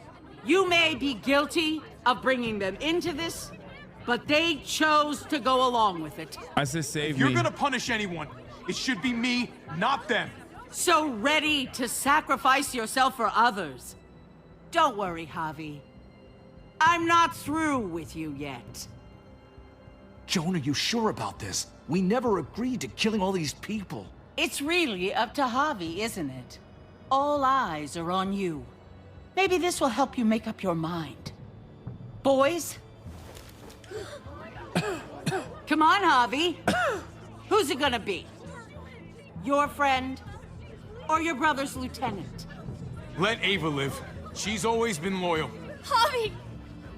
No! Shut up, dumbass. You're the reason. Everyone will remember that. You're the fucking reason why Tripp's dying, stupid. You gave him up. Well, there's the hobby I know. Backstabbing, double-crossing, no-good, dirty fucking murder. Such language. But I admire the sacrifice you're making here, Javi. Dude, that's such a perfect demonstration of like fascist civility right there. She's mad about, she's like, oh, look at this language. Bro, you're literally about to execute people in front of an entire crowd full of children that know the people as well. And you're over here talking about the language. Shoot her. Wait! I said don't shoot Ava! You did, but there's something else you need to understand. Betrayal. Joan, think about what you're doing. Ava's one of us. You can't fucking do this. This is fucked. I can do anything I want. You brought this on yourself. Do We got bamboozled.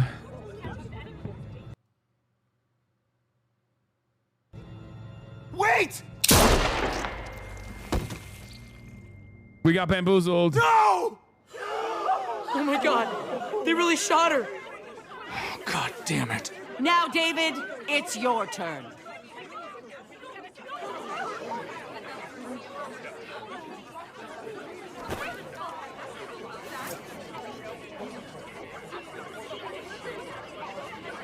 I can't believe this. This isn't how we do things. This is madness. Stop her, Clint. Is this the process you trusted? No! Think about this, Javi. You know what's gonna happen here. You ready for that? We don't murder in Richmond. We exile. That's how we've always done things. How about you take David and the rest of your people and just get the hell out? Go far away from Richmond, and then whatever you do is up to you. I'm sure the herd outside would like that. She thinks she's sending us out there to die. She's counting on it. Everybody put your guns away. We're gonna handle this. She's gonna peacefully. kill him. She's gonna kill him next and be like, nope, he was too weak. Don't listen to them, Javi. They're fucking butchers, all of them. Shoot that bitch. Take her out. She deserves it. That's an insane moment.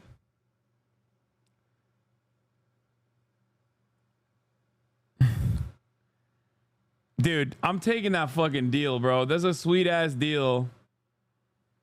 I feel like if I shoot her, they're gonna kill a bunch of people in the group. In the chaos.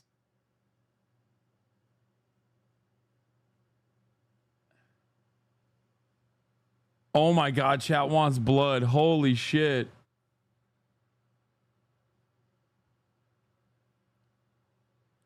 Poll it. Last poll was a fucking dud. Y'all cooked me.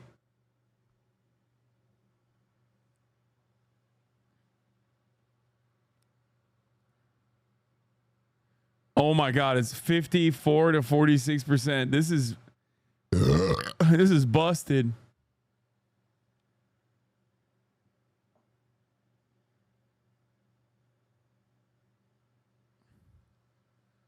People saying she killed a bald. It's it's worthy of punishment. Wow, chat out here. How the fuck am I gonna get out of this, chat? If I shoot her, we're not getting out of here.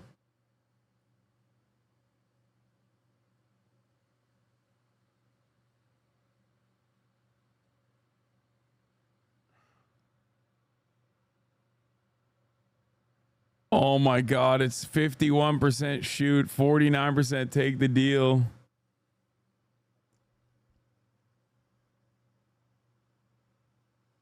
Today you bleed American.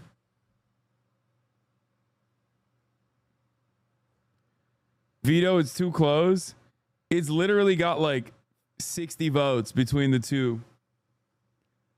It's going crazy. 60 votes between the two. What would I do? I'm a pussy.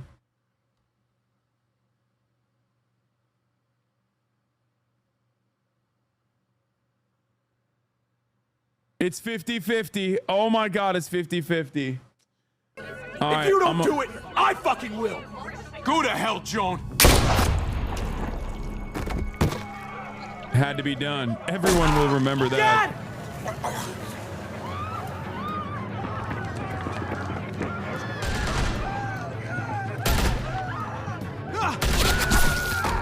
Damn, they're just murking their own people. I'm just using human shields, bro.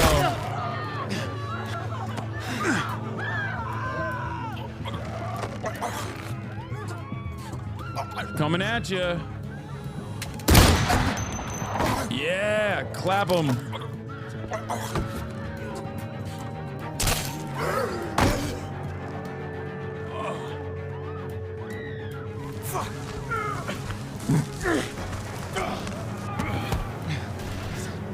IDF spec FPS run? Bro, it was so valid. You son of a bitch! Get back here! Dude, you're so dumb. Gabe, I need you to cover me. We gotta make things right. Okay.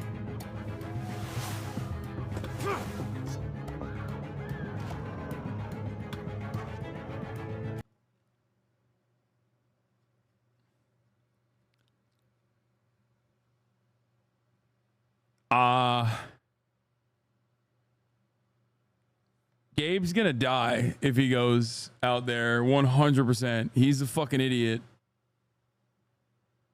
We're not polling this. I feel like the lady who Joan killed 5 seconds ago got the short end of the stick here. I don't know if he should die. Especially now that Clem likes him. I feel like my baby Clembuterol. You said this man was a good dad.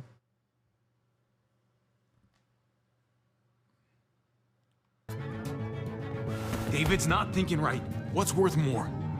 His revenge or your life? I think you're right. Pussy. Thank God. Thank God he's such a pussy. Dude, I'm fucking lasered.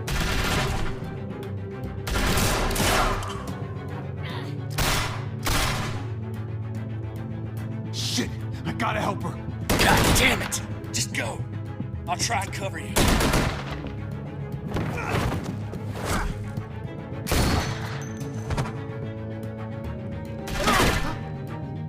We had a way out of this, Javi. Why did you have to go and shoot her? Shit, get down! I hear gunfire. What the hell is going on over there? Are you guys okay? Stay away from the square. It's too risky. We'll come to you. I can't hear you. It's too loud. What? Bro's got grenades and shit? God damn, son.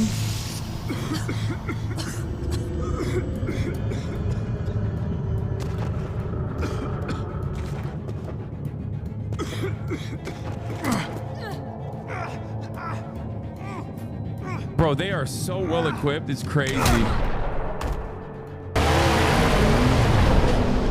But they ain't got nothing on a player like me. It's Kate. She's coming for us.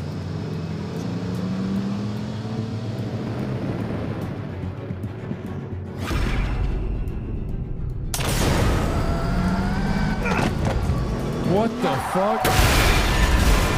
Oh no, bro. Oh no, bro. Oh God. Javi, no, you've she's gotta gonna get light over on there fire. before- Oh my God. Oh my God.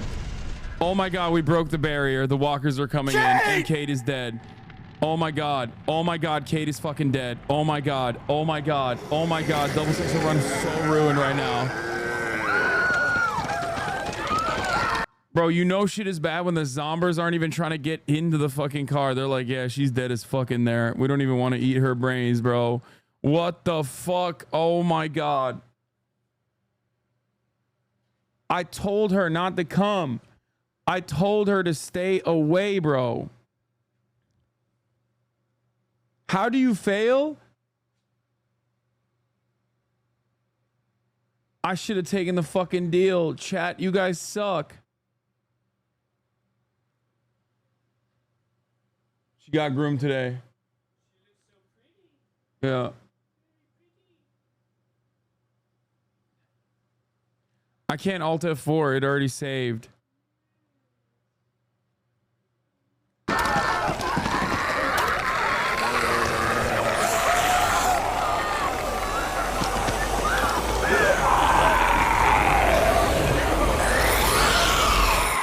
This is the worst deal of all time.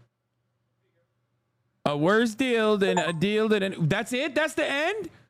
Oh my God. Are you for fucking real? Be for real.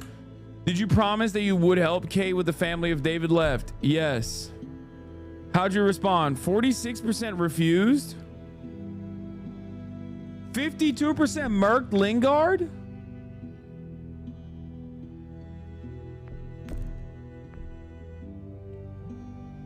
Okay, 78% hit with the Sexo run. Makes sense. You can take her out if you want and play with her and stuff. I mean, I'm almost done anyway because I just ended the game. Oh my Lord. Who did you try to save at the execution? 58% try to save Ava. Fucking failed. 56% shot Joan in the eyeball.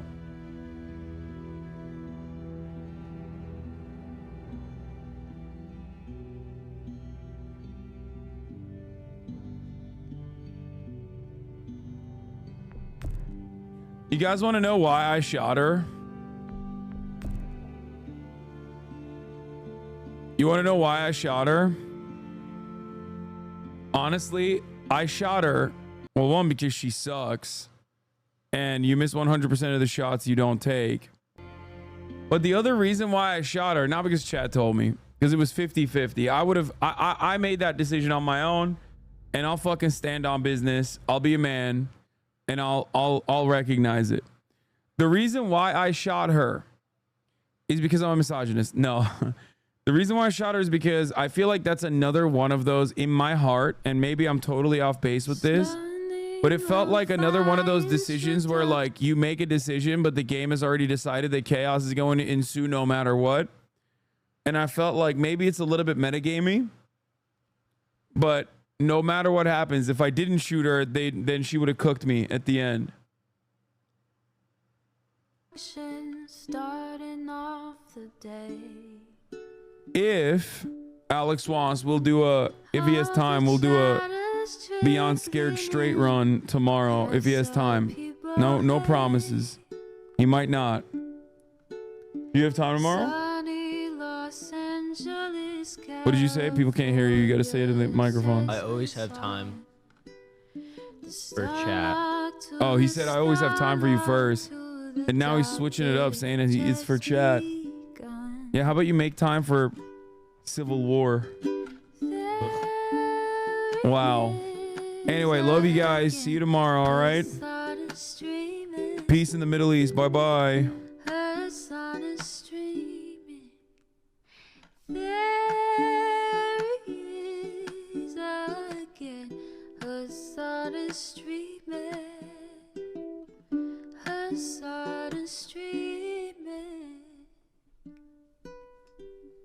Reviewing the P.O. box, Uncle Uger's face.